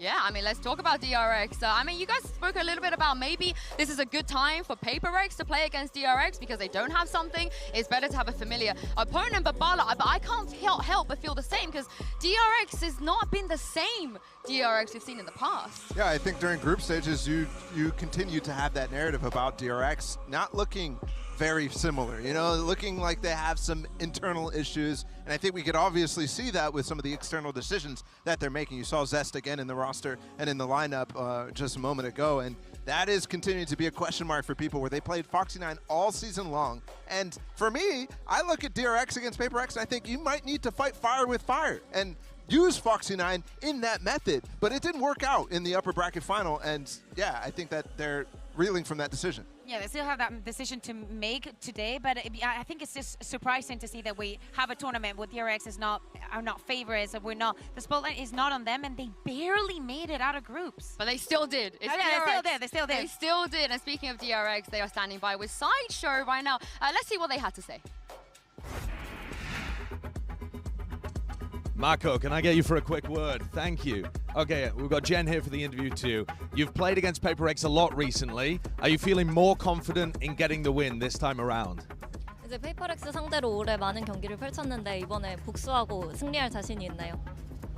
사실 그 전까지 컨디션이 별로 안 좋았어가지고 졌던 것 같은데 요즘은 저희 선수들 모두 다 폼도 올랐고 컨디션도 좋기 때문에 이번에는 이길 것 같아요. I think the times when we lost to FakerX, we weren't really feeling it on that day, but I feel like everyone is in a prime form, we're in a good form, and we're feeling okay today, so I think we're going to beat them with no problem. Sounds good. Thank you very much for the interview. Well, I'll let you get back to the rest of your team. Ooh, those are big words. If he had said that normally, I'd be like, yeah, of course they're going to say that. But Bali, you know, you mentioned Zest versus Foxy9. It is going to be Zest today. Mako seems to think that that's, I guess, is working out for them. They're very, very confident. He says they feel good. Yeah. And if they feel good, I guess that means the DRX is going to be good. Not like the entire group stage. It was just constant struggles for them and slow starts, which you don't see from DRX over and over. I mean, every single group stage they come out with fire, with heat. Even in games against FakerX to open things up, they always look good. So you can't be confident if you're Mako, in my mind, heading into this game. I feel like so many teams in the other regions have had their testing period of trying things out. To me, DRX have still this question of when is actually better to play one, what to do with the other. We saw rosters like football is moving completely away from having 6 players to just focus on 5 and trying to make the best out of that version. It feels like DRX still has that pending issue, that pending homework coming into this tournament. It is going to be Cess, but obviously that affects the rest of the team. Now, is it going to be, is what they have prepared going to be ready for today? It's really interesting to me because I think everywhere across, other than like EG when they put in Demon 1 to start things off, all the other 6-man rosters are not here at Tokyo. They're struggling to move forward, and I think DRX is learning that. The funny part, though, is they learned this already back at Masters Berlin when they had Lakia, where they tried to sub him in. It's the exact same situation where it's like, what is the actual idea here with the 6-man roster? I miss those days. I miss those days. Well, the pressure seems to be on DRX. We have seen this in the past, and this is how Mako reacted to that in a post-match interview back at VCT Pacific. 사실 그 전까지 좀 많이 힘들었어가지고 그냥 조금 울먹거리는 것 같아요. 근데 그래서 지금 기분은 되게 좋으면서도 그간에 이제 있었던 일들 생각하니까 조금 생각이 나가지고 그랬던 것 같아요. I mean, Kukuka, you can understand why he was getting emotional, especially being the player that does have to dig them out of every single hole when they're not doing well. And also, everybody loves Mako. Everybody admires Mako. Everybody, you know, has at least him on the list of the best controllers in the world. And I think that he feels that personal responsibility of, with all these changes going around, I have to be consistent. I have to be keeping this up. And not only myself, I have to pull everybody back up. Yeah, sure. And particularly in this matchup, right? When you think of how to deal with FakerX, you think of, let's slow things down, let's be a little bit more cautious, let's try to use defaults to our advantage, try to spring the traps. Mako's the guy who's consistently being under pressure in those moments because that's what that playstyle requires. Other players like Zest too, I think, fit in that type of style, and I think that DRX in general and historically fit in that type of style. but it puts a lot on Mako, and especially when you see the form of Buzz and RB and just Stacks even you could add into the group stage. It's very fluctuating. It's variable all over the place, whereas Mako is that guy who has to consistently be there for this team over and over. Yeah, and a lot of them have been pretty open with what they've been going through and how they feel. Here is Stacks as well, giving us his thoughts on fighting through the group stage before this rematch against FavorX. 그리고 이제 첫 맵은 저희가 조금 비몽사몽한 느낌이 좀 있어가지고 진 것 같고, 그리고 2, 3맵은 저희가 이제 진짜 완벽한 커뮤니케이션, 완벽한 팀플레이로 해서 이긴 것 같아서 기분은 좋아요. 베스트를 다시 넣게 돼서 넣고 이겨서 다행이고, 플레이오프 못 갈 것 같다라고 생각한 적은 없습니다. 솔직하게 말하면은 어쩔 때 한 번씩 뭐 긴장될 거나 뭔가 조금 압박받을 때 있기는 한데, 너무 많이 국제대회를 경험해봤고, 그리고 이제 우리가 이제 할 것만 한다면 된다는 마인드이기 때문에. There are some key ults here close. I mean, there's one. I wasn't even talking about that one. HyperX는 퍼시픽에서 저희를 2위로 만들었던 팀이기 때문에 저희가 이제 다시 복수를 한다는 느낌으로 제가 다시 한번 이겨볼 수 있도록 하겠습니다. 그리고 이제 다 자기 5명끼리 말 맞춰서 한다는 것 자체가 좀 신기한 것 같기도 하고, 거기서 개인기량도 뽑아낸다는 게 진짜 5명 다 키플레이인 것 같아요. 제가 최고의 선수라고 자신 있게 말할 수 있을 때는 제가 세계 무대에서 타이틀을 땄을 때일 것 같고요. 언제든 세계 무대에서 우승 트로피를 딸 때까지 포기하지 않을 예정입니다.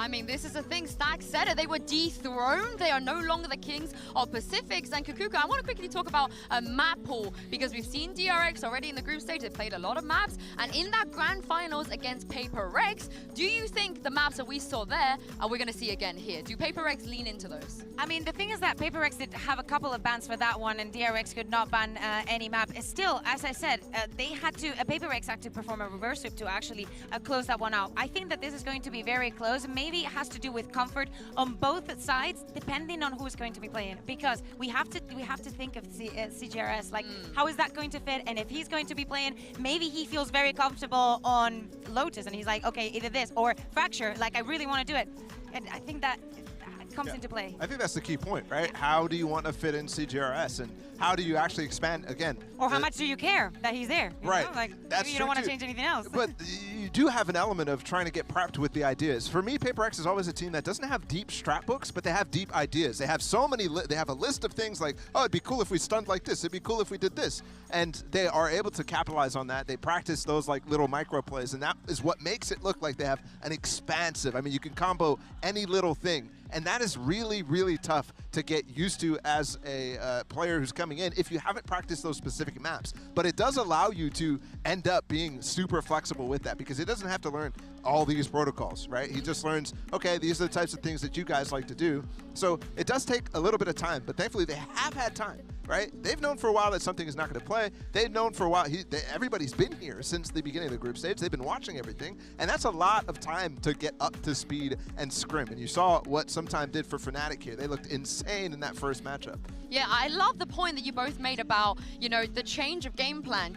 They should just be focusing on maps that CGRS is a little bit more comfortable in, because Kukuka, if we remember back in EMEA, Harmy, Kamek, Zaysh, Weber, every single team unanimously said when they had to sub, they unanimously said when they had to sub someone in was, we had to limit our map pool and just focus on 1 or 2, because we just don't have the time and resources to try and get 7 maps down. It doesn't make sense.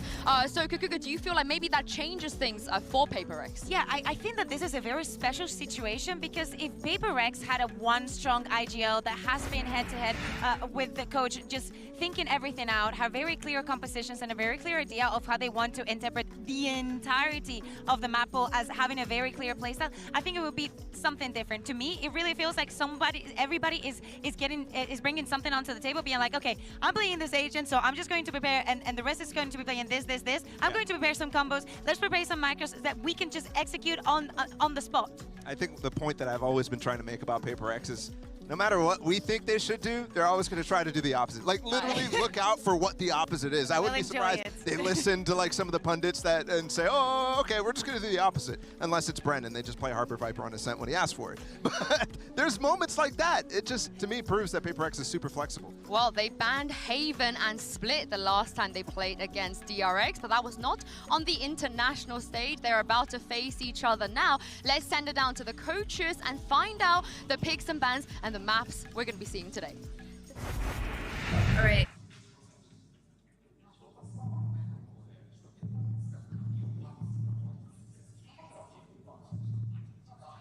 Okay, so DRX, you will be Team A, and we'll start with your first ban.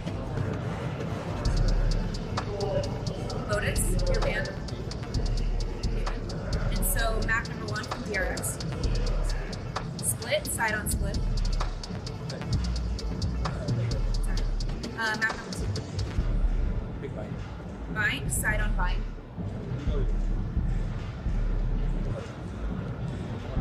Attack. So we're gonna go next to the band, starting with DRX. We have Ascent, Fracture, and Pearl. And Ascent, you're a band, you have Fracture and Pearl. Band Pearl. Map number 3 is going to be Fracture, DRX, side on Fracture. Okay, going through this, make sure we're all good to go. First set of bands, we have Lotus and Haven. Map number 1 is Split with DRX on attack. Map number 2 is Bind with DRX on attack. Next set of bands are Ascent and Pearl. Decider, map number 3 will be Fracture with DRX on attack. Good? All right, good luck to you.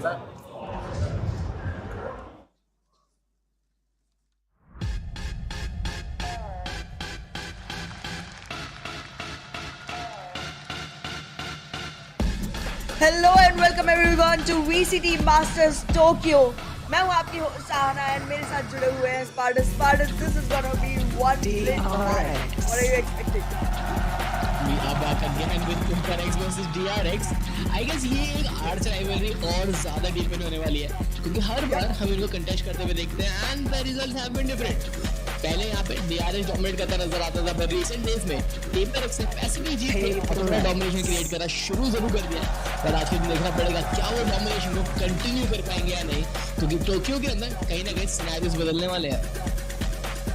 Scenarios definitely यहाँ पर बदलने वाले हैं लेकिन जो भी team जीतेगी उसको यहाँ पर बाद में फाइट ऑफ करना पड़ेगा Fnatic के against which is again a very scary thing to do. So देखते हैं किसका यहाँ पर पलड़ा भारी रहता है because again this might be one of the most precious games for them because again Fnatic के सामने फाइट करना अगेन एक मुश्किल बात रहने वाली है तो अभी जीत का स्वाद जरूर से चखना चाहेंगे हमारी team. And again I feel like जिस तरह से ऑन स्ट्रीक DRX जीत रही थी एक के बाद एक I want something same happening for the side of DRX but something नहीं खेल रहे.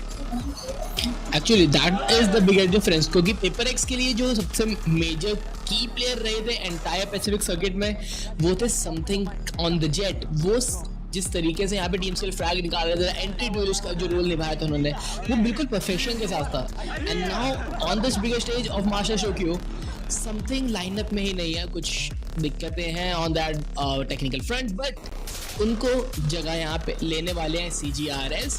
So, वो खेलते हुए हमें यहाँ पे नजर आएंगे. सो ये जिस तरीके से खेलने वाले हैं हम इतना ज़्यादा इनका इन्वॉल्वमेंट देखते नहीं है HyperX के लाइनअप में and he is now on the bigger stage. So pressure उनके ऊपर भी रहेगा. टीम कॉम्पोजिशन में थोड़ा डगमगा सकता है एंड सारी चीज़ें HyperX को आज के दिन फिक्स करनी पड़ेगी क्योंकि विदाउट योर स्टार प्लेयर आपको कहीं ना कहीं से ये विक्ट्री को स्क्रैप आउट करना ही पड़ेगा.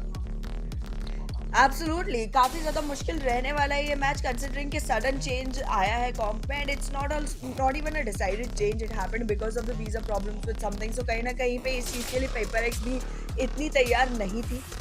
It's out of the blue change तो कहीं ना कहीं उसको एडजस्ट करने में थोड़ा टाइम लगने वाला है. But look at this we are still going with double duelist double controller from the side of HyperX. Initiator का रोल CGRS यहाँ पर निभाते हुए नजर आएंगे एंड अगर DRX की बात की जाए they have double controllers double dualist and initiator. So okay they are trying to beat HyperX in HyperX manner जिस तरह से हमने पैसिफिक के फाइनल्स में देखा था. but does it work out for them? I don't think so. R be on that neon सिर्फ fracture में खेलते हुए नजर आता है बट अब स्प्लिट में भी ये नियॉन का यूज देखने को मिलने वाला है जो एक्चुअली सिर्फ एक डिफरेंस बनाता है जेट के अगेंस्ट. बाकी कॉम्पोजिशन बिल्कुल मिरर सेम है. There is Astra Viper with Raze and Skye. सिर्फ नियॉन एंड जेट डेफ यहाँ पे देखने को मिलने वाला है एंड जेट के साथ आई गेस वो जो मूवमेंट एबिलिटी मिलती है to take the heaven control इधर ऑन ए साइड और बी साइड, वो थोड़ी ज़्यादा फ्लेक्सिबल हो जाती है, लेकिन नियॉन के साथ आप जो स्लाइड के साथ आप एंट्री कर सकते हैं, that run and gun in the close region with that spectre just turning and burning players down, वो एक एग्रेसिवनेस वो रिले बोल्ट के साथ बैक साइड को क्लियर करना, ऐसे छोटे छोटे एडवांटेजेस आप नियॉन के साथ भी क्रिएट कर सकते हैं। देखना पड़ेगा कौन से प्लेयर को कॉम्पोजिशन आज ज़्यादा सूट करता है, क्योंकि DRX एक अलग स्टाइल में देखने वाली है आज। Absolutely, absolutely. I am waiting to see what goes on here because so far हमें recent streak में तो PaperX constantly जीतती हुई नजर आई है। इस बार देखना होगा DRX किस तरह का जवाब इनके लिए लेके आई है। कॉम्प को यहाँ पर ऑलमोस्ट मिरर करने की कोशिश की गई है, so I feel like DRX wants to beat PaperX in their own game, in their own style, but we'll find out if they can, क्योंकि जो practice रही है from the side of PaperX on this comp has been quite a lot compared to DRX. थोड़ा संभल के खेलने वाली team है DRX comparatively. Exactly, and let's see अब किस तरीके से DRX खेलने वाले, क्योंकि नियॉन के साथ इतने क्रूशियल स्टेज में आके चेंज करना, like bringing neon into a lineup, एक काफ़ी मैसिव डिसीजन यहाँ पे हो सकता है। देखना पड़ेगा क्या यहाँ पे प्रेप रहा है, किस तरीके से उनका इस्तेमाल यहाँ पे हमें देखने को मिलने वाला है, या फिर ये चेंज कहीं DRX की हार का कारण बनता हुआ नजर आए। But will just find out when the match begins, क्योंकि अगर यहाँ पे सिर्फ एक नियॉन का डिफरेंस DRX साइड से, PaperX की तरफ एक प्लेयर ही यहाँ पे मिसिंग नजर आ रहा है from the main lineup. Cigarettes किस तरीके से परफॉर्म करेंगे, किस तरीके से समथिंग का जो गैप है उसको फिल किया जाएगा from the side of cigarettes, वो देखने वाली बात रहेगी। Exactly, I mean जिस तरह से PaperX खेलती है, mostly the attention is grabbed by something and उस चक्कर में बाकी के प्लेयर्स को अपना गेम प्ले बहुत इजीली पैन आउट करने का टाइम मिल जाता है। But this time not having something definitely will put a little bit of pressure on PaperX, but also a little bit of pressure on DRX, क्योंकि उन्हें भी सोचना पड़ेगा एक बार के लिए कि अब ध्यान कहाँ दिया जाए, because something नहीं है इन गेम। However, एक बार अगर इनके ऊपर नजर डालें तो सारी अटैकिंग साइड फिलहाल साइड A की तरफ जाती हुई नजर आ रही है, लेकिन फॉरसेकन यहाँ पर साइड B पे डिस्ट्रैक्शन क्रिएट करना चाह रहे हैं। He has already pinned out the position of Zest, and इसके चलते एक जो रोटेशन आने वाला है उसमें इजी एंट्री साइड की हथियार चुके हैं प्लेयर्स। Yes, and काफी आराम साइड में आएंगे, बट आर भी विद दैट फ्रेंजी बहुत लॉन्ग रेंज डुएल लेना चाहते हैं। पोजीशन अपनी गिव अप हुई जरूर है, बट नाउ उनको फ्लैंक छोड़ के मिड के थ्रू रोटेट करना पड़ेगा। एंड नियॉन का यही फायदा है कि आप बहुत फास्ट रोटेट कर सकते हैं, ऑलरेडी रिग्रुप कर चुके हैं अपने टीममेट के साथ। ये 5-5 का रीटेक सिनेरियो होती है। लेट्स सी DRX क्या यहाँ पे कर पाते हैं। रिजोबर्ट का इस्तेमाल काफी है, जिंग को स्टन जरूर किया है, लेकिन इससे पहले स्विंग आउट करते काफी अच्छी कवर फायर ऑलरेडी यहाँ पे बना जरूर रखा है। And the way PaperX are holding the crossfires, DRX के लिए काफी ज्यादा मुश्किल यहाँ पे होने वाली है। काफी जंगल है जरूर, but Jing will win that duel. Heaven का कंट्रोल पूरा है एक्सेसिबल एज वेल, बस takes down one with that frenzy. And अब यहाँ पे स्पाइक को स्टिक करना शुरू कर देंगे दोनों पे साइड पे जरूर, but mind freak come from the flank, main का कंट्रोल रहेगा, easy 3K from him. And PaperX perfect pistol round ऐसे करके लेके जाएगी, एक बहुत फास्ट एग्जीक्यूट और उतना ही क्लीन पोस्ट पांडिया देखने को मिलता हुआ। Absolutely, absolutely. एक बार उस बोर्ड पे जरूर नजर डालना चाहूंगी। The board literally said, "Some feels like something is missing." You're right, buddy. You're right. Something is missing, but it's still going good. Start बहुत अच्छा है। माइंड फ्रीक की तरफ से जो 3K आया काफ़ी काबिल तारीफ। जिस तरह से यहाँ पर ट्रिपल पीक बनाकर रखा हुआ था towards the heaven area around the boxes, बहुत अच्छे से एक प्लेयर की पोजीशन कंसील रखी थी, 2 प्लेयर्स रैम्स के थ्रू वहाँ पर डबल पीक ले रहे थे। बहुत डिप्रेसिंग सिचुएशन यहाँ पर बन चुकी थी DRX के लिए। एंड लीजिए उसी पे कैपिटलाइज करते हुए नजर आएंगे दोबारा से PaperX के प्लेयर्स यहाँ पर अपने बोलबाले को काबू में रखते हुए दिखाई देंगे। The plant will be done and now it's just 2v5। लड़ तो लेना ही चाहिए because like it's not a lot of damage that they're gonna be soaking in। already shields में इन्वेस्ट नहीं किया था, एक अकेली क्लासिक बची है, उसे तो बचाने का मतलब ही नहीं है। तो ठीक है, स्टैक्स अप फाइट में घुसेंगे, जरूर डैमेज देने की कोशिश करेंगे। they would want to pick off at least a couple of players ताकि weapons drop हो सके, but possibility नहीं लग रही है। ओके अगेन लाइक PaperX का वही डब्ल्यू गेमिंग अभी भी चलता हुआ नजर जरूर आ रहा है। एंड ये चीजें कहीं ना कहीं DRX को देखना पड़ेगा काउंटर कैसे करता है। डेफिनेटली काफी एग्रेसिव तरीके से DRX खेलना चाहते जरूर है, and it was a safe round, so we kind of expect them to lose this one. But एक फ्लॉलेस तरीके से यहाँ पे राउंड सिक्योर करके लेके जाना, कोई यहाँ पे डैमेज भी नहीं लिया, which is going to boost the economy a lot. And वही अगर बात की जाए इसमें DRX की, वो भी हाफ शील्ड का यहाँ पे इस्तेमाल करते नजर आ रहे हैं। एंड हाफ शील्ड बेटा is literally taking over and वो काफी ज्यादा स्ट्रॉन्ग भी नजर आ रहा है। लेकिन इस बार अगर DRX की बात की जाए, ट्रिपल स्टैक मिड के अंदर यहाँ पे नजर आ रहा है with Neon, Viper and Raze, लेकिन फिर से फॉल बैक करते नजर आएंगे। जेस्ट के पास इंफॉर्मेशन है जरूर, बट वेट क्या नहीं करना चाहते पे ब्रेस कोई फॉल्ट नहीं, जस्ट गेट डिसाइड, बट बस का क्रॉस फायर काफी अच्छा पे सेटअप होता हुआ ही will get taken down by the paint shells from Jing. Trade जरूर है, बट माको या जिंग को फिर से रिफ्रेश करके नंबर एडवांटेज अपने फेवर में कर लेंगे।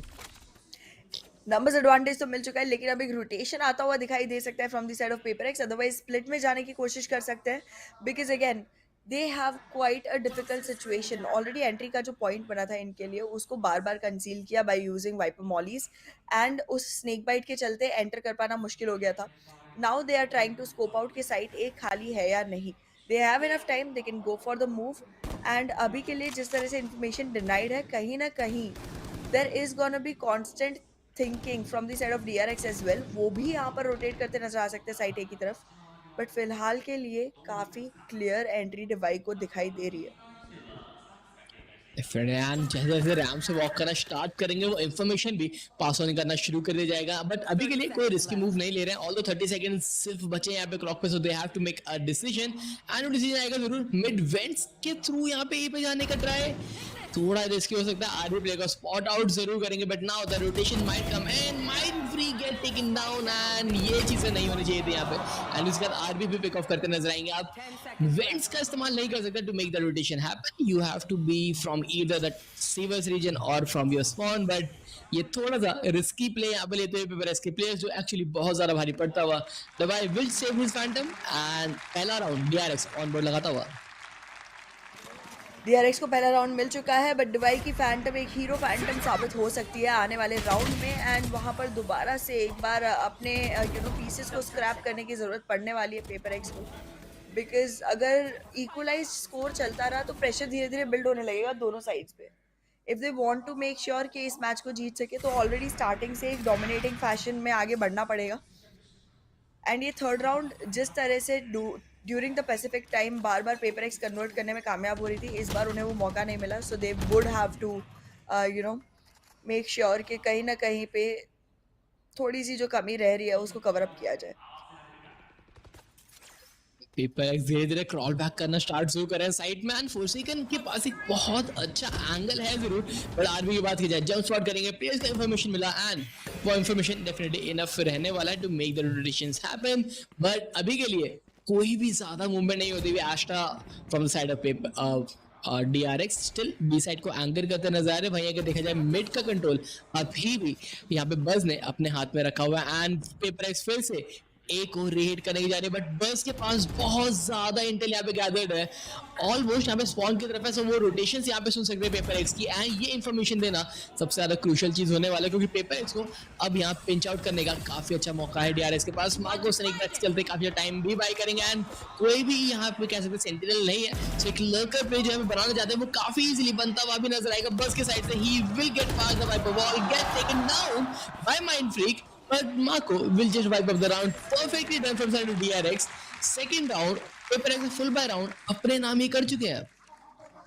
पेपरएक्स अपना फुल बाय राउंड हार चुकी है, एंड अब हार्डली एक प्लेयर के पास इकोनॉमी रहने वाली है to actually invest in the next round, and that's exactly what we were talking about. यहाँ पर एक हीरो वैंडल आती हुई, हीरो फैंटम या हीरो वैंडल आती हुई दिखाई दे सकती है, बिकॉज एक ही प्लेयर के पास इन्वेस्टमेंट का ऑप्शन रहेगा, unless they decide to go for a complete save, which will be another story. But yeah एक और राउंड जो DRX यहाँ पर छीनने में कामयाब हो सकती है। Wait a second, what? They could all afford, okay, half shields के साथ गए थे पिछले राउंड में भी, so meta, the half shield meta is working out for them. Yes, यही फायदा रहता है आपके पास हाफ शील्ड खेलने का, अब कई राउंड्स के अंदर एक्स्ट्रा बाइज यहाँ ले सकते हैं। अभी के लिए अगर देखा जाए जिससे कहते हैं पेन शेल का यहाँ पे इस्तेमाल किया एंगल गेयर करने के लिए, जैश पे टेक डाउन करेंगे, बट पर्स के पास काफी अच्छा high ground, takes 2 for himself as well. Show shop का इस्तेमाल कोई वैल्यू नहीं रहेगा, लेकिन एंगल रहेगा उनके पास, एंड आरबी बिल्कुल सीक्रेट्स को भी CGRS को भी शट डाउन करते हुए नजर आने वाले हैं। Now a 2v3 scenario with a spike down on side, यहाँ दवाई को बहुत मैसिव प्लेयर्स बनाने की जरूरत है, लेकिन आरबी ऑलरेडी उनको मार्क करने के लिए काफी अच्छे से अंडर हिल का एंगल जो है कवर करके बैठे हैं। आरबी के पास एडवांटेज रहेगा जरूर, एंड एडवांटेज पे कैपिटलाइज करते हुए भी नजर आएंगे, and Davai goes down, and I guess एक और राउंड DRX फेवर में जाने वाला है। एग्जैक्टली यहाँ पर माइंड फ्रीक दोबारा से अपनी ग्राउंडिंग लूज करते हुए नजर आ सकते हैं. He is going to have to walk out of here without much, but पहला फ्रैग निकालने में कामयाब होते हैं. 2 more to go. But HP कम हो चुकी है, 47 एचपी पे है. डिफिकल्ट रहने वाला है, अंदाजा नहीं है पोजीशनिंग का. अलग अलग एलिवेशन से डबल पीक आ रहा है इनके ऊपर, नहीं जीत पाएंगे एंड बस वहां पर अपना तीसरा फ्रैग कंफर्म करेंगे. Another round for DRX. काफी फास्ट एग्जीक्यूट यहाँ पे प्रेस बनाना चाहते थे, लेकिन ये जो एंगल है फ्रॉम द टॉप रैम्स, ये बिना इंटेल के क्लियर करना बिल्कुल ही पॉसिबिलिटी नहीं रहता है. एंड वही चीज़ है या कहीं ना कहीं पेपर के अगेंस्ट जाते हुए एंड जिस तरीके से यहाँ पे एग्रेसिव तरीके से DRX खेल रही है, काफी स्ट्रॉन्ग नजर आ रहा है. एग्रेशन को एग्रेशन के साथ ही काउंटर कर रहे हैं एंड वो चीज़ें अभी तक तो उनके लिए प्रॉपरली वर्कआउट भी कर रही है. स्कोर लाइन काफी क्लोज आ चुकी है, ऑलरेडी लीड छीन के अपने आप को लीड पे ला चुके हैं DRX के players. So yes, I would agree with you completely कि काफी अच्छे से वर्कआउट करते हुए नजर आ रहा है. एग्रेशन को एग्रेशन से बात देना, but then again there is still quite a lot of game to go. Will find out कि आगे जाते हुए क्या होता है. अरे बिल्कुल सही, W गेमिंग इट इज. इस W गेमिंग के साथ अपने लिए एक W सिक्योर कर पाते हैं या नहीं FNC के प्लेयर्स, वो देखना होगा. एंड लाइक एक काफी अर्ली टाइम आउट भी यहाँ पे आता हुआ नजर आएगा एंड चाहिए भी सब पेपर इसको टाइम आउट, क्योंकि जिस तरीके से यहाँ पे अटैकिंग साइड बिल्डअप करना चाहते हैं वो अभी तक तो वर्कआउट नहीं कर रहा है. And one of the factors being कि समथिंग नहीं है स्क्वाड के अंदर, सो टीम का जो थोड़ा सा बैलेंस है वो डगमगाया हुआ है इस समय. And the players are just filling in for the other roles and ये चीज़ें कहीं ना कहीं थोड़ी भारी पड़ रही है, क्योंकि जनरली हम देखते हैं जेंग रेस पे रहते हैं बट समथिंग होते जेट पे and then Forsaken would be playing the Skye and वो स्काई करंटली CGRS खेलते नजर आ रहे हैं, जो कि एक्चुअली थोड़ा हम कह सकते हैं कि कम्युनिकेशन में भी डिफरेंस रहेगा क्योंकि एक रेगुलर प्लेयर नहीं है लाइनअप के. सो वो सारे फैक्टर से भी HyperX को इस समय गुजरना पड़ रहा है. HyperX ब्रोकन बाय के ऊपर आकर बैठी हुई है and it's gonna be quite difficult to go in from here, क्योंकि ऑलरेडी जो रीइंफोर्समेंट है वो साइड ए की तरफ ज़्यादा दिखाई दे रहा है. काफ़ी सारी इन्फॉर्मेशन मिल चुकी है यहाँ ट्रेल ब्लेजर की मदद से, बट रैम्स के एरिया को खाली किया जाएगा, इवैक्यूएट किया जाएगा एंड अब धीरे धीरे माँ को वहाँ पर क्लाइंबिंग करते हुए नजर आ सकते हैं. 3 प्लेयर्स ऑलरेडी साइड ए पे आ चुके हैं एंड जिस तरह से एग्जीक्यूशन होगा उसी के साथ साथ यहाँ पर बस का भी रोटेशन आता हुआ नजर आ सकता है.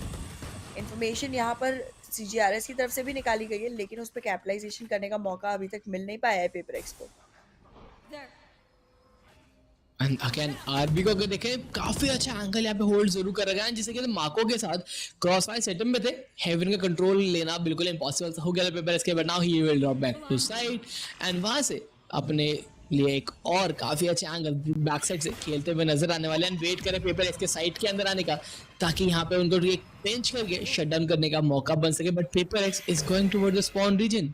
माको तो बहुत आराम से टेक डाउन कर सकता है अगर एग्जीक्यूट प्रॉपर्ली किया जाता है, बट एक स्नेक बाइट थोड़ा सा टाइम जरूर बाय करेगा. बट बस comes in yet again, damage जरूर दिया है, पेन शेल भी यहाँ पे यूज करेंगे. अगेन चिप डैमेज काफी ज्यादा यहाँ पे डीलिंग करते हुए left and right, but MindFreak Mako पे एक फर्स्ट स्ट्राइक निकालने के बाद HyperX के पास काफी अच्छा एडवांटेज बन चुका है. माइंड फ्रीक को आरबी से बहुत ज़्यादा सचेत यहाँ पर रहना पड़ेगा. माइंड फ्रीक अकेले बचे हैं साइड ए में एंड अभी भी 2 प्लेयर्स को अपने पास रखा हुआ है. जेस्ट हाउएवर साइड बी में यहाँ पर नंबर्स इक्वलाइज करने की कोशिश करते हुए पकड़े गए and now it's a 2v1 and make it 2v none. तीनों के तीनों प्लेयर्स HyperX की तरफ से सर्वाइव करते हुए माइंड फ्रीक ने यहाँ पर 2 और फ्रैग्स निकाले अपनी स्टिंगर की मदद से एंड एक डिफिकल्ट राउंड यहाँ पर HyperX अपने हक में ले जाती हुई नजर आई. I loved the way Buzz was able to lure players and उनका पीछा छोड़ा नहीं गया किसी भी पॉइंट पे. बस स्पॉन से सीधे साइड बी की तरफ मूव करने लगे and the players from HyperX kept chasing him and कहीं ना कहीं साइड बी के ऊपर बहुत जल्दी नंबर्स एडवांटेज कायम कर लिया एंड साइड ए पे नंबर्स डिसएडवांटेज के बाद भी Mindfreak was just able to shut everyone down. एक बहुत वियर्ड राउंड लेकिन एक काफी अच्छा राउंड पे प्रेस है, जिस तरीके से ए हेवन से स्पॉन पे पुशिंग करते हुए नजर आए एंड देन DRX की जो रोटेशन थी उनको मिड राउंड एक कट ऑफ कर दिया गया एंड देन वहीं कहीं ना कहीं DRX के प्लेयर एक करके फॉल करना स्टार्ट कर गए थे. इस बार भी एक अर्ली टाइम पे इन्फॉर्मेशन देगा from the A heaven region. एक इन्फॉर्मेशन मिला जरूर है, उस इन्फॉर्मेशन के ऊपर स्पेस भी गेन करना चाहते हैं. आरबी जेश के साथ मिलकर काफी हद तक यहाँ पे आगे आ चुके हैं. पूरी की पूरी टीम स्टैक करके एक साथ मूव इन करती हुई नजर आएगी एक्सेप्ट फॉर माइंड फ्रीक, जो कि यहाँ पर एक डुअल लेते हुए नजर आ सकते हैं विद जेस्ट. कॉस्मिक डिवाइड को आउट ऑफ द गेम करना चाहेंगे बहुत जल्द. जेस्ट को ऑलमोस्ट अंदाजा है आरबी की पोजीशन यहाँ पर माइंड फ्रीक की पोजीशनिंग का. माइंडफ्रीक धीरे धीरे फॉल बैक करते हुए नजर आएंगे, रोटेट करने चाहेंगे, शायद सीवर्स के एरिया से रोटेट करें इस बार, सेम गलती ना दोहराएं। But in the meanwhile defensive side पूरी की पूरी साइड ए के ऊपर एकाग्रित होती नजर आएगी। स्पाइक प्लांट कर दिया गया है एंड नाउ स्मोक ऑफ किया जाएगा एंगल्स को, सीकर्स कमिट किए जाएंगे, इन्फॉर्मेशन कलेक्ट कर ली जाएगी काफ़ी ज़्यादा। बट स्टिल चीज़ें अभी भी आसान नहीं हुई है पेपर एक्स के लिए। अब अगर यहाँ देखा जाए पेपर है जिस तरीके से रीटे खेलती है वैसे ही काफी डिफिकल्ट सिनेरियोस पर आते हैं। माइंडफ्रीक वही चीजें करते हुए नजर आ रहे हैं। Late towards the heaven region but the plant is not for him but doesn't matter क्योंकि जिंग एंड 4 सेकंड मिलके ऑलमोस्ट फुल स्क्वाड को ऑलरेडी वाइप आउट कर चुके। Mako the last player standing gets close, Jing shuts him down. चौथा round Paper x के लिए and जो time out लिया था उसमें जो भी टीम टॉक्स थी परफेक्टली वर्कआउट करें क्योंकि एक और राउंड पेपर एक्स अपने यहाँ जीत चुकी है। फॉरसेकन की पोजीशनिंग यहाँ पर बहुत ज़्यादा की फैक्टर रही रीटेक सिनेरियो में, जिस तरह से उन्होंने अपने आप को एक हायर एलिवेशन पे प्लेस किया, थोड़ा सा अनएक्सपेक्टेड एंगल से यहाँ पर पकड़ते हुए नजर आए प्लेयर्स को and he was able to support Jing in the perfectly fine way and they were able to capture 3 frags by themselves. And फिर आखिरी प्लेयर को तो दम तोड़ना ही था, तो Mako was standing the last man and then he went down to kneel, he was brought down on his knees. But yeah Paper एक्स फिर से कंट्रोल लेते हुए पेसिंग का, कंट्रोल लेते हुए राउंड्स का, I feel like there might be a couple more we can see from there side. And again अब DRX टाइम आउट ले लिया तो शायद से जो चीज़ पेपर एक्स ने करी थी वो वापस DRX भी करता नजर आ सकता है। लेकिन एक चीज़ जरूर है कि आप अर्ली एग्रेशन या अर्ली मैप कंट्रोल की अगर फाइट नहीं करेंगे पेपर एक्स वो आपको बिल्कुल भी मौका नहीं देंगे कुछ भी करने का।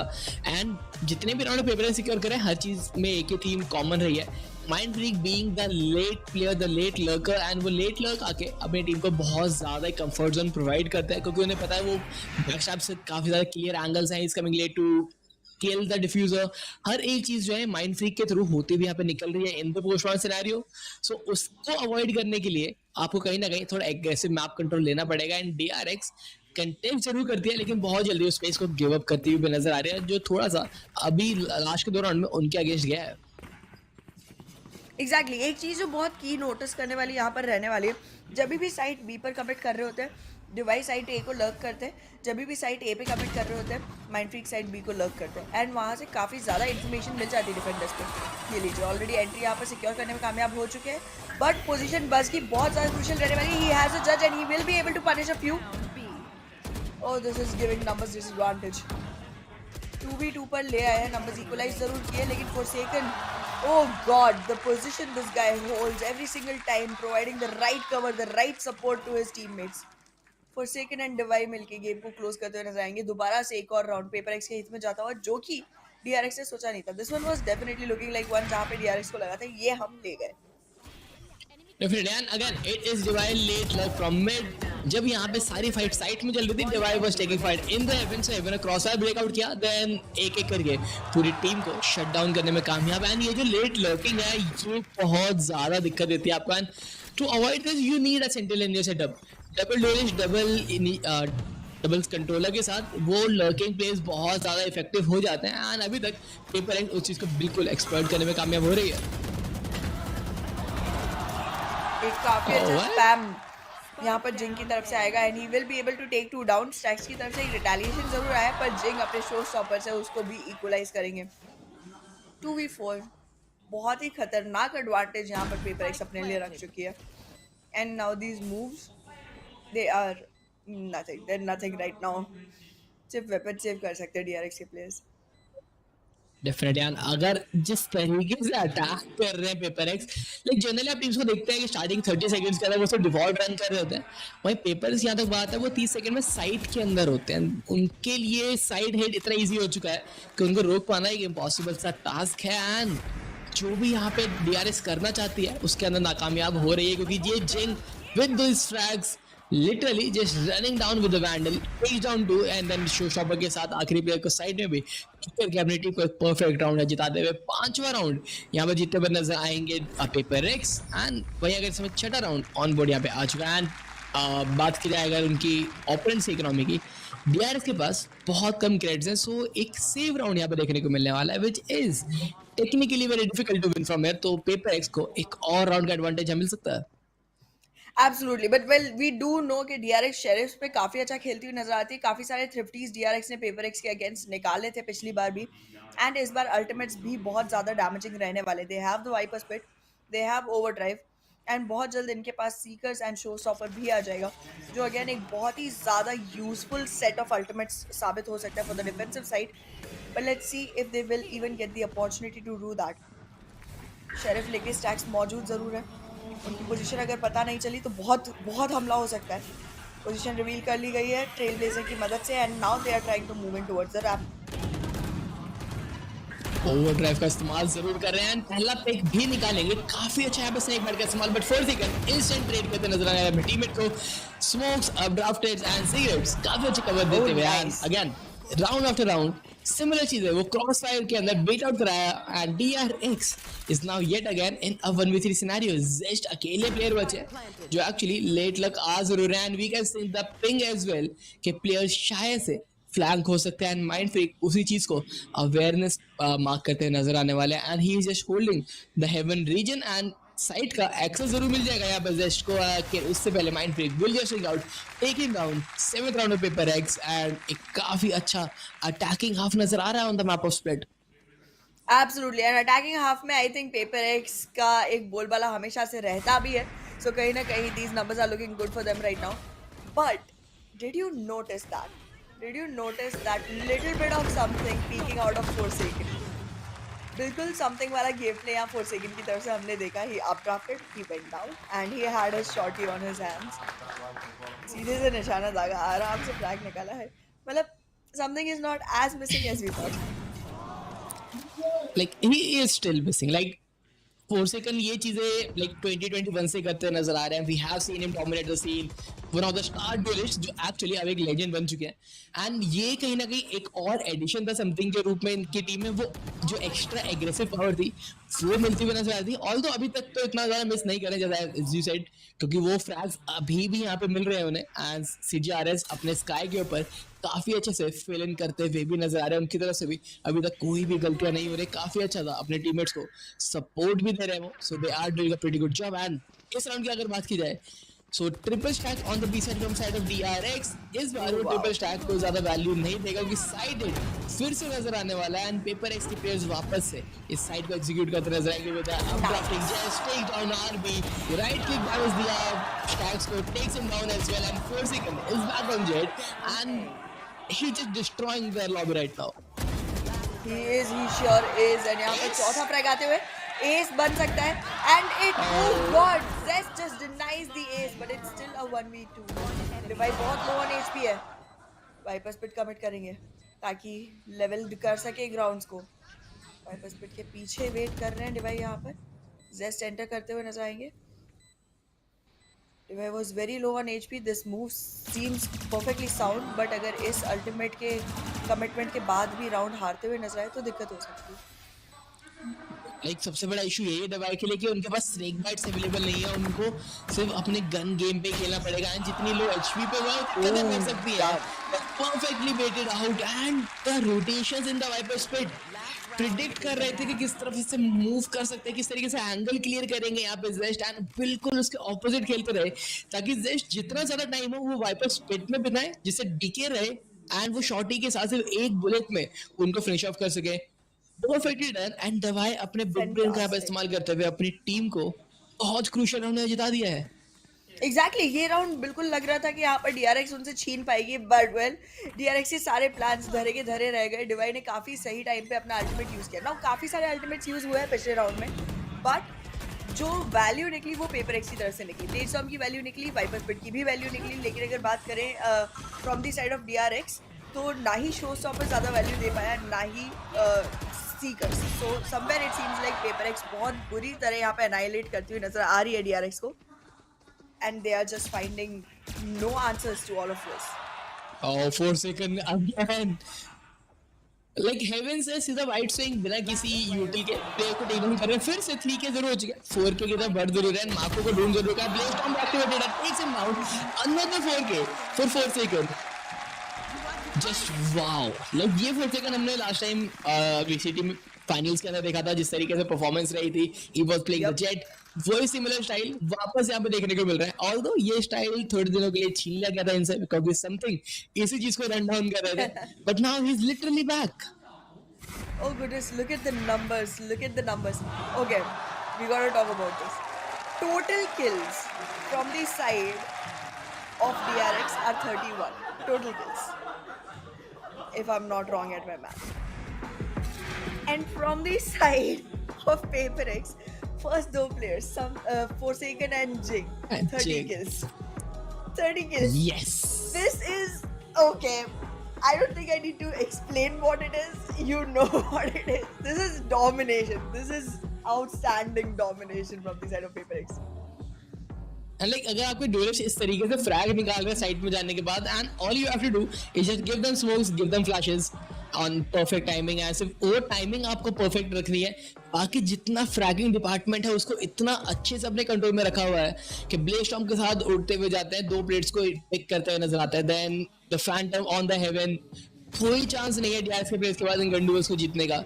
स्टार्टिंग में जो अर्ली एग्रेशन दिखा रहे थे डीआरएक्स, वो कहीं ना कहीं वर्कआउट जरूर कर रहा था, पर जैसे ही डीआरएक्स थोड़ा पैसिव जाना स्टार्ट हुई, पेपरएक्स को और ज्यादा फ्री रूम देना स्टार्ट कर दिया इन्होंने। एंड पेपरएक्स को अगर आप फ्री रूम देंगे, वो आपके स्पॉन तक जाके आपको एलिमिनेट कर सकते हैं। I mean, that's something that DRX should already be aware of, to be very honest, because FavorX का गेमप्ले है ही ऐसा। However, let's see यहाँ पर कोई कर्स सिचुएशन बनती है या नहीं, because DRX के लिए और कोई चीज़ भी यहाँ पे उम्मीद वाली लग नहीं रही है। And again as we know, defence को भी अटैकर्स की तरह खेलते हैं FavorX के प्लेयर्स, स्पेसिफिकली ऐसे गेम्स जो आ जाते हैं जहाँ पर मैप्स आपको मिड का कंट्रोल देते हैं, उनमें मिड के थ्रू ही ज़्यादा अग्रेस करके FavorX के प्लेयर्स डिफेंसिव साइड को अटैकिंग साइड में बदल के खेलते हुए नजर आ रहे हैं। Split is one of those maps. खुद के मैप पिक पे DRX इतनी बुरी तरह अभी धुलती हुई नजर आ रही है दैट इस मैच का इस्तेमाल डिटर्जेंट एडवर्टीजमेंट में हो सकता है। Ouch. That was a little harsh. Little harsh. But yes, ऐसी कुछ कहा नहीं रही है। FavorX have been very harsh on this side, क्योंकि DRX को कोई स्पेस ही कंटेस्ट करने का मौका नहीं मिल रहा है। एक राउंड ऐसा था जहाँ पे सिर्फ स्टिंगर्स थी FavorX के पास, एंड उन्होंने ए हेवन से स्पॉन पुश किया, स्पॉन से the heaven and the heaven से साइड गए थे। वो entirety of the round DRX कुछ नहीं कर सकता अगर कोई अटैकिंग टीम इस तरीके से खेल रही है। एंड आई गेस वो एक राउंड था जिसके बाद DRX का कॉन्फिडेंस टूटना स्टार्ट हुआ, एंड फिर बैक टू बैक राउंड जितने भी थे वो 6 के 6 राउंड यहाँ पे FavorX जीतता हुआ नजर आया। एंड जिस तरीके से अभी भी खेल रहे हैं डिफेंसिव साइड पे भी यही चीजें हमें देखने को मिलने वाली है। बट सबसे क्रूशियल चीज यही रहेगी कि आरबी को एक्चुअली DRX किस तरीके से इस्तेमाल कर दिया ऑन देयर अटैक। नियॉन क्या यहाँ पे वैल्यू प्रोवाइड करते हैं उनको, We'll see, क्योंकि अटैकिंग साइड पे नियॉन ऑब्वियसली थोड़ी ज़्यादा वैल्यू प्रोवाइड कर सकती है कंपेयर टू डिफेंस। तो देखते हैं किस तरह से आरबी का गेम प्ले यहाँ पर क्रूशियल बनता है for the side of DRX, because अभी तक तो FavorX ने उनको कम्प्लीटली अपने कंट्रोल में रखा हुआ है। For the first time I am seeing FavorX actually play from the deeper sides of the site. अभी तक FavorX के प्लेयर्स जनरली स्पॉन तक आके एनाइलेट कर चुके होते हैं अटैकर्स को, ये कुछ नया है। Let's see how this works out for them.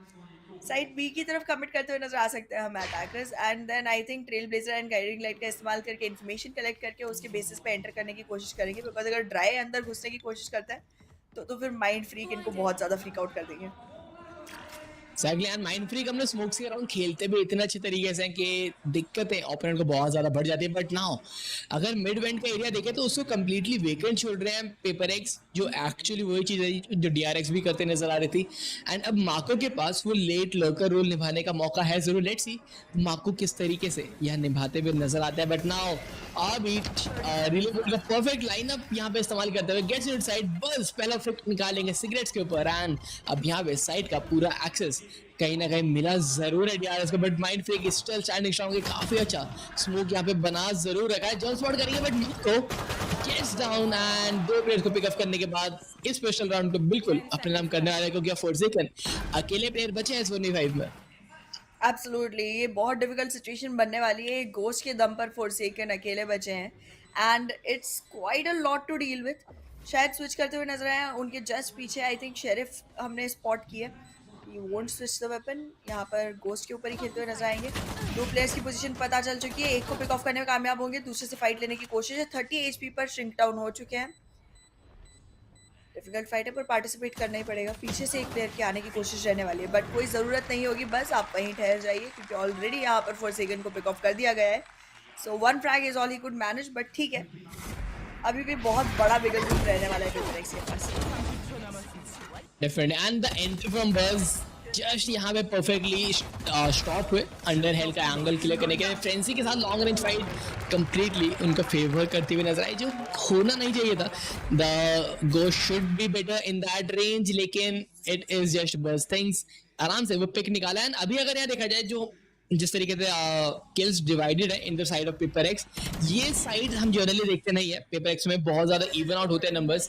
Definitely जो ड्यूलिट्स हैं उनके पास फ्रैग्स होते हैं, बट जो बाकी सपोर्ट प्लेयर्स हैं उनके लिए जो किल डेथ रेशियो है वो बहुत ज़्यादा इवन नज़र आता है. लेकिन आज के दिन थोड़ा सा डगमगाया हुआ दिख रहा है, एंड वो चीज़ें कहीं ना कहीं PaperX को थोड़ा सा इन द लॉन्ग टर्न भारी पड़ जरूर सकती है. एंड भाई अगर सीरियस की बात की जाए, इस समय अकेले प्लेयर होल्ड जरूर कर रहे हैं क्योंकि Forsaken को शट डाउन यहाँ कर दिया गया है. मार्शल पिकअप करेंगे and he might try to get some frags for himself, but कहीं ना कहीं जो यहाँ पे गेम प्लान है अटैकिंग साइड पर DRX का, वो भी काफी ज्यादा एविडेंट नजर आ रहा है. अभी तक तो वो गेम प्लान रन करने में कामयाब हो रहे हैं.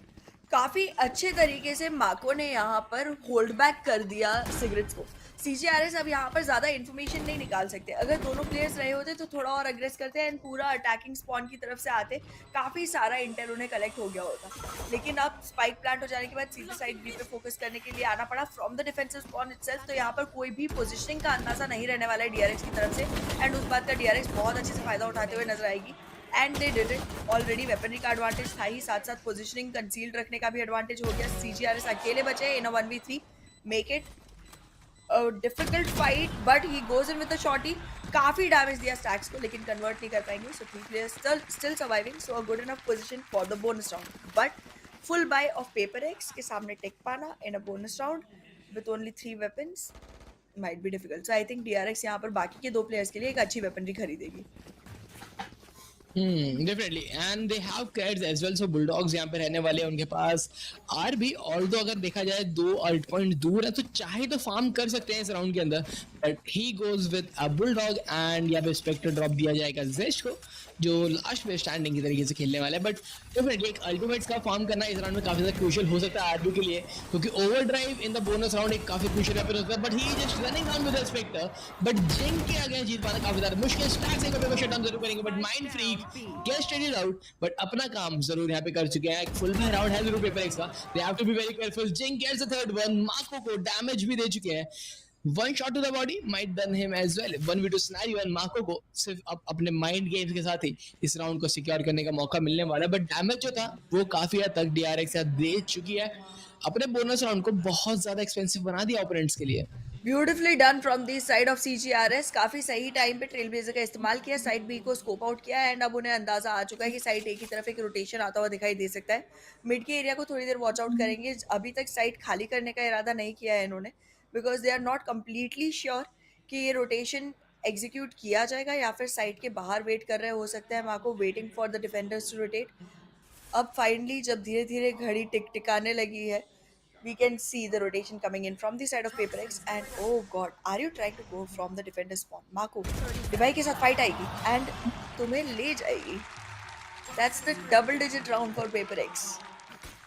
गेम प्लान काफी अच्छा था यहाँ पे माको की तरफ से, क्योंकि सिर्फ स्पॉन के थ्रू पुश करके एक पिक मिल जाता और प्लेयर को ऑफ गार्ड अगर कैच कर पाते, डेफिनेटली 1v1 के अंदर वो सिनेरियो को लेके जा सकते थे. But it is against PaperX, जो एक्चुअली इन सारी चीज़ों के लिए काफ़ी ज़्यादा अवेयर है. स्पेशली जिन्होंने जिस राउंड को जैसे स्टार्ट किया पेंशियल एंड वो सैचल मूवमेंट के साथ अपने लिए बहुत एरियाज को सिक्योर करने में कामयाब. एंड देन डिवाई जिस मार्किंग द स्पॉन रीजन, उन्हें पता है कि साइड को गिव अप कर सकते हैं. वो 2v1 सिनेरियो है तो रीटेक पॉसिबल है उनके लिए. उनको सिर्फ लर्कर प्लेस को मार्क करना था, एंड उसी के चलते स्पॉन से ए हेवन को मार्क करते हैं, जो कि एक्चुअली बहुत अच्छे से वर्कआउट करता हुआ. बट नाउ दोनों टीमों का फुल बाय राउंड, कोई वेपन का कमी नहीं है. ऑल्दो अगर यहाँ पे शील्ड्स की बात की जाए सो वो थोड़ी सी हमें वीकर्स नजर आ रही है DRX साइड से, but it doesn't matter much क्योंकि मेजॉरिटी ऑफ द प्लेयर्स यहाँ पे वैंडल्स का इस्तेमाल कर रहे हैं. And light shield again vandals just works perfectly.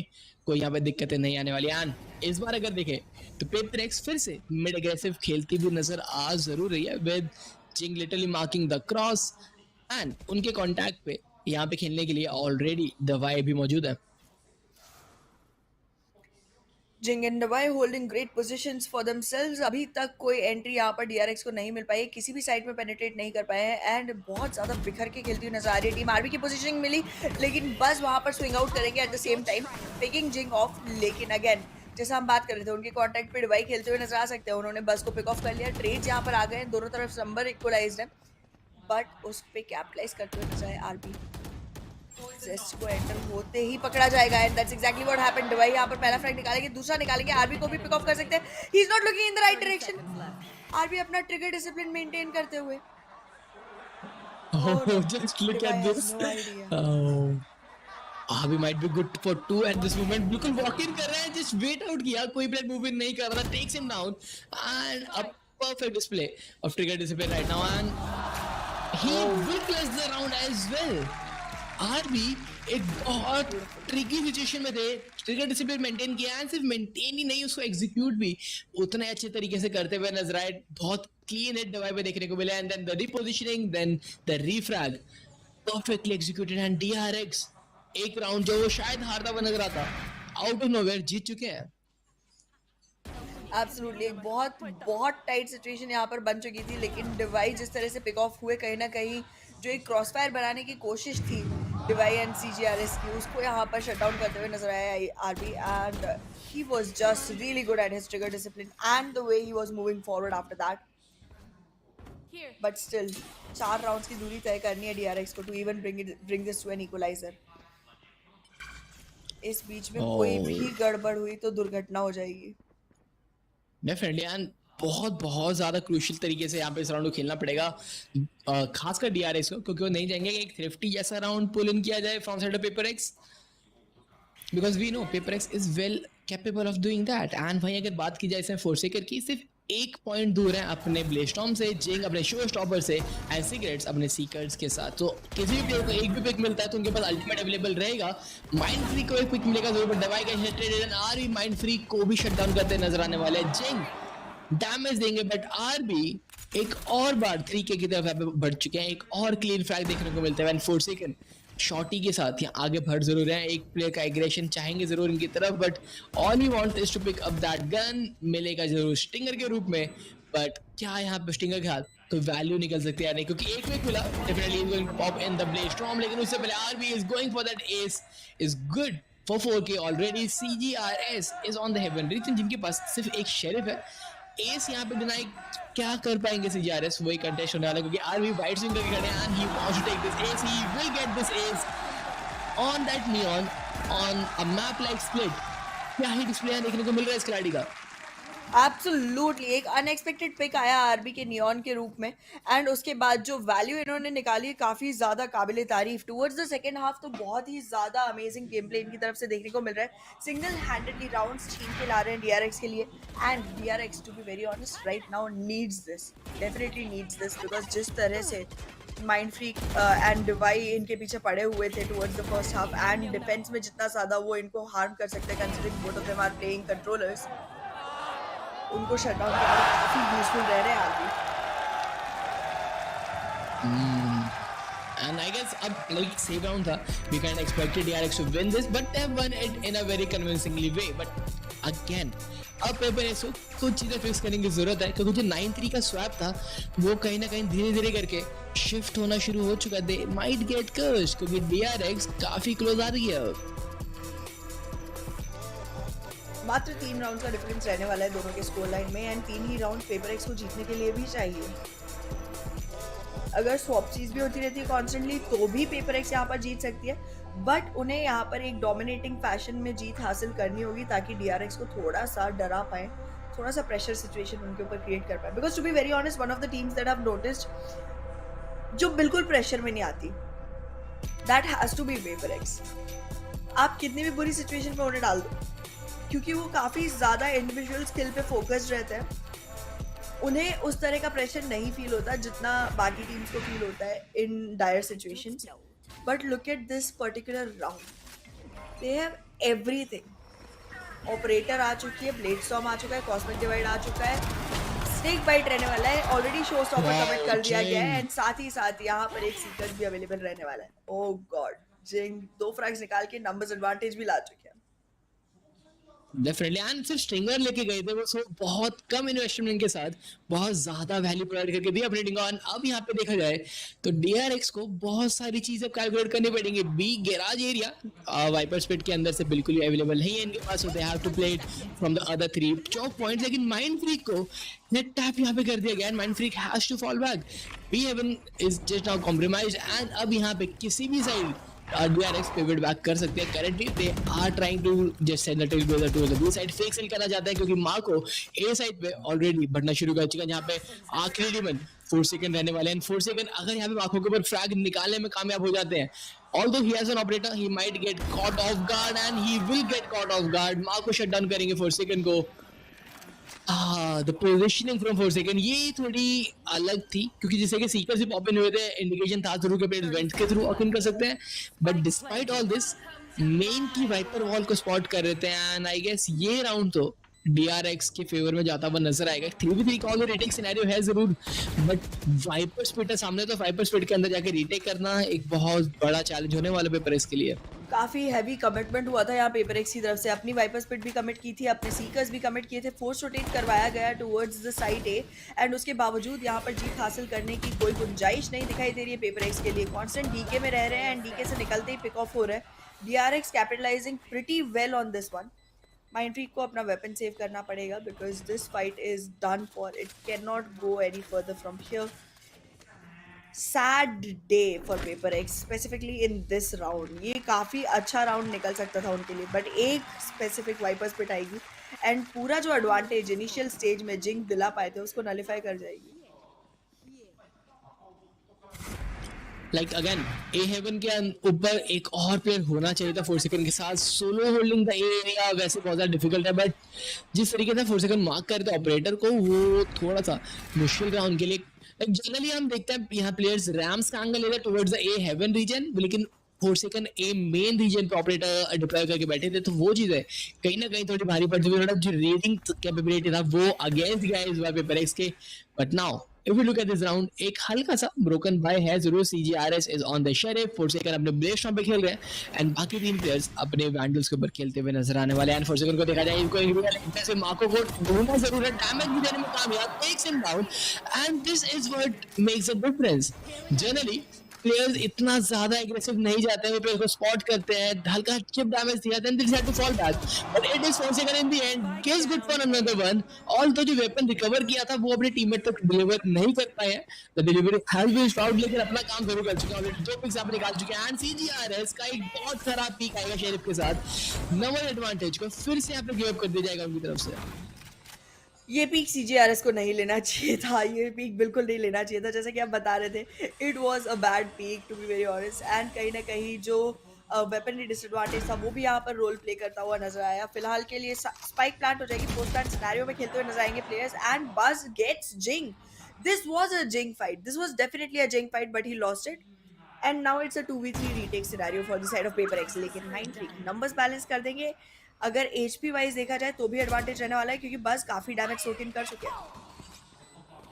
Definitely and यहाँ शो स्टॉपर को भी पोलन कर लिया गया, टाइम बाय कर रहे हैं एंड अगर यहाँ देखा जाए स्नेक बाइट सबसे ज्यादा क्रूशियल विन कंडीशन होने वाले सिनेरियो के अंदर, क्योंकि स्नेक के चलते हुए एंगल के लिए विकेट दबाए has to win this duel and Mindfreak swing out करेंगे पहले। बहुत अच्छा बीट सेटअप दबाए द्वारा सिर्फ अपनी पोजीशन को यहाँ पे होल्ड करके रखा, आने दिया माइंड फ्रीक को, क्रॉसएयर्स अपने मुंह के ऊपर यहाँ पूरे शिफ्ट करा लिए थे and the timing on that peak was phenomenal. 3v2 का रीटेक सिनेरियो और कह सकते हैं 3v3 पे था, it got to a 2v3 and then from a 2v3 converted perfectly from side of PaperX and जितना एडवांटेज बज ने create किया था शो स्टॉपर के साथ, अब स्ट्रैक के साथ सारी चीजों को यहाँ पे खत्म करते हुए नजर आया। डबल माइंड फ्रीक का ये तो बहुत ज्यादा अच्छा साबित होता है पेपरएक्स के लिए इस राउंड में। 11वां राउंड यहाँ जीत चुके हैं पेपरएक्स। सुल्तान की तरफ से एक बहुत ही शाही अलविदा दिया गया है यहाँ पर DRX को and now they have reach so close to victory. DRX got a sweat, definitely got a sweat. जिस तरह से यहाँ पर गेम प्ले आ रहा है पेपरएक्स की तरफ से, DRX को यहाँ पर थोड़े से अचंभे में जरूर डाला होगा। RB की तरफ से आई कैन से कि परफॉर्मेंस बहुत ज़्यादा ऑन पॉइंट रही है, मार्को भी काफ़ी अच्छे माइंड गेम्स यहाँ पर खेलते हुए नजर आ रहे हैं, but the rest of the team is still struggling क्योंकि I think the panic has already gotten to them.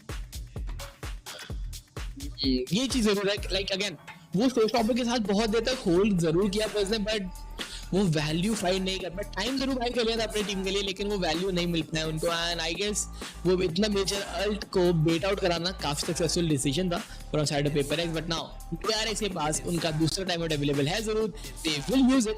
And let's सी इस टाइम आउट के बाद क्या यहाँ पे चीजें बदलती नजर आती है. But this is what going is happening right now. CGRS filling in the shoes for something जो अभी तक तुम कह सकते हैं इतना ज्यादा दिख नहीं रहा है, बट कहीं ना कहीं समथिंग की कमी जरूर यहाँ पे कर रही है पेपरएक्स को. समथिंग की कमी यहाँ पर डेफिनेटली भारी पड़ती हुई नजर आ रही है, बिकॉज आई फील लाइक अगर समथिंग अभी भी होते इन द रोस्टर देन हम शायद एक और भी ज्यादा अच्छी लीड देख रहे होते. शायद अभी तक फर्स्ट मैप खत्म हो गया होता, but well let's not you know spend our time thinking about something that isn't happening. Wow. Okay. Let's just walk into the next round क्योंकि सेकेंड हाफ में DRX काफ़ी अच्छे तरीके से अपना दबदबा बनाने में कामयाब रही है एंड अभी भी नंबर्स को बैलेंस करते हुए नजर आएंगे. बस कोई भी एडवांटेज पेपरएक्स को नहीं देना चाहता. Second half has been going pretty well for DRX. एक डिफेंस साइटेड मैप पे हम बार बार अटैकर्स को बोलबाला बनाते हुए देख रहे हैं, probably because they went for a very explosive composition. Seekers आएंगे, यहाँ पे इन्फॉर्मेशन मिल जाएगी. जिंग को थोड़ा खतरे में डालेंगे, पेंट शेल का इस्तेमाल करके जिंग क्लियर करना चाहेंगे स्क्रीन के एरिया को. एक पिक निकालने में कामयाब होते हैं. नंबर्स अब बिल्कुल भी एडवांटेजियस नहीं रहने वाले हैं पेपरएक्स के लिए. काफी अच्छा राउंड यहाँ पे. लाइक पोस्ट प्लांट के अंदर वो triple stack on the back side definitely worked out for DRX. एक करके यहाँ पे हम कह सकते हैं DRX क्लोज जरूर आ रही है. वो 9-3 जो स्वैप था उसको काफी हद तक कवर अप जरूर कर लिया गया उनकी तरफ से. And the way they are playing शायद से एक ओवर टाइम तक स्ट्रेच भी कर दिया जाए, क्योंकि माको ने जो CGR से पिक निकाला था वो कहीं ना कहीं थोड़ा ज्यादा वैल्यू प्रोवाइड करेगा, क्योंकि CGRS को ये डुअल्स जीतने पड़ेंगे. अगर पेपरएक्स को ये मैच जीतना, CGRS need to step up, it need to convert this frags जो अभी तक तो करने में नाकामयाब हो रहे हैं. दोबारा से पेपरएक्स की बाय ब्रेक हो चुकी है. They have 2 assault rifles, 3 sheriffs. DRX की बात की जाए तो अभी भी फुल बाय के साथ रन करते हुए नजर आ रहे हैं. अब तो इन्हें हाफ शील्ड मेटा की भी जरूरत नहीं पड़ रही. जेस्ट अकेले जो हाफ शील्ड पे, बाकी सबके पास फुल शील्ड है. एंड जेस्ट भी एक्चुअली फुल शील्ड ले सकते थे, बहुत पैसा है इनके पास. Paper Rex still in a little bit of a struggle though. Post plant scenario में ऑलरेडी पुश कर दिया जाएगा.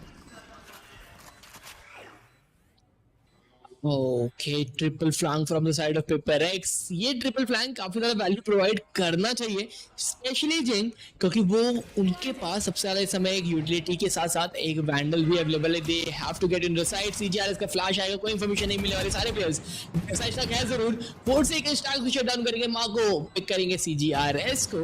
And now still a 3v4 scenario. Divine needs to get at least 1 frag. वो 1 फ्रैग आएगा एंड माइंड फ्रीक 4 सेकंड मिलके 2 फ्रैग्स यहां पे spot करते नजर आने वाले हैं.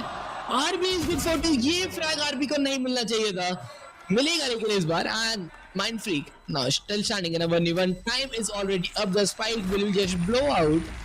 10वां राउंड DRX ऑन बोर्ड लगा चुका है. एंड जिस तरीके से यहाँ पे खेल रहे हैं DRX के प्लेयर्स, पोस्ट प्लांट्स बहुत ज्यादा सुपीरियर नजर आ रहे हैं. The comeback looks like a real possibility right now. एक रियल पॉसिबिलिटी यहाँ पर कमबैक की दिख रही है from the side of DRX, because जिस तरह से अपने आप को खींचते हुए खदेड़ते हुए डबल डिजिट तक ला चुके हैं. मात्र 2 राउंड्स चाहिए पेपरएक्स को विक्ट्री के लिए, बट वो 2 राउंड भी नहीं मिल पा रहे हैं बिकॉज DRX कॉन्स्टेंटली नाक में दम बन के बैठी हुई है and they are not giving any scope. Second half जैसे ही स्वॉप हुआ, the 9-3 curse became real and DRX was able to capitalize on it pretty well. But let's see कि इस पर्टिकुलर राउंड में क्या रिजल्ट रहता है, बिकॉज ये बहुत क्रूशियल रहने वाला है. अगर इक्वलाइजर तक पहुंच गए तो फिर DRX बहुत आगे बढ़ जाएगी, बट अगर यहाँ पर अपने मैच पॉइंट को अक्वायर कर पाए पेपरएक्स के प्लेयर्स तो कहीं ना कहीं एक अच्छी पॉसिबिलिटी बना सकते हैं अपने लिए. लाइक अगेन 9-3 स्वैप जनरली हमने जब पैसिफिक सर्किट में टीम्स को क्लैश करते देख रहे थे, क्योंकि ये एक रेगुलर मैच नहीं है. This is the arch rivalry between Paperex and DRX, the 2 beasts from the Pacific circuit. #1 and #2 is for a reason. 9-3 versus Pacific में तो नहीं लग रहे थे. जो भी टीम पहले 9 राउंड निकालते थे, which was generally HyperX, वो बहुत इजीली मैप को क्लोज डाउन करने में भी कामयाब हो गई थी. बट टोक्यो में ये चीजें यहाँ पर स्टार्ट हो गई है and HyperX is kind of struggling. And अगर गलतियों की बात की जाए, HyperX भी उसी ट्रैप पे फंस रही है जिस ट्रैप में DRX फंसता हुआ नजर आ रहा था कि वो बहुत ज्यादा डिफेंसिव साइड खेल रहे हैं. बट इस बार लास्ट 2 राउंड से बैक टू बैक फ्लैंक आता हुआ, लेकिन वो फ्लैंक स्टैक्स रीड करेंगे, गेट्स वन एंड इंस्टेंटली या साइड हिट आने वाला CJRS need to get at least 1 frag. He is good for one, another मिल जाता तो चीजें बहुत बेटर हो सकती थी. लेकिन यहाँ जिंग का शो शॉपर कोई वैल्यू प्रोवाइड नहीं करेगा. But although his aim will provide the value. Instead 2v3 का पोस्ट वन सिनेरियो रहने वाला DRX की तरफ से. The snake bat will come in, elbow के ऊपर दिया जाएगा डैमेज. दोनों प्लेयर्स पोजीशन रिवील्ड है. जिंग पेट बन सकता है अपनी टीम पे, लेकिन माको दोनों पे को शट डाउन करेंगे एंड उनको स्पैम करना सबसे मेजर चीज थी. Viper spit is online and ये वाइपर स्पिट के अंदर से तो दवाई ने 4 HP पे क्लच निकाल दिया था. DRX is in a 2v1 scenario. जीतने के चांसेस DRX के बहुत ज्यादा बढ़ चुके हैं. वो नाइस शट डाउन किया जाएगा माकू को विद द स्प्रे. एंड अब आखिरी फ्लैग भी यहाँ पर माइंड फ्रीक निकाल पाएंगे. They have established themselves on the match point and secured the money as well, क्योंकि इकोनॉमी बहुत बुरी तरह से ठेस ले जाती है यहाँ पर अगर ये राउंड हारते. HyperX के पास अपॉर्चुनिटी नहीं थी, ऑप्शन नहीं था ये राउंड हारने का. They won it and that has been quite an amazing Red Bull clutch. Wow, again 2 बहुत crucial flags Marco. Again instant यहाँ पे वाइपर स्पीड का कमिटमेंट, बट ये spray through the walls, through the screens take down करने में कामयाब हुए. बस थोड़ा सा मैं कह सकता हूँ एग्रेसिव ज्यादा हो गए यहाँ पे, क्योंकि वो like even he knows, he just clapped that he knew के उनको सिर्फ और सिर्फ वो स्क्रीन्स के ऊपर अगले 3 सेकंड तक बैठना था. 3 सेकंड इनफ होते माइंड फ्रीक के लिए वॉक इन करते वो साइड में, एंड जैसे स्पाइक टैप करते you had the time on your side. Over aggressiveness, थोड़ी सी जल्दबाजी, थोड़ा सा कंपोजर का यहाँ पे मिस होना बहुत भारी पड़ता है, क्योंकि अब HyperX अपने पहले मैच में मैप पॉइंट की तरफ यहाँ पे आ चुका है. बी मेन की जहाँ तक बात की जाए, 4 सेकंड के पास मैप में पहली बार ऑपरेटर लगाते नजर आ रहे हैं ऑन इस साइड. ऑपरेटर के साथ बी गैराज का कंट्रोल रखना चाहेंगे. दवाई विद जज in the mid region, good for one. दूसरे पे को टैग जरूर दिया है, काफी हद तक डैमेज देंगे एंड वो डैमेज को कन्वर्ट भी कर जाएगा. जिंग द्वारा बस जस्ट माइंड फ्रीक को पिक कर चुका है. 4 सेकंड एक बहुत रेयर साइट अपनी ऑपरेटर से शॉट मैच कर देंगे. Still a 3v3, the spike is still in the hands of stax. A की तरफ वॉक इन करना स्टार्ट जरूर कर दिया, क्योंकि मार्को ए पे स्पेस गेन कर चुके हैं ऑलरेडी, लेकिन उनको नहीं पता है कि CJRS ऑलरेडी साइट को एंकर कर रहे हैं. ऑल्दो एक बुलडॉग है उनके पास, वो एंकर में थोड़ी दिक्कतें आ सकती है, लेकिन अगर सिर्फ एक प्लेयर को पिक करने में कामयाब होते हैं CJRS, अपनी टीम को ये मैच जिताने में कामयाब हो जाएंगे. Forsaken काफी ज्यादा इन्फॉर्मेशन कलेक्ट कर चुके हैं. उन्हें पता चल चुका है मिड में कोई प्लेयर्स नहीं है, मतलब ए मेन के थ्रू सारे प्लेयर्स एंटर करते हुए नजर आएंगे. एंड इस बात के लिए जिंग प्रिपेयर्ड है. Gets 2 and he is ready for another one. 4 frags in total. Jing will close the game and ये रही HyperX की विक्ट्री. एक बहुत क्रूशियल राउंड जहां पर माइंड फ्रीक जीत हासिल कराने में कामयाब रहे. एंड उसके तुरंत बाद the game went to the point जहां पर विक्ट्री हासिल कराने के लिए Jing was enough. Wow, the off-angle plays and the read on the team. I think यही कहीं ना कहीं दोनों टीमों के एडजस्टमेंट का डिफरेंस है, क्योंकि जैसे ही HyperX को रियलाइज हुआ after 5 to 6 back to back rounds के यहाँ DRX हर बार साइड एग्जीक्यूट कर रही है एंड DRX के खिलाफ आप पोस्ट प्लांट जीतने पे रिलाई नहीं कर सकते. DRX के post plants conversion rate somewhat around 75% and above है. सो उस चीज़ को ध्यान रखते हुए HyperX ने, जिस चीज़ की मैं हमेशा बात कर रहा था, मैप कंट्रोल को जीतना शुरू किया. जिस भी साइड HyperX को लग रहा था कि अटैक हो सकता है, on the opposite side they started to push up. Mid control ले रहे थे बार बार and then the pinch was coming in again and again. इस बार भी वही चीजें होती हुई नजर आई.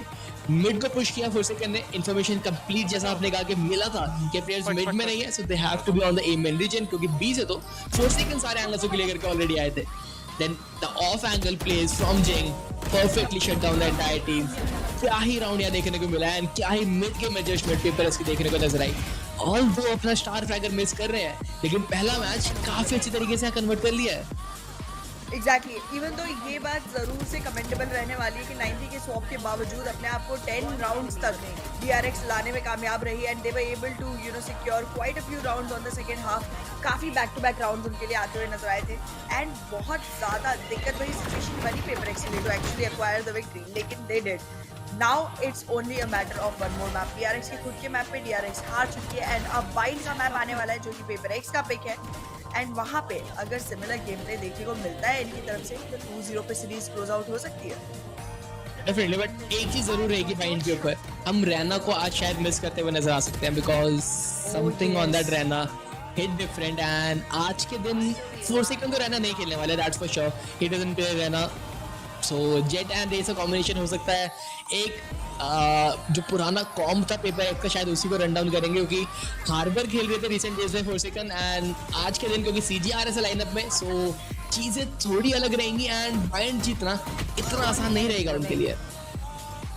Well, that's true. इतना आसान तो नहीं रहेगा जितना पहले हुआ करता था, but again this is going to be something surprising for the side of DRX as well, क्योंकि DRX भी कहीं ना कहीं रेना वाले कॉम के लिए प्रिपेयर होके आई होगी, Reyna and Harbor, but the changes will put DRX off guard as well. And कहीं ना कहीं because it's the pick from the side of FavorX itself, they definitely have a plan, but उनके plan के साथ adjust करने में यहाँ पर DRX को टाइम लग सकता है। However, DRX is starting attack first, उस चीज़ का एडवांटेज उन्हें मिल सकता है, लेकिन again अटैकिंग साइड पे FavorX का कमबैक हमेशा एक्सपेक्टेड रहता है। Definitely, and again, split का मैप इतना convincing फैशन में जरूर है and the match MVP is going to be Jing, we know, क्योंकि जिस तरीके से जिंग ने अपने लिए फ्लैग्स निकाले हैं 4K 3K round after round, 4 second को सपोर्ट करना and then 4 second getting in the trades as well, दोनों टूरिस्ट ने जो यहाँ पर रोल निभाया है अपना, it was the peak PaperX that we were used to see. आज के दिन काफी ज्यादा वही ग्लिम्सेस हमें देखने को नजर आए, दोनों ने बिल्कुल डोमिनेट किया पूरे मैच को एंड ऑल्दो एक 9-3 कमबैक हो सकता है डीआरएक्स से, बट उसको भी शट डाउन करने में कामयाब हुआ एंड फर्स्ट मैच या पेपरएक्स अपने फेवर में बहुत अच्छे तरीके से कन्वर्ट कर चुकी है। एब्सोल्युटली, एक वक्त तक लगने लगा था कि DRX यहाँ पर कमबैक कर पाएगी एंड कहीं ना कहीं FavorX को हारना पड़ सकता है फर्स्ट मैच, लेकिन they were able to win it at a very crucial point of time. Kudos to Mindfreak and Jing, दोनों ने बहुत ही शानदार तरीके से लास्ट 2 राउंड्स निकाले हैं, बट इनके अगले मैच के आने के पहले हमें थोड़ी सी देर के लिए निकलना पड़ेगा यहाँ से, so will be back after a small little break.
Hey, what's going on, guys? Here with Coach Alex, and wow, what an incredible display. You got a little dicey there for a moment, but it looked good. Real fast, so you knew you weren't going to have something here, so you weren't going to be necessarily at full strength. What were the contingency plans that you guys had put in place to get ready for this match against DRX? But also, I'm curious as well, like, what are you proud of the boys as far as pulling off that victory goes? As far as contingency plan goes, I mean, we knew that maybe he might have a chance to make it, so we started the first half of the practice in Japan with a little bit of practice when he's in Singapore. Then we changed that once we knew that the visas were unlikely to happen for at least the first 2 games. In that case, we practiced with Kla, Cigarettes. He managed to, I mean, he's been playing very well in practice. He's very, very calm, and I think he gives a little bit of a veteran presence. He's played professionally in a few games, so I think he brings a good energy and a vibe to the team. Awesome. And as far as, you know, what were you proud of with the boys? What do you want to take away from that last win? I think it was very difficult to play against a comp that we've never seen before. I think nobody plays Neon in Asia on Split, so it's something very new for us. And I think I'm proud that they managed to adapt without really much of my help, my input. You know, most of the time my tech force I actually spend calming them down rather than anything else. Wow. Well, thank you so much for the insight, brother. Appreciate you. Back to you guys. Thank you very much, Golden Boy and Alex. Now, Bod, I like the veteran experience point because this is a team full of kind of mental, lunatic style player youngsters. Maybe Absolutely. CGRS being like kind of calms them down a little bit. Yeah, a little bit, and you actually kind of felt that style from them. I think, especially on their attack side, it was a lot slower. There were definitely moments where, you know, you have the microaggressions that we know and love with PaperX, but yeah, maybe that adds to it. I think CGRS definitely struggled a little bit in this game, but you have at least the rest of the players able to cover it up in some sense. Yeah, but Kakuka, DRX, they nearly brought it back. Yes. It was insanely close, and I wanted to take a look at one round, actually the first round of that second half. Of course, after a 3-9 scoreline, things, you know, get dicey. The most important round is the pistol round. You need to get those numbers on the table, and I wanted to take a look at what DRX is going to be doing here. After working a little bit around the map and actually only given the bit of information that there might be someone around B lobby, they decide to go on this execute. And the cool thing about it is how important and how decisive they're going to be with the utility usage. We were talking about the Neon, about what she can do. We're going to see stun use here and here, plus a smoke that is going to be just instant, but not fully onto Heaven.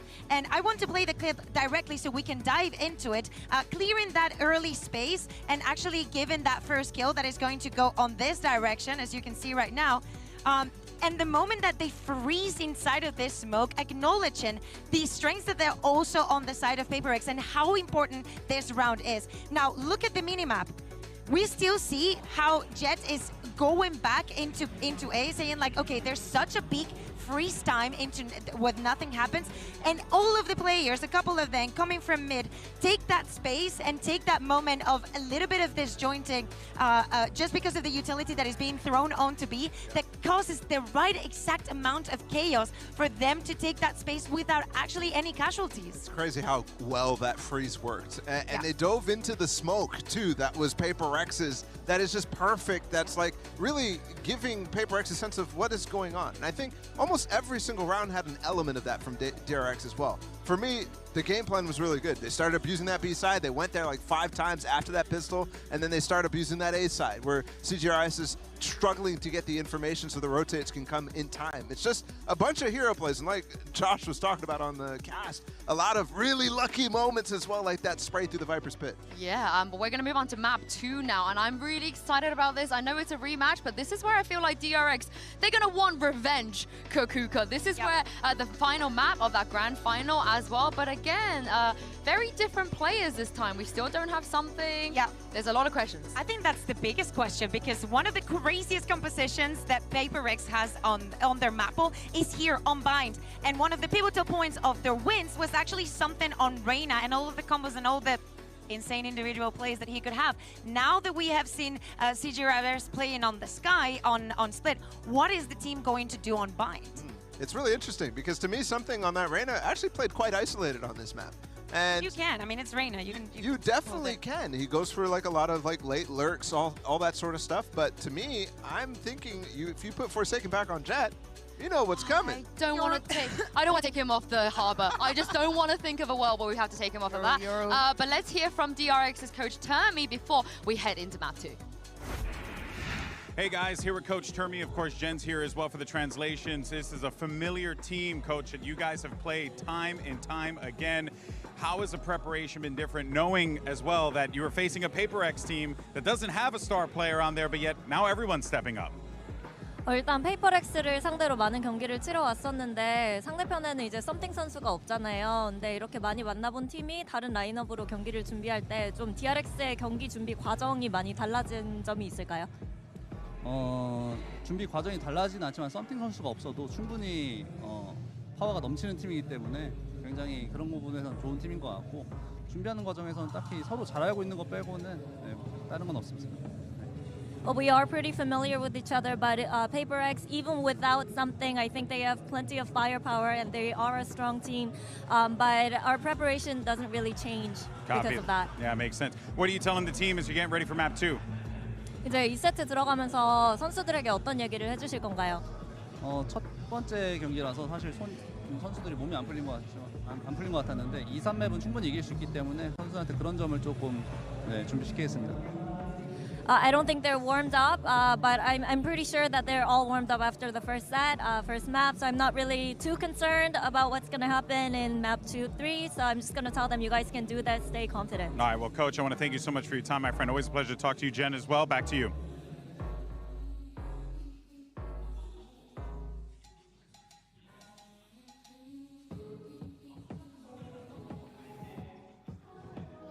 Hello and welcome everyone to Tokyo Masters BCT and हम आज आपको लेके जाने वाले हैं into the second map of the second match DRX versus PaperX. Sparts, how you feeling about this? Already एक win PaperX निकाल चुके हैं DRX के मैप पे एंड अब PaperX को खुद के पिक पे खेलना है.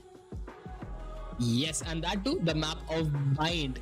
Bind का मैप जिस तरीके का परफॉर्मेंस रहा था PaperX का, हार्बर रहना के साथ वो पुश करना वो साइड्स के अंदर, एंड DRX के लिए एक नाइटमेयर साबित हो रही थी वो चीजें.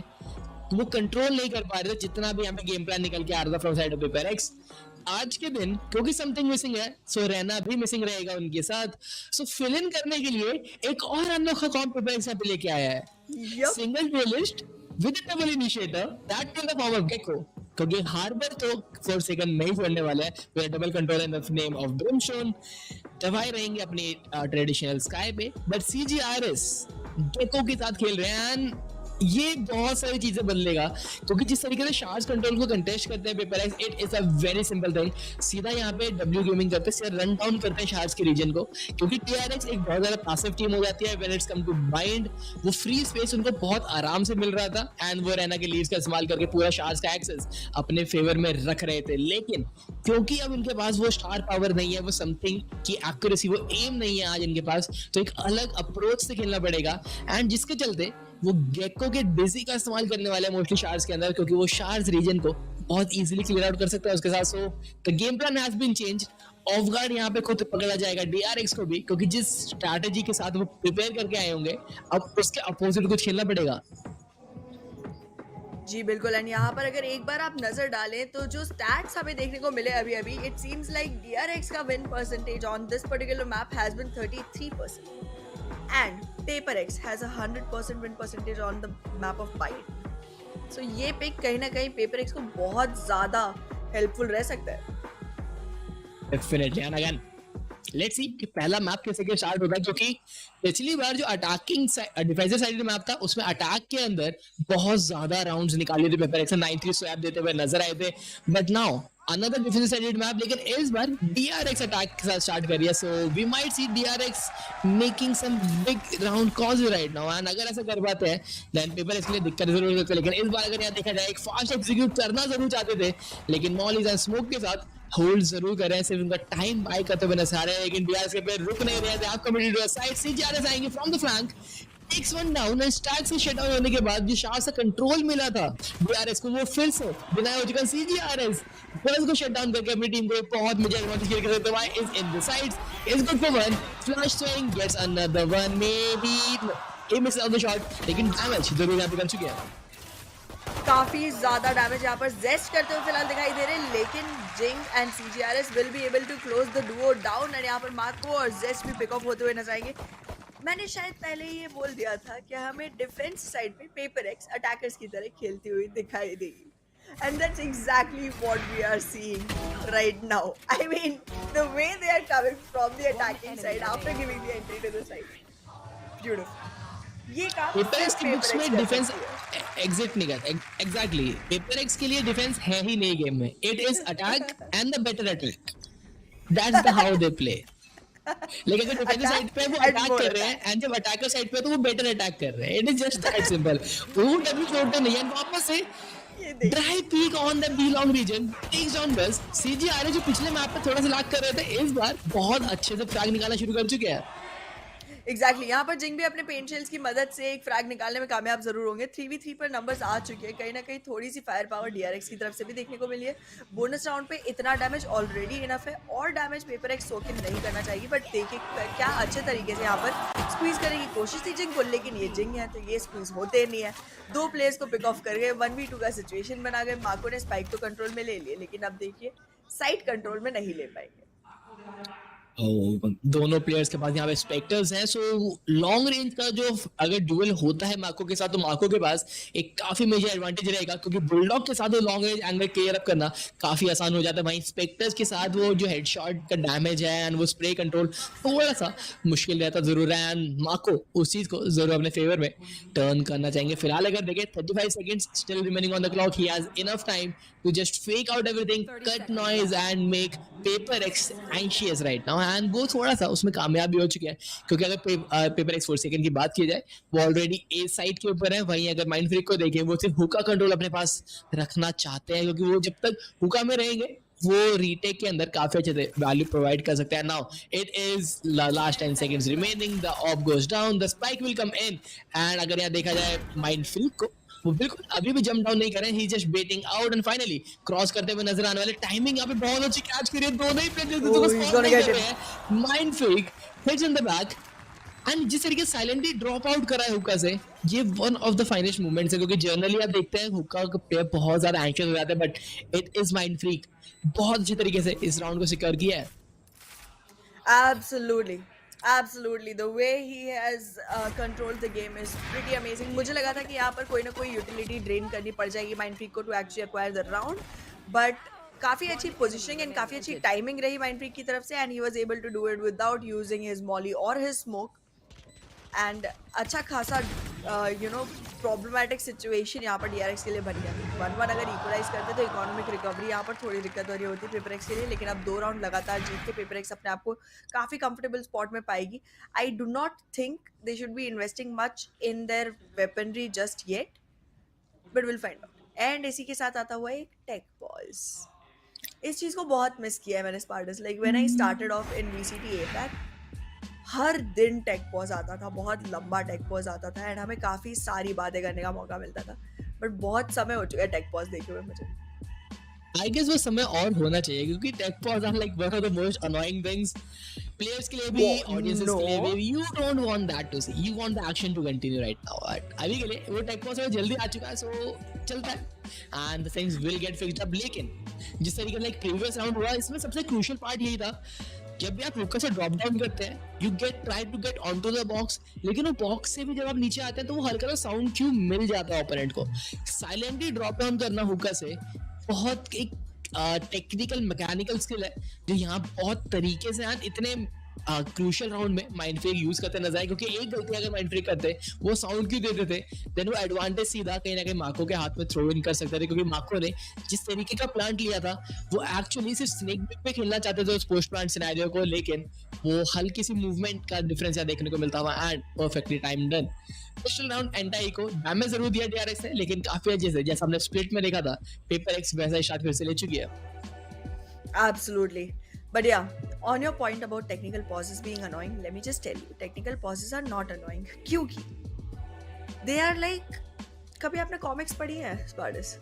Yes. Fillers. पता है जब पहली वॉल्यूम के एंड पे to be continued लिखा रहता है, and then you're like waiting for the second volume to come in, and then you're just waiting, and with every single moment the excitement increases, the anticipation increases, the anxiety increases, you're just waiting and there's nothing you can do. वो same rush मिलता है tech pause. Nah, I don't agree, but we moved. Wow, we were supposed to be on the same team, buddy. We were supposed to be on the same team, but कोई बात नहीं. We'll go into the game and this time you'll see my team. Okay again इस बार भी एक काफी against start लेना जरूर चाहते हैं डीआरएक्स के प्लेयर्स, लेकिन पेपर एक्स अगेन वही डिफॉल्ट रन करता हुआ नजर आएगा। ऑक्टागन कंट्रोल रखेंगे दवाई with that guiding light.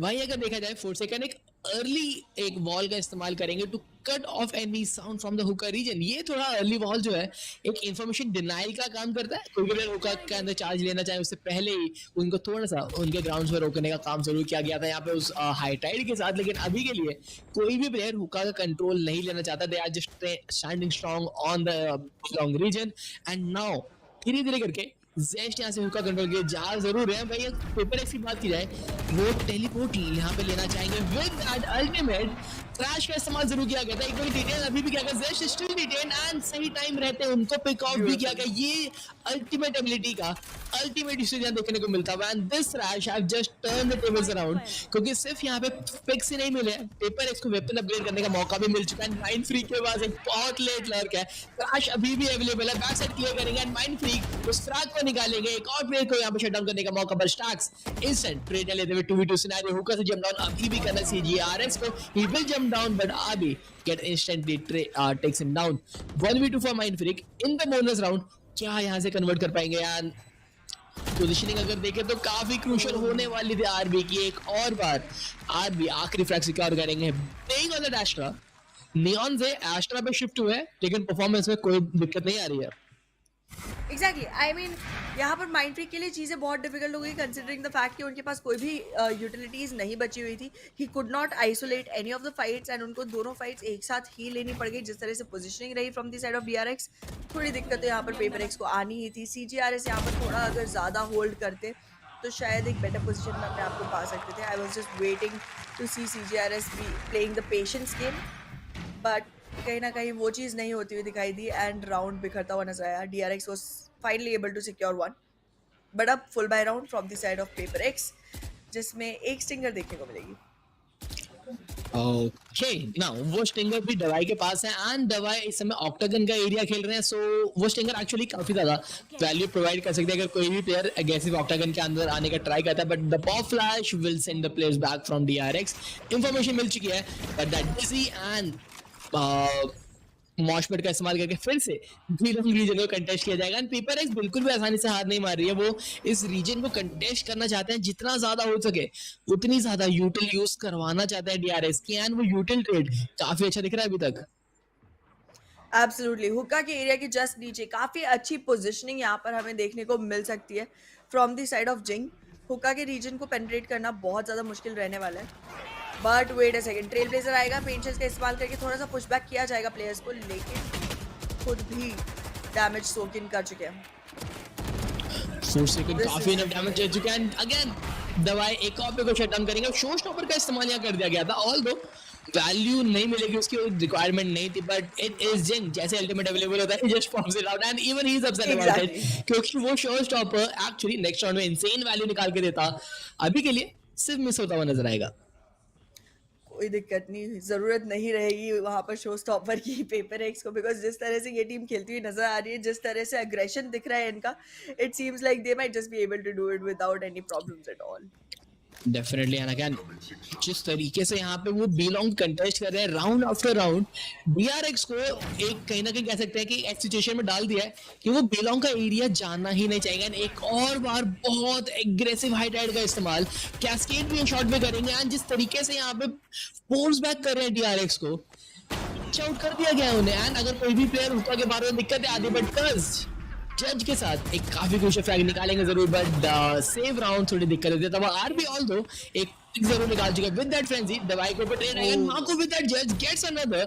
Mind freak try जरूर कर रहे हैं कि यहाँ पे फ्रेंजी प्लेयर को शट डाउन किया जा सके, लेकिन he is just running around. Reload आएगा एंड फ्रेंजी का ये इशू रहता है that reloads comes very quickly and उसके चलते माइंड फ्रीक राइट क्लिक के साथ Yes, takes him down. 2v2 scenario. दोनों प्लेयर्स के पास यहाँ पे वेपन अपग्रेडेबल है जरूर। मार्को यहाँ पे अपने जज को अपग्रेड कर चुके हैं in that Vandal. Viper spit इनके पास अवेलेबल है, स्नेक बाइट्स है, it's everything but Marco wants and Marco gets one as well. Mindfree को शट डाउन करने के बाद it is all down to CGRS yet again.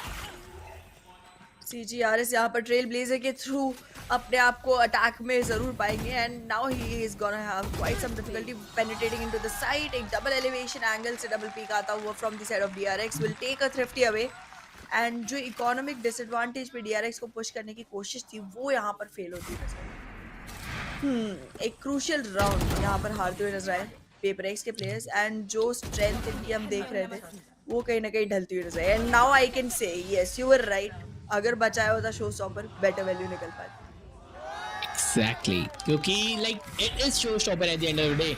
Multiple players को damage भी अगर देते तो ज्यादा इंसेन वैल्यू वर्कआउट कर दी लेकिन again save round from DRX perfectly converted जज के साथ बज में पिक निकाले माको ने उसी जज का इस्तेमाल करते हुए अपने लिए और फ्रैग्स निकालने में कामयाब रहे and just clutching things up इस बार भी यहाँ पे हेड लगाने का ट्राई जरूर किया था फिर से करने डेविएट करना चाहते हैं लाइनअप के साथ उस और को लेकिन ऐसा अभी के लिए तो बिल्कुल नहीं होता हुआ and PaperX is still playing pretty aggressive shorts का कंट्रोल हम बिल्कुल गिव अप हो जरूर चुका है फोरसेकन एंड माइंड फ्रीक कहीं ना कहीं पिंच होते हुए नजर आ रहे हैं साइड पे लेकिन उनको यहाँ पे थोड़ा सा बचाने का ट्राई जरूर किया ऑर्बिटल स्ट्राइक का इस्तेमाल he will get saved and Jing बहुत जगह और फायर भी आता है gets one and another as well instant reposition Jing की मूवमेंट्स बहुत ज्यादा इंसेन यहाँ नजर आ रही है स्टार्ट से number 3 is good for one spike pickup करेंगे लेकिन अब यहाँ पे CGRS को देखे on the flank push up किया from the charge region 6-1 down and CGRS एक और बार काफी अच्छे तरीके से अपनी टीम के लिए एक और राउंड को क्लच अप करते नजर आएंगे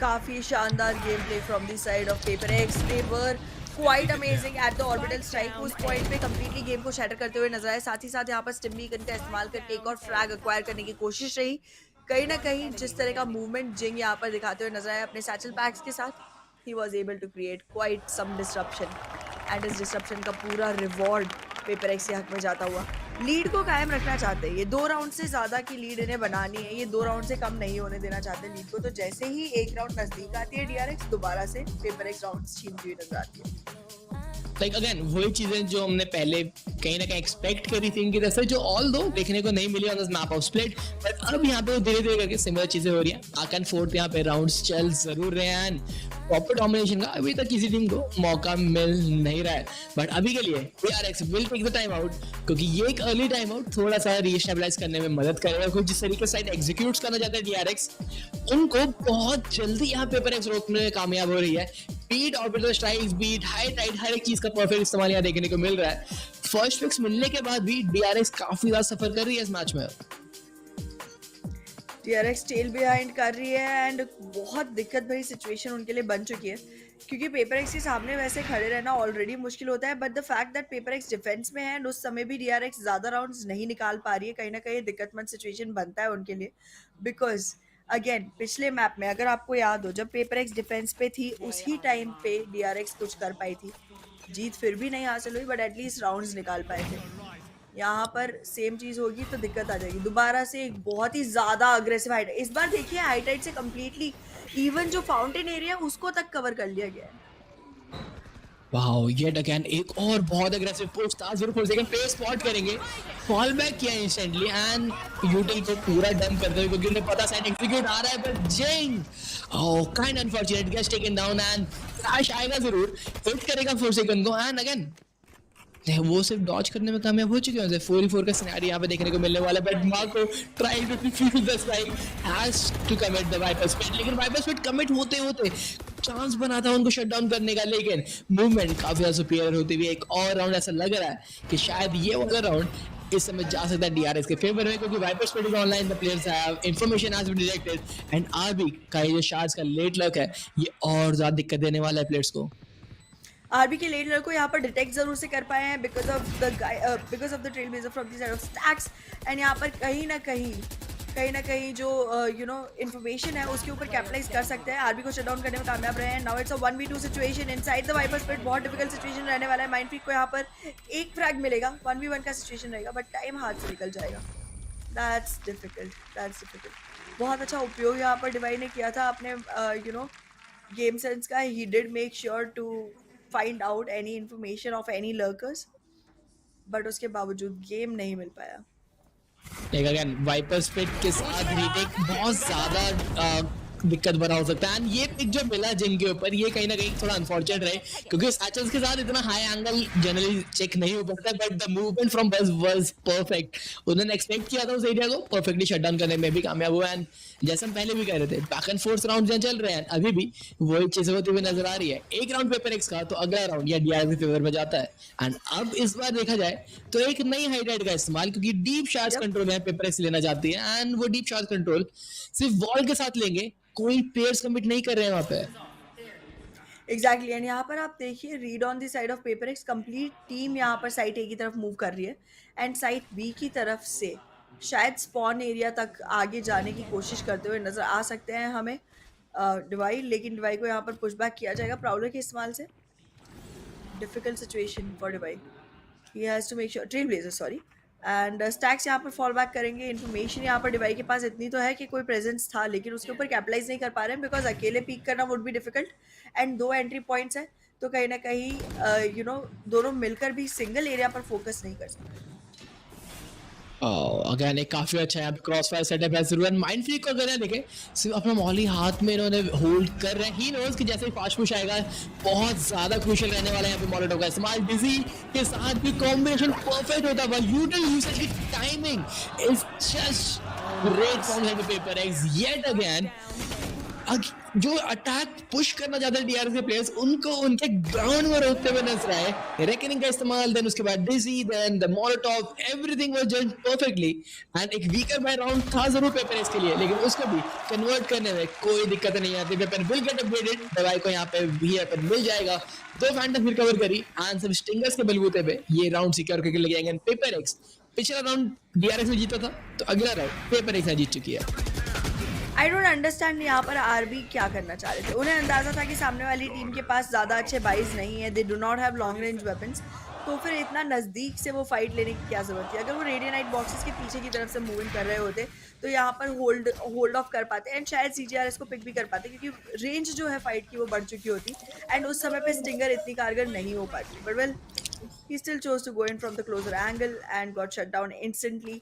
2 प्लेयर्स बचे थे, एक और को शट डाउन करने का अपॉर्चुनिटी था बट नहीं उपयोग कर पाए उस बात का। Well in any case it's another paper x round and दोबारा से 2 राउंड की लीड बरकरार। एंड अब यहाँ पे एक light by round from the side of DRX. जज पिछली बार बहुत ज्यादा कारगर रही जरूर थी एंड इस जज से इस बार कोई वैल्यू नहीं मिलेगा, क्योंकि पेपर एक्स अपनी गलतियों से सीखने में बहुत ज्यादा सक्षम है एंड वही चीजें करते हुए नजर आएंगे। लाम्स का एरिया बिल्कुल वेकेंट छोड़ जरूर रखा था ताकि बस को एंट्री मिले and he gets one as well. Still first performance में मिस जरूर किया, लेकिन फ्लाइंग रेज अपनी बैटल के साथ पिक निकालने में कामयाब होंगे जरूर। लेकिन अभी के लिए अगर देखा जाए, माको is able to upgrade to a phantom 1v2 scenario. Jing is low in HP, but high low का सेटअप पिक करना एक इम्पॉसिबल टास्क है एंड उसका फायदा बिल्कुल पेपर एक्स उठाएंगे। 6वां राउंड ऑन बोर्ड है, पेपर एक्स लगा चुकी है। 3 राउंड का एडवांटेज बन चुका है पेपर एक्स के लिए, लीड आ चुकी है उनके पास में एंड कहीं ना कहीं लीड के साथ ही फर्स्ट हाफ को क्लोजिंग भी करते हुए नजर आएंगे। And once walking into the attacking side, जैसा आप बता रहे थे पेपर एक्स की 2 ही साइड होती है, attack and then better attack. तो जब अटैक पे ऐसा परफॉर्म कर रहे हैं तो बेटर अटैक पे और भी ज़्यादा अच्छा परफॉर्म करते हुए नजर आएंगे। कहीं ना कहीं डीआरएक्स यहाँ पर काफ़ी ज़्यादा जख्म झेलती हुई नजर आने वाली है। डेफिनेटली एंड अगेन जिस तरीके से यहाँ पे खेल रहे हैं, जो प्रेडिक्शन थी यहाँ पे कि बेज अपनी जज के साथ सीधा लैम्स का कंट्रोल लेना चाहेंगे, लेकिन बेज अगले राउंड के अंदर देखे तो सीधा ड्राई पीक किया फैंटम के साथ, takes down Jing, star tourist has been taken down and अब यहाँ पे पेपर एक्स के लिए दिक्कतें बढ़ सकती है, क्योंकि बी लॉन्ग का जो कंट्रोल है वो कॉम्प्रोमाइज हो चुका है उनके लिए। एब्सोल्युटली पेपर एक्स फिलहाल के लिए बी में बहुत ज़्यादा बैकफुट पे खेलती हुई नज़र आ रही है and somewhere it seems like जो हाई टाइड थी वो भी अब डिस्ट्रॉय हो चुकी है। तो कहीं ना कहीं यहाँ पर अपॉर्चुनिटी रहने वाला है for the side of DRX to actually walk in. And ये देखिए पहला फ्रैग निकला, दूसरा फ्रैग भी निकला, बस यहाँ पे काफ़ी ज़्यादा अमेजिंग गेम प्ले यहाँ पे दिखाते हुए नजर आएंगे। एंड अब ट्रेल ब्लेजर के इस्तेमाल से पूरी साइड को स्कोप आउट किया जाएगा, लेकिन look at the way CGRS has saved himself. कोई इन्फॉर्मेशन नहीं गई है कि CGRS यहाँ पर मौजूद है साइड पे, बहुत जल्दी स्मोक में से सरप्राइज बन सकते हैं। Oh yes, and again numbers favor still DRX 4v2 का सिनेरियो एंड स्पाइक भी बहुत इजीली डाउन कर लेंगे। सो ये राउंड तो कन्वर्ट करना थोड़ा मैं कहूँगा ज़्यादा मुश्किल है from the side of the Paper Rex and I guess default plant के लिए यहाँ जा रहे हैं जो थोड़ा सा ज़्यादा इजी रहेगा उनके लिए होल्ड करना है. The safe plant guess in Mindfreak heaven से कोई एक पिक ढूंढने का ट्राई जरूर करे, लेकिन अभी के लिए वो पिक ढूंढ पाना एक इम्पॉसिबल सा टास्क बनता हुआ नजर आ रहा है. And he just trying to spam out, trying to find some frags, क्योंकि जो इकोनॉमी है वो पेपर के पास फिर भी थोड़ी स्टेबल नजर आ रही है. लेकिन भाई अगर बात की जाए DRX की, सिर्फ 800-900 क्रेडिट्स उनके पास, वो वेपन ड्रॉप कराना शायद ट्राई कर सकते थे, बट अभी के लिए they are going to save both the phantoms and a vandal. And the fourth round comes on board for team DRX. Team DRX दोबारा से क्लोज इन करती हुई नजर आ सकती है on to Paper Rex, and फिर से इस लीड को थोड़ा सा शॉर्टन किया जाएगा. ऑलरेडी एक मैप का विगल रूम पेपर एक्स के पास बन चुका है, साथ ही साथ यहाँ पे राउंड्स का भी विगल रूम अपने लिए क्रिएट करते जा रहे हैं एक के बाद एक. So it seems like DRX को धीरे धीरे पैनिक सिचुएशन में पुश किया जा रहा है. And soon enough we will start seeing the team start making mistakes, and उन मिस्टेक्स पे पनिश करने के लिए पेपर एक्स बहुत अच्छी पोजीशन में होगी, because by that time they will be on their better attacking side. Yes, and I guess अगर पेपर एक्स यहाँ पे एक राउंड और निकाले थे, लेकिन 7-5 स्वैप काफ़ी यहाँ पे बेनिफिशियल हो सकता है उनके लिए. एंड उसके बाद तो the better attacking will be seen, but for now the way this map is going, दोनों ही टीम्स कह सकते हैं बहुत एग्रेसिव तरीके से खेल रहे हैं. Beat DRX beat Paper Rex काफ़ी हद तक कंट्रोल लेना चाहते हैं मैच को, फाइट्स इनिशिएट करना चाहते हैं. लेकिन इस बार just look at that every game from side of paper x. 4 players B long area push कर चुके थे, एंड जो एक लौटे प्लेयर बिलोंग पुश नहीं करते वो एक्चुअली टेलीपोर्टर का इस्तेमाल करके आगे बढ़ने का इस्तेमाल करें. That is Paper Rex force. Second the spike has been dropped. एक राउंड जिसमें बिल्कुल ऑफ गार्ड पकड़ा है DRX को, एंड वो 4 बिलोंग पुश के अंदर बिल्कुल सप्रेस कर चुके हैं. ये क्या हो रहा है, ये क्या हो रहा है, इतना आगे आके डिफेंडर्स खेल रहे हैं. It's got be scary, it's got be scary. Spike का कंट्रोल नहीं है, साइड का कंट्रोल नहीं है, कोई भी मैन काउंट नहीं दिखाई देगा ज़्यादा अच्छा इनके पास में. दोबारा से हाई टाइड का इस्तेमाल करके क्लोज ऑफ कर दिया जाएगा साइड को. बहुत शानदार परफॉर्मेंस यहाँ पे from the side of paper Rex, and now it seems like DRX को ज़्यादा अपॉर्चुनिटी भी नहीं मिलने वाली है to go forward in this one.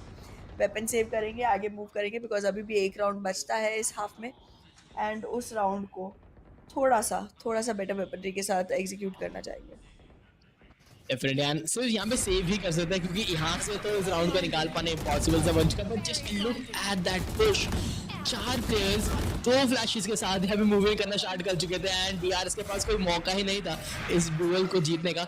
At most खुद 1-2 प्लेयर को शट डाउन वहाँ पे किया जा सकता था, लेकिन जो यहाँ पे मल्टीपल पिक्स थे, जिस तरीके से यहाँ पे स्विंग आउट किया पेपर एक्स ने, कोई चांस ही नहीं दिया किसी प्लेयर ने. And the headshot percentage is perfect. And अब यहाँ अगर देखा जाए, Mako is standing in his spawn, flicker दबाए अपने ही टीम को डराते नजर आए, and the reaction on that face is this guys are enjoying, they are loving this match right now. Okay जाते जाते माको यहाँ पर 2 पिक्स जरूर निकालेंगे, लेकिन कोई खास दिक्कत यहाँ पर पेपर एक्स के लिए नहीं बनने वाली है. They will still be able to go in with a good amount of weaponry into the next one. But again, what are you thinking? 8-4 swap या फिर 7-5 swap? I need to see the weaponry first, and I guess यहाँ पे अगर देखा जाए तो एक show shopper nightfall available है. This can be a 7-5. अगर यहाँ पे प्रॉपर्ली खेला जाता है 7-5 की तरफ बढ़ जरूर सकते हैं, but on the other hand Thrash किस तरीके से इस्तेमाल होता है वो कंटेस्ट रहेगा. But the Thrash gone in the first 10 seconds off the round, and they are rushing down, and I guess ये 7-5 ही होने वाला है, क्योंकि जिस तरीके से पुशिंग कर रहे हैं इस बार DRX इस एग्रेसिव प्ले के लिए रेडी था. 1-for-1 ट्रेड आया जरूर है, बट जो मेजर अल्टीमेट था यहाँ पे दोनों ही साइड से, उसका इस्तेमाल यहाँ पे हो चुका है. एंड DRX के पास अभी भी शार्स का कंट्रोल अवेलेबल है. They might even try to hit the side at this point, लेकिन फॉल बैक करेंगे, सिर्फ टाइम बाय कर रहे हैं वापस से, एंड रीसेट किया जाएगा खुद को. राउलर का इस्तेमाल करके और इन्फॉर्मेशन कलेक्ट की गई, लेकिन जिंग यहाँ पर कैपिटलाइज करते हुए नजर आएंगे. थोड़ा सा अगर पहले आते तो और डिफिकल्ट सिचुएशन बन सकती थी. नाइटफॉल कमिट हो चुका है, कहीं ना कहीं पोजीशंस यहाँ पर बहुत ज़्यादा रिवील रहेंगी, लेकिन CGR इसको देखिए. Oh that plan he did not have to use it though, क्योंकि जिंग ऑलरेडी 1v1 फाइट में आगे जीतते हुए नजर आए. And there it is 8-4. Sorry but आपके 7-5 नहीं हो पाएगा, ठीक है, not for today. I'm happy for Paper X, like so am I. that good, they deserve even a 10-2 swap क्योंकि ये aggression जिस तरीके से hold कर रहे हैं in the map of bind, आप bind के अंदर bind is one of such map जहाँ पे map control is the king and HyperX उसको actively fight कर रहा है round after round and इतना अच्छे तरीके से अगर आप coordinated plays बनाते हैं you deserve to win that round and despite the fact कि बज़ ने showstopper से एक play को pick off भी कर लिया था वो aggression कम नहीं किया HyperX ने they tried to get in back and Jing के साथ तो वो चीज़ें और ज़्यादा आसान हो जाती है 8-4 का swap बहुत अच्छा डिफेंसिव हवा पे देखने को मिला from side of HyperX and now when it come to attack कुछ ऐसे सीन्स फिर से रिक्रिएट होने वाले हैं Exactly, and I mean, it's a better scenes भी हो सकते हैं. However, we cannot count DRX out completely because again एक चीज़ है यहाँ पर HyperX को एक completely unintended प्रोफाइल के साथ खेलना पड़ रहा है. They did not expect something नहीं होंगे. They did not expect कि उनको यहाँ पर एक डबल डुअलिस्ट कॉम्प नहीं चलाने मिलेगा. And now they are pushed back into a tighter situation. Double initiator comp चलाना पड़ रहा है alongside double controller. But अगर आप बात करें DRX की तो DRX जिस comp के साथ prepare होके आया था वही comp उनको use करने को मिल रहा है. So कहीं ना कहीं DRX will have the upper hand of that. But we'll find out how the better half goes for the side of HyperX because इस जगह पे conversion के लिए 5 round चाहिए इन्हें second half में. We'll find out if they get it. For second number one, I kind of agree. He is playing phenomenal and despite the fact कि वो हार्बर पे खेल रहे हैं परफॉर्मेंस में कोई यहाँ पे दिक्कतें नहीं आ रही हैं and the new involvement CGRS खेल रहे हैं टीम के अंदर तब भी यहाँ पे HyperX वही legendary टीम के साथ खेलते नजर आ रहे हैं W Gaming still on its peak and CGRS पहले मैप में आई गेस थोड़ा नर्वस थे शुरू इतने ज़्यादा पिक्स और फ्रैग्स नहीं देखने को मिल रहे थे उनके साइड से बट ऑन द गेको काफ़ी अच्छा परफॉर्मेंस उनकी तरफ से भी हुआ he has stepped up and HyperX काफ़ी डोमिनेट नजर आ रहा है ओवरऑल Absolutely, and जिस तरह से HyperX खेल रही है कहीं ना कहीं DRX has to be scared and that fear is crawling in. Second half में जाते हुए ये पैनिक की सिचुएशन बन जाएगी कहीं ना कहीं यहाँ पर बहुत मिस्टेक्स DRX की तरफ से आती हुई नजर आ सकती है unless they start off with a great pistol round जो कि पिछली बार करने में कामयाब रहे थे in the map of split. अगर अभी भी replicate कर पाते हैं if they are able to get a couple of rounds on the pistol side and then anti-eco तो फिर एक बेटर पोजीशन में पाएंगे अपने आप को एंड थोड़ा और कॉन्फिडेंस बूस्ट मिलेगा कहीं ना कहीं पैनिक सिचुएशन से बाहर निकलते नजर आएंगे but if those two rounds are taken away from them it's a sad story and again अब यहाँ पे देखा जाए जिस तरीके से स्टार्ट यहाँ किया जा रहा है एक और fast execute on the B long पांचों के पांचों प्लेयर्स रश डाउन कर रहे हैं बी साइड को एंड DRX सिर्फ फॉल बैक करने के अलावा कुछ नहीं कर सकती है एंड जिस तरीके से यहाँ पे ऑप का इस्तेमाल किया द साइड के अंदर एंगल्स ऑलरेडी बना चुके हैं मार्को को कोई अवेयरनेस नहीं है कि प्लेयर्स एक्चुअली किस साइड में preference in their hands the Gekko is going for the plant the trades are coming in पर स्टैक्स 3 प्लेयर्स निकाल के यहाँ पे बिल्कुल राउंड का रुख पलट चुके हैं जेस्ट क्लीन अप करेंगे यहाँ पूरे राउंड को एंड आउट ऑफ नोवेयर ये जो पुट आया फ्रॉम साइड ऑफ DRX चीजें पलट दी यहाँ पे HyperX के लिए एग्जैक्टली DRX यहाँ पर बिल्कुल वैसे खेलते हुए नजर आया जैसे HyperX जनरली खेलती है it was a complete fast be hit लेकिन DRX प्रिपेयर्ड था उसके लिए जो प्लेयर्स ऑलरेडी साइड में थे उन्होंने यहाँ पर फ्रैग्स तो निकाले ही निकाले साथ में जो रोटेट करके प्लेयर्स आ रहे थे उन्होंने भी प्रेशर कॉन्स्टेंटली कायम रखा बहुत सारा विजन डिनायल रहा साइड के अंदर जिसकी वजह से कहाँ पर से प्लेयर्स आ रहे हैं इस बात का ज़्यादा अंदाज़ा नहीं लगा पाए HyperX के players So this time they are gonna have to make sure कि थोड़ा सा संभल के खेलें बिकॉज अब इनकी जो रणनीति है वो कहीं ना कहीं समझने लगे हैं DRX and again a fast aggressive take on the shards उसको भी बहुत अच्छे शट डाउन करेंगे माइंड फेक एंड CGRS को टेक डाउन यहाँ पे कर दिया गया है एंड अगर अब यहाँ पोजीशन देखा जाए जिस तरीके से आप DRX होल्ड बैक कर रहे हैं एक अर्ली एग्रेशन पहले शार्ट के साथ करते हैं एंड देन उसके बाद होल्ड बैक करते नजर आते हैं नंबर्स खेल रहे हैं and Zest yet again another 3K for this guy and एक और बार अपनी टीम के लिए बहुत मेजर एडवांटेज यहाँ क्रिएट कर चुके हैं ऑल्दो यहाँ से पिस्टल्स है HyperX के पास सो कुछ ज़्यादा हम एक्सपेक्ट नहीं कर सकते उनकी तरफ से but now gets another one and at least एक pick अगर दवाई को यहाँ पे मिल जाता है with that right click it is going to be enough from his side but एक बहुत disciplined DRX यहाँ देखने को मिल रही है जो actually over pick बिल्कुल नहीं कर रहे हैं sees one just falls back and okay दवाई one taps on buzz head 105 damage done एक बुलडॉग यहाँ पे ड्रॉप कराने में कामयाब हो चुका है अगर यहाँ एक और प्लेयर ज़ैश को टेक डाउन कर देते हैं तो इस बाय राउंड को काफ़ी अच्छे तरीके से हम कह सकते हैं और कह सकते सेम राउंड को काफ़ी अच्छा रहेगा from the side of HyperX Oh no, he does get taken down and it's gonna be difficult because काफ़ी सारी वेपनरी यहाँ पर कंटिन्यू करके कैरी फॉरवर्ड कर पाएंगे DRX के प्लेयर्स, प्लस उन्होंने इन्वेस्ट भी बुलडॉग्स में किया था इंस्टेड ऑफ स्पेक्टर्स, तो कहीं ना कहीं एक बेटर वेपनरी रहेगी even for longer ranges. However अब बाय राउंड आने वाला है पेपरएक्स का, एंड यहाँ से काया पलट हो सकती है। अगर इस राउंड में फेल होती है पेपरएक्स तो फिर उनके लिए संभावनाएं घटती चली जाएंगी, because then DRX will be able to place themselves right next to Paper Rex on an equaliser. Definitely, and वो जो 8-4 का स्वैप था वो अब धीरे धीरे करके क्लोज डाउन होना शुरू हो जाएगा, क्योंकि ये जो फुल बाय राउंड है पेपरएक्स को अपने लिए कन्वर्ट करना पड़ेगा, एंड उसको ध्यान रखते हुए they are playing it pretty slowly. Cascade का इस्तेमाल शार्ज कंट्रोल के लिए हाई टाइड से इस साइड को 2 हाफ में डिवाइड किया जाएगा। पहला एंगल यहाँ पे क्लियर करेंगे with that flash point, guide light का इस्तेमाल and that mosh pit to clear the dice region. एक बहुत स्ट्रेटेजिक प्ले यहाँ देखने को मिलता हुआ, and I am just loving the way Paper Rex are playing. इतना सेगमेंटेड तरीके से यहाँ पे ए हिट करा गया इनकी तरफ से कि कुछ भी यहाँ पे ऐसा नहीं था जो दिक्कत देता हुआ। Mind freak get brutal dumped, and अब उनको भी फंसाते नजर आ रहे। CGRS भी यहाँ पे फ्लैश्ड है, एंड एक और बहुत फास्ट हिट यहाँ पे आता हुआ, एक fast retake from the side of DRX gets one but यहाँ पे 4 second from the flank gets 2 for himself, and Jing support देते हुए पूरा फ्लैंक यहाँ पे डिस्ट्रॉय कर दिया गया। एंड जो नाइटफॉल था कहीं ना कहीं लगा था कि DRX के लिए राउंड कन्वर्ट हो सकता है, बट 4 सेकंड का वो फ्लैंक राउंड का रिजल्ट पलटता हुआ, एंड वो शार्ट्स का कंट्रोल बहुत ज्यादा इनफ था इनके लिए। एंड अगेन पेपरएक्स उस अर्ली एग्रेशन को काउंटर करने में काफी हद तक कामयाब हो चुकी है। एक ऐसा राउंड जो लग नहीं रहा था कि पेपरएक्स के हित में जाएगा। It started off looking like a DRX round, but then the way Forsaken and Jing just got back in the game काफी ज्यादा रिवॉर्डिंग रहा उनके लिए, एंड जिस तरह से इन्होंने कन्वर्ट किया है राउंड को, क्वाइट अमेजिंग। डिवाई का भी कंट्रीब्यूशन अनडिनाइबल रहा है, and this has been quite an amazing round. I mean unexpected swaps जब भी आते हैं राउंड्स में बहुत शानदार होता है उसे देखना। एंड अभी देखिए काफ़ी अच्छा स्टार्टेड पोजीशन लग रहा है पेपरएक्स के लिए। शील्ड्स में बेनिफिट रहेगा इनके पास में, एंड ऑलरेडी जेस्ट जिस तरह से खेल रहे हैं उनकी तो पोजीशन रिवील्ड है, उनको से मार्क भी कर लिया जाएगा। And now the whole team is gonna move in from the hook का area.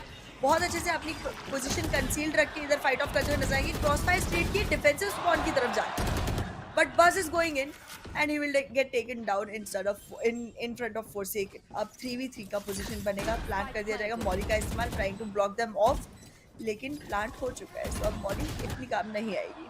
Oh, Jeng loses that duel. ये बहुत क्रूशियल डुअल हो सकता है। जस्ट यहाँ पे Forsaken को भी टेक डाउन करने में कामयाब।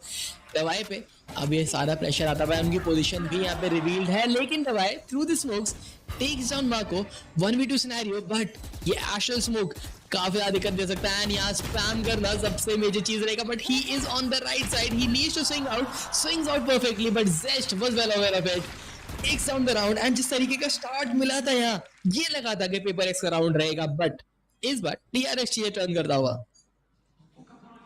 You cannot rely on the way the round looks anymore. जिसका राउंड लगता है उसका ऑपोजिट टीम यहाँ पर राउंड ले जाता है। They are just snatching rounds away from each other at this time. But we'll find out how it goes further, because फिलहाल के लिए तो ऐसा लग रहा है कि यहाँ पर थोड़ी डिफिकल्ट सिचुएशन बन सकती है for the side of Paperex, क्योंकि बहुत स्टेडीली DRX एक करके क्लाइंब अप करती हुई नजर आ रही है। अगेन एक फास्ट एग्रेसिव शार्ज टेक यहाँ देखने को मिलने वाला है, एंड वो शार्ज मिलेगा बहुत कंफर्टेबल तरीके से भी with that I and that astral smoke. Control यहाँ पे बिल्कुल मैनेज करने वाले, एंड अगर उसके बाद बात की जाए from the B long region, उसके अंदर भी गाइडिंग लाइट से कोई इन्फॉर्मेशन नहीं मिलेगी। सो DRX नोज कि ये एक ए हिट वापस से हमें शायद देखने को मिल सकता है। 3 प्लेयर्स ऑलरेडी साइड पे स्टैक कर रहे हैं, एंड ये साइड स्टैक अगर पेपरएक्स पुश करते दिक्कत आ सकती है, बट रेकनिंग को यहाँ पे एक अर्ली डिप्लॉय किया जाएगा, जिसके चलते साइड को बिल्कुल clean out with that easy as well. Now the side is in the entire control of Paper Rex. Jing gets aggressive, takes down one, लेकिन Forsaken फिर से फ्लैंक करते नजर आने वाले। He needs to win this duel, but Buzz was well aware of it. Satchel का perfect इस्तेमाल Forsaken को शट डाउन किया, एंड वापस से इस रीटेक में एक एडवांटेज क्रिएट कर चुका अपनी टीम के लिए। ऑलरेडी एक बहुत अच्छी सिचुएशन बन चुकी है DRX के पास में, एंड नाउ अटैकिंग साइड पे इतना स्ट्रगल पेपरएक्स को करते हुए पहले कभी देखा नहीं है। So this is definitely looking like a lot of improvement has happened on the side of DRX। Molly का इस्तेमाल, साथ ही साथ सीज का इस्तेमाल, बहुत बुरी पोजीशन में माइंडफीड को यहाँ पे फंसाया गया। काफ़ी अच्छा डुअल कॉम्बो आया, लेकिन जिंग भी अपने शो स्टॉपर से कमाल कर पाए। However it wasn't gonna be enough to win the round.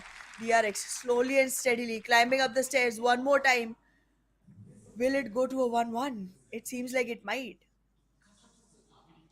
The way the teams are playing, कुछ भी यहाँ पे हो सकता है. एक और बात, like again, it all came down to the duel whether Forsaken will win it or not. वो duel अगर Forsaken जीतते हैं तो चीजें जरूर पलट सकती है, लेकिन बस ने जिसने की शोशा का यहाँ पे इस्तेमाल किया to take down the another player and confirm कर रहे हैं वो सारे frags को, then पेपर एक्स के लिए चीज़ें धीरे धीरे करके डिस्ट्रॉय सी होती गई. एंड वो जो फास्ट हिट्स है वो फास्ट हिट हो ज़रूर रहे हैं, लेकिन वो फास्ट हिट के बाद जो रीटेक्स हैं वो उतने ही अच्छे तरीके से DRX भी परफॉर्म करता हुआ नजर आ रहा है. And as the fan says, everyone is missing something at this moment. Exactly. Missing something. Quite a bit. I guess something होते तो अभी तक already ये map close in हो गया होता. But well, we cannot underestimate the players that are already playing. It's just the fact that composition completely different हो गया PaperX के लिए. एक undecided composition पे उन्हें run करना पड़ रहा है. काफ़ी अच्छा acquisition यहाँ पर हुक्का में कर पाए थे, लेकिन हुक्का को clear out करके तुरंत अब split लेते हुए नजर आएंगे. अभी भी हलचल दिखाने की कोशिश रहेगी on site भी, जबकि rotation site A का आ चुका है.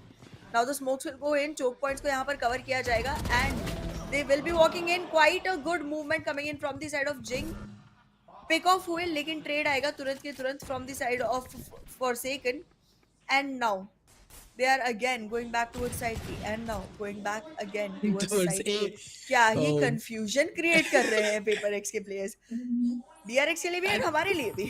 And this is what they wanted, क्योंकि सेफ राउंड है, सिर्फ स्टिंगर्स है उनके पास, तो जितना ज़्यादा रोटेट करके एडवांटेज क्रिएट कर सके उतना बेटर है. Just look at the little wing man going in with the spike.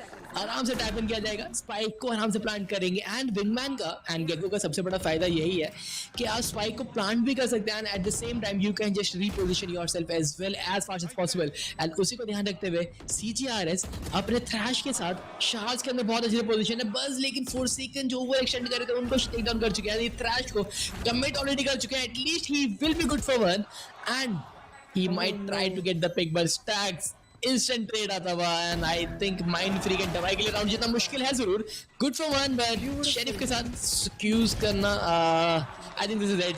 Nova round and equaliser DRX के लिए यहाँ ऑनवर्ड आ जाएगा. नहीं, एक और बहुत अच्छा राउंड DRX कन्वर्ट करता हुआ, एक और बहुत अच्छा रीटेक उनकी तरफ यहाँ देखने को मिलता हुआ.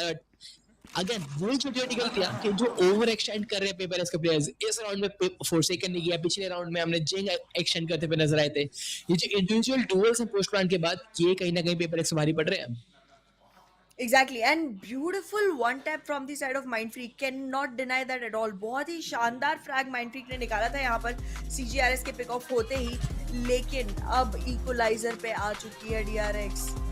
This has to be the point where you start rethinking what's going on, when you start discussing कैसे इसको convert किया जाए, because ये मैप अगर हारते हैं तो डिसाइडर पे सिचुएशन किसी के भी फेवर में जा सकती है. PaperX has to convert it if they want right now, right here. Otherwise हम थर्ड मैप पे जाएंगे एंड वहाँ पर दोनों ही टीम्स के पास इक्वल अपॉर्चुनिटी रहेगी. ये जो विगल रूम क्रिएट किया है PaperX ने वो नलिफाई हो जाएगा.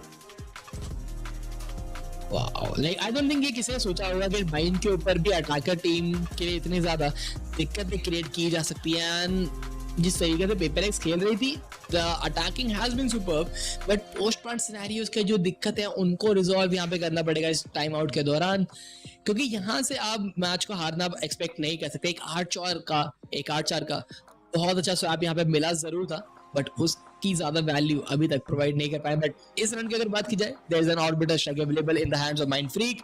एंड वही अगर देखा जाए Forsaken को, वो देखना चाहेंगे कि क्या वेपन भाई करते हैं, but is still in time out. Wait out किया जा रहा है समय को. They have to strategise everything right now, क्योंकि पोस्ट प्लांट ही एक्चुअली दिक्कतें हैं. वो पोस्ट प्लांट की पोजीशन अगर सॉर्ट कर लेते PaperX, एक बहुत कंफर्टेबल मैप विन हो सकता है उनके लिए. एग्जैक्टली, ऑर्बिटल स्ट्राइक रहने वाला है इस बार PaperX के पास, तो एक काफ़ी यूजफुल अल्टीमेट रह सकता है पोस्ट प्लान सिनेरियो के लिए. अभी के लिए पोस्ट प्लान सिनेरियो तक पहुंचना एक डिफिकल्ट चीज़ बन सकती है, but will find out how that goes for the team, क्योंकि कॉस्मिक डिवाइड यहाँ पर इन प्ले आ सकता है from the side of DRX. Wingman को इनिशिएट किया जाएगा एंड यहाँ पर प्लांट तो करने में कामयाब हो जाएंगे काफ़ी अच्छे से. शार्ज में Forsaken की पोजीशन बहुत क्रूशियल है, लेकिन हल्की सी नजर हटेगी एंड दुर्घटना घटेगी. ऑर्बिटल स्ट्राइक काफ़ी ज़्यादा वक्त से जल्दी यहाँ पर कमिट करते हुए नजर आए, बट अब सिचुएशन 3v1 पे आ चुकी है. आरबी अकेले बचे हैं, उनको शट डाउन करने में ज़्यादा दिक्कत नहीं आएगी. शावर्स के प्लेयर को यहाँ पर पिक मिलेगा and Davai will be able to shut the round off. दोबारा से लीड आती हुई PaperX के पास में, and this has been the pattern for bind.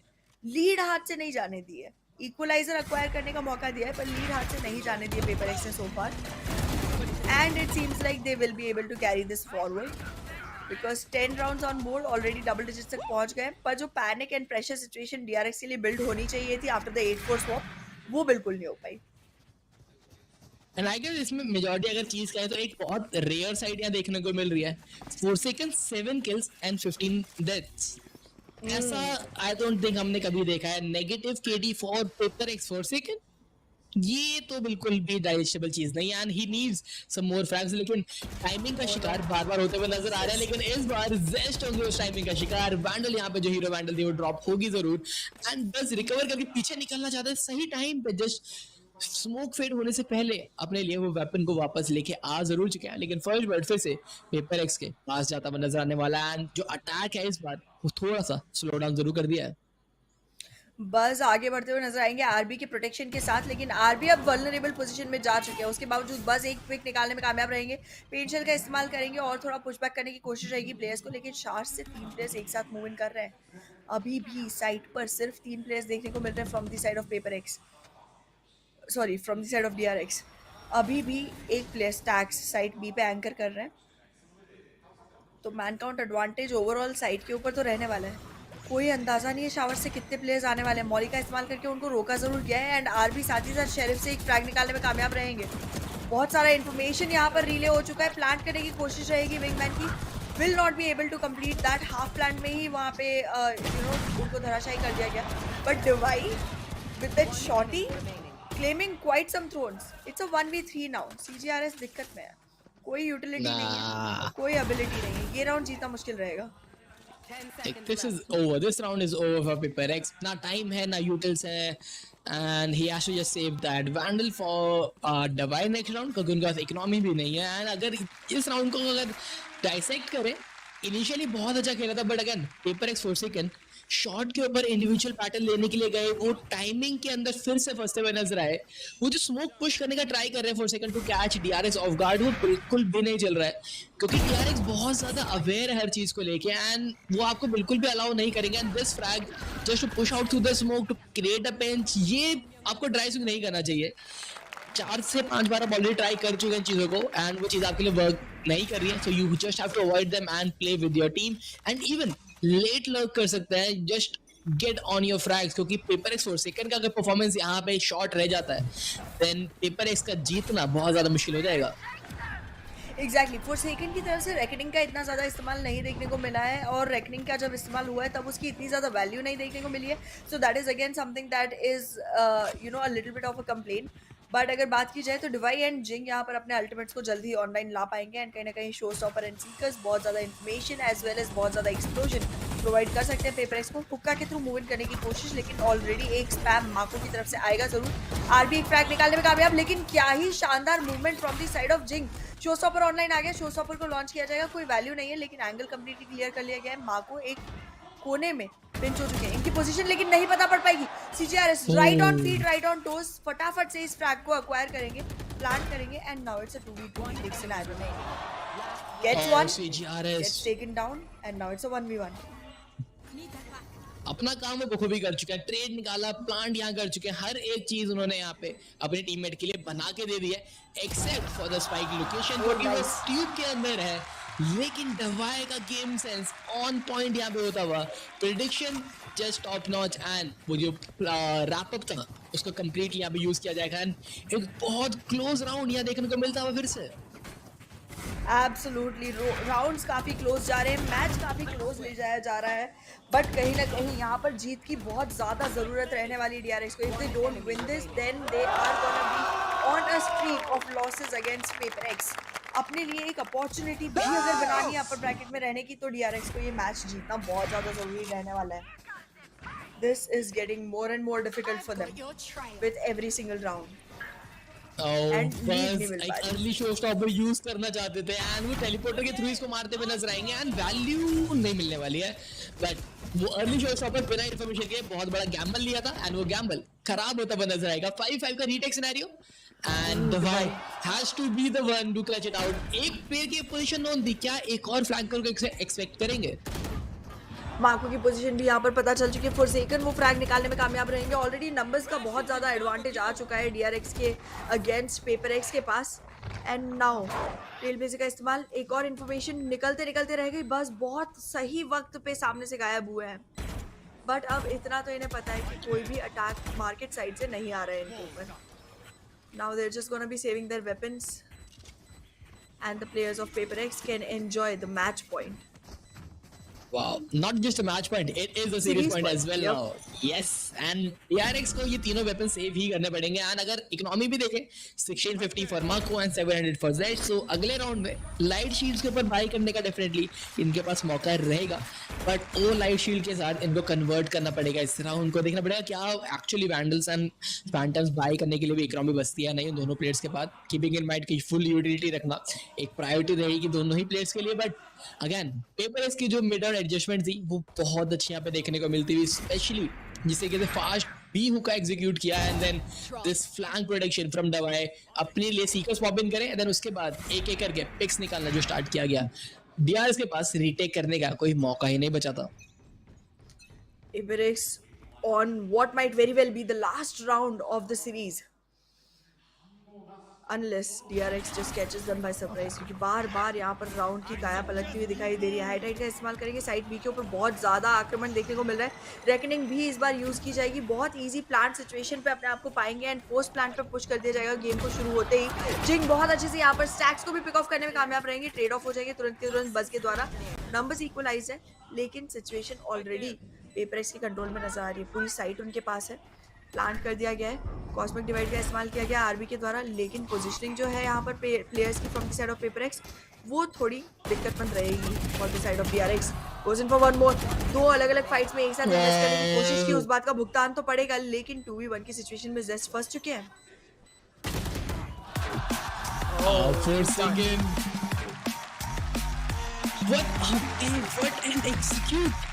ये एग्जीक्यूट्स कुछ इस तरीके के थे कि ये हम DRX को करते हुए देखते थे किसी टाइम पे and they were just the king when it come to other set place, but वो जो थ्रोन है वो अब पेपरएक्स अपने नाम कर चुकी है क्योंकि सिर्फ पैसिफिक में ही इनको नहीं हराया था। एक और बार यहाँ पे जो मौका मिला था DRX को अपना बदला पूरा करने का, फिर से 2-0 की शिकस्त DRX को देते नजर आएंगे बहुत डोमिनेटिंग फैशन में। And the last round ability usage 10 on 10 for team FaperX, the way they enter the side, mosh pit with that trailblazer, then उसके बाद dizzy, उसके बाद flash, plant की position, astral divide को expect करना कि actually किस angle पे हमको खेलना पड़ेगा अगर सामने से astral divide आता है, जिसे कहते हैं mind freak ने खुद को position किया on outside of that brim smoke।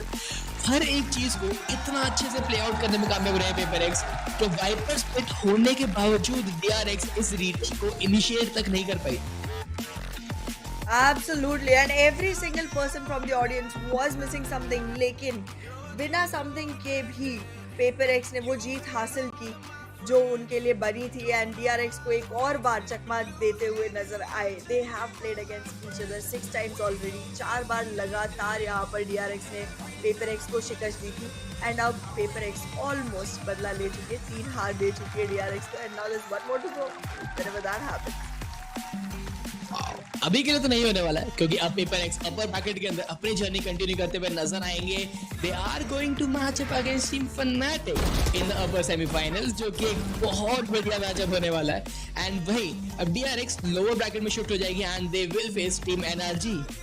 Tactical geniuses जिनका मैच आज था वहां पे फनाटिक ने डोमिनेट किया जरूर but now the tactical geniuses have to face the W gaming and वो एक बहुत बढ़िया गेम रहने वाला है।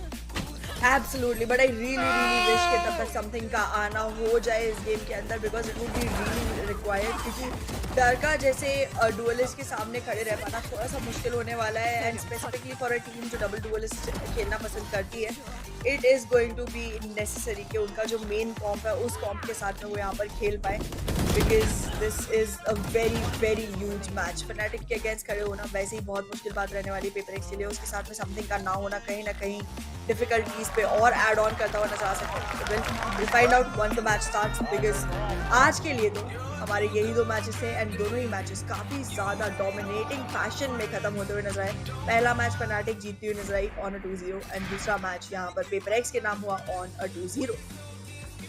Definitely, and like clean sweeps both the matches इस मैच में कहीं ना कहीं एक्सपेक्ट किया था कि शायद से DRX थोड़ा कमबैक कर सकता है बिकॉज द वे दे वर रीटेकिंग काफी स्ट्रॉन्ग नजर आ रहे थे, लेकिन फिर से वही चीजें होती हुई कि एक टाइम आउट आया, HyperX वो माइनर एडजस्टमेंट करता है अपने स्ट्रैटेजी के अंदर एंड फिर रीटेक सिनेरियो के अंदर DRX को कोई मौका ही नहीं मिलता and perfectly done round from their side. The way HyperX played, the util usage was perfect. अपने लिए गेको का यहाँ पे इस्तेमाल करना, रैना को हटा के एक काफी मेजर गैम्बल हो सकता था, लेकिन उस गैम्बल में भी सही साबित होते हुए नजर आया एंड एक बहुत डोमिनेटिंग फैशन में आज के बेस्ट ऑफ 3 सीरीज को अपने नाम कर लिया.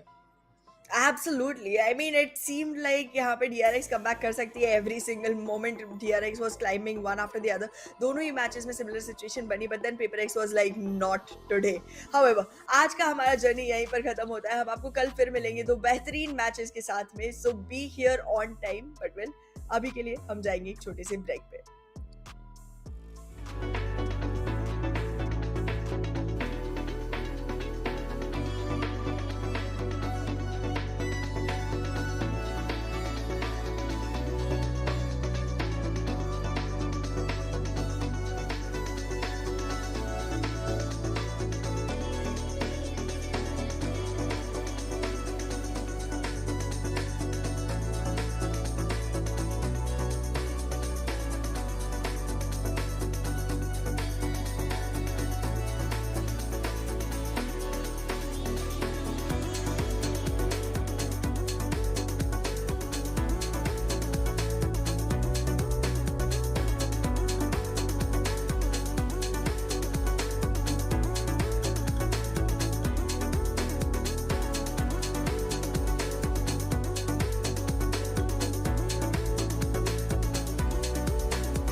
DRX, they had a chance for revenge, but HyperX, they're still the king of Pacifics. I'm your host, Yingsu, and I'm back here with Bola and Kukuka. That was a rematch. I think we expected maybe a little bit more from DRX, but HyperX, though, they managed to hang on in the end despite nearly maybe giving DRX that comeback. Loved and enjoyed this last map. I think that we got to see some very nice Gecko utility and just usage overall in the map. For the side of DRX, though, we have to acknowledge the fact that they started very weak on that group stage, that they barely made it out, and now they're in the lower bracket. Yeah, it's pretty crazy. I gotta give mad props to CGRS here because when he looked comfortable, he looked comfortable. He saved some key rounds here for HyperX. And I think if it wasn't for him having a good time on Gecko as well, innovating a little bit for us here, which HyperX always goes hand in hand, you must have it, you might be seeing a HyperX who looks flat. And because they have to substitute a very, very crucial part of their game, you have to credit this guy a lot. I mean, we knew that he likes to play a Gecko, but Kukuka just so impressive on the stuff that he was able to bring out. Yeah, and insanely consistent, and I think it does say a lot about HyperX, and luckily it fits their style, the fact that something is not here, and they still can manage to pull these rounds and play this way. I think that if it was any other team, it would have been different. I think that also the way and the shape that we saw DRX wasn't the best, but definitely looking for the teams that are playing them next, this is definitely scary. Yeah, the interesting thing is people thinking CGRs would be coming in to replace something. Yeah. That's not actually the case, because the person that replaced Imbola is Forsaken. And if you take a look at what Forsaken and Jing were able to pull off today, it's the good old duo of these two. You definitely had that one-to-one comparison on Split, but I think on Binds, what I saw was Jing and Forsaken being that duo together again. They didn't have a second duelist, but Jing was still able to find the crazy timings that normally he's relying on something to find a window, to force a reaction or something like that. Jing and Forsaken played phenomenally, and I think they had like something like 2 or 3 rounds were 2vx, and it was them really collapsing and having insane chemistry. And I think those are the moments that people are still so surprised of when watching FavorX. They're like, oh, they just peak. But no, it's the coordination by these guys, the team play. It's out of this world. It's insane. So used to the chaos that they thrive in it. Yeah, I think they create the chaos, and then they make you having to adapt to that, and they're like, okay, we're just gonna win the map like that. But let's take a look, I believe, in the Verizon high-speed moment. No, we're not. We've got an interview actually with Mindfreak right now with Golden Boy for the Verizon post-match interview. Thank you so much, Sue and the desk. Hey, I'm here with Mindfreak. Always a pleasure to talk with you, buddy. First and foremost, you came out here, you wanted to make a statement debut, I'm sure, especially after what we saw Fnatic do earlier today. How did it feel to be able to come up on this stage and perform the way that you did, given the circumstances? Absolutely, we feel great. I think we'll feel more relief more than we won the Pacific. Yeah. Because we playing not as a like full team, right? Because we bring like Secrets. Shout out to him. Yeah. Like it's not an easy job to do. Like how was it bringing him into the lineup? I mean, it's because like the something visa issues, right? So it's kind of sucks, but it is what it is. Yeah. So I think he's doing like really amazing job.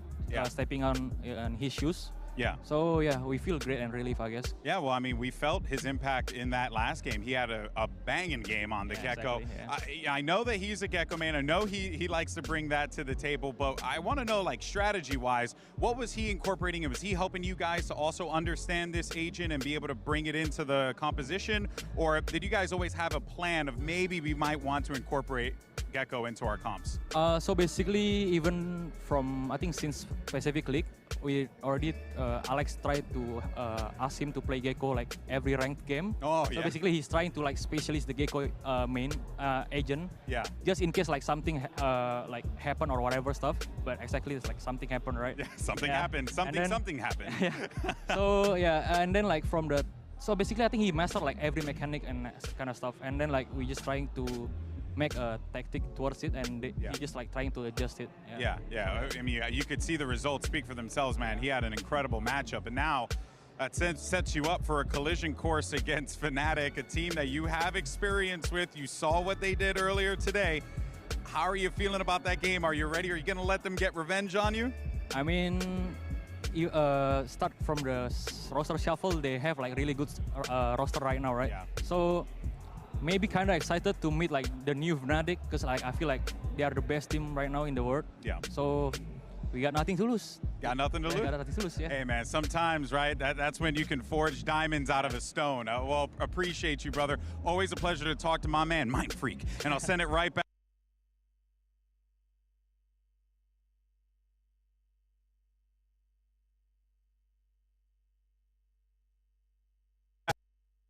Absolutely. I mean, you're playing with CGRS, and there's kind of a moment where you're thinking of yourself like you have to hold on for as long as possible if and when something can come. And that's the type of thing that we've seen in the past, and it's worked out for those teams. But FavorX, I mean, they look in really good form, like Copenhagen-type form where they got second place. That's the level of coordination I think what we're seeing from this team. Yeah, and Jing is looking incredible as well. Let's take a look at this moment from him in the Verizon high-speed moment of the match. The movements, the techers, Kuka, he's got it all. Of course, in so many occasions we highlight this player because of how gracefully he moves, and I think this was a perfect example of how to get away from the situation and thrive in it.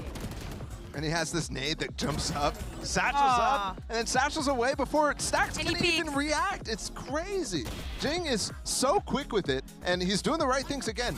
Number one, you saw the Harbor stuck in the corner there, perfectly moving away for his teammate to get in and get a kill. And then as well, Jing peeking for the rest of his team to come in, who are double flanking him. It's so nice. Yeah, it is indeed. I can't believe today was the day that we had 2 2-0s. It doesn't feel right given the matchups, but if we take a look at the playoffs bracket here, I think a lot of people are going to be very surprised. And also, I don't know how I feel about how scary that lower bracket is. You've got Bullet, Loud, DRX, and NRG in That's the a lower bracket? No, no. That low-key looks like a champion's upper bracket, like at a champion's semifinals or something like that. It's ridiculously tough. My eyes are on the EDG Loud, the winners over the region, but the only winners that didn't make it, that didn't win their respective match. Of course, we're seeing HyperX and Fnatic up there. Like, you know, for EDG, they have already achieved so much. For Loud, they should never be in that position where they fall into the lower bracket so fast. It's crazy. Yeah. And the upper bracket is also crazy. I mean, Fnatic, maybe not full strength HyperX, but still a very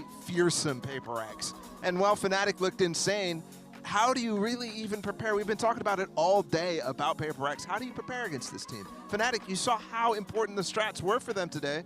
That's tough, man. You can't do anything against. You say tough, I see entertain.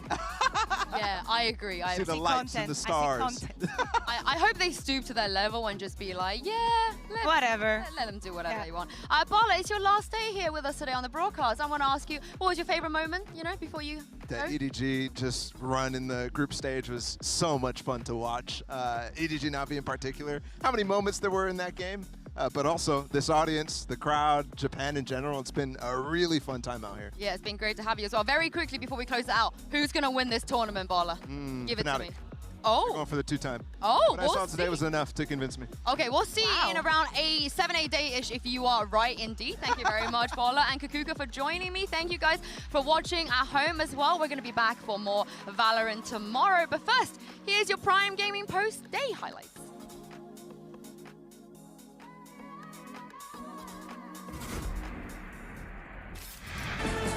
It's the unstoppable force versus the immovable object. Two teams who have never had their paths crossed before, but they find themselves at a crossroads here in Tokyo as they get ready for what can only be considered one of the greatest matches that we're going to be served. It's NRG, it's Fnatic, it's time. It's going to be another hit towards B.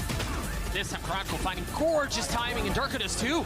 It's back and forth again. Nice. Dude, I'm jealous of myself. I feel like I'm in an out-of-body experience right now. Watching these two teams. And off of the pace of Fnatic are showing, NRG is going to try to fill with some of their own on the southern side, but they've got to be able to hold them back for now. On the side, in the sand, Durka drawing all over the place and getting the kills that he needs. The first half was a brawl, but the second half felt like all Fnatic all the way, and they take Fracture 13-9. Absolutely it was. And the trades come in from Alpha, yes.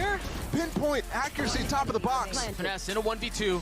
He's healthy, he's got a Phantom Boaster, and Alpha not nearly as lucky. He gets one, he gets both.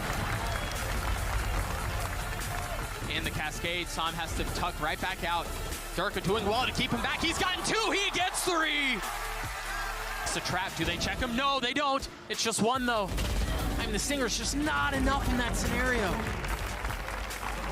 Boaster's fragging, Boaster's farming. Meanwhile, NRG, they've been squelched, they've been suffocated, they've been stymied. Every day, non-stop grinding. On the graves of the fallen, Fnatic raise their flag. It's the two Goliaths of Pacific, but both weakened in their own ways. One without their star player, the other not in peak form. Mix up your ball, guys. I'm sorry. I didn't mean to. Not this time. It's not. Oh, come on. This is a Pacific rematch, but at a global event. Oh. Get off. We're the guys. Get off, you chumps. Get off. Get out of here. You guys suck. Still HyperX not shying away from it. They want to try and play fast. The Boomba spots it. That's just through the spot. Jing can't be getting away with that, man. Again, another glide forwards. White face. Mindfreak still alive and kicking, but not for long. RB is there. Duelist player dropping down into hell. It's clean-up duty for him. The ace. Going for it. Wants it, and he's got it. That's a crowd pleaser. They know the hit's coming through onto A. All that space was gathered. There it is with the flash. Re-swing from Jing. And it's up to Zest to try and extend the play. There's no chance in hell. And map one is HyperX's. They just want to push right past it. Doesn't matter if there's a snake bite. Oh my God! Just run him over. It's a firing line.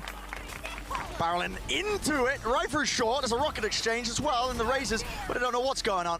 Yeah, FavorX just unrelenting, not willing to give up a semblance of map control towards Showers. FavorX today, Josh. Whimsy ruled the day. What a performance from this team. Just playing some gorgeous Valorant and bitter, bitter disappointment on the other side of things.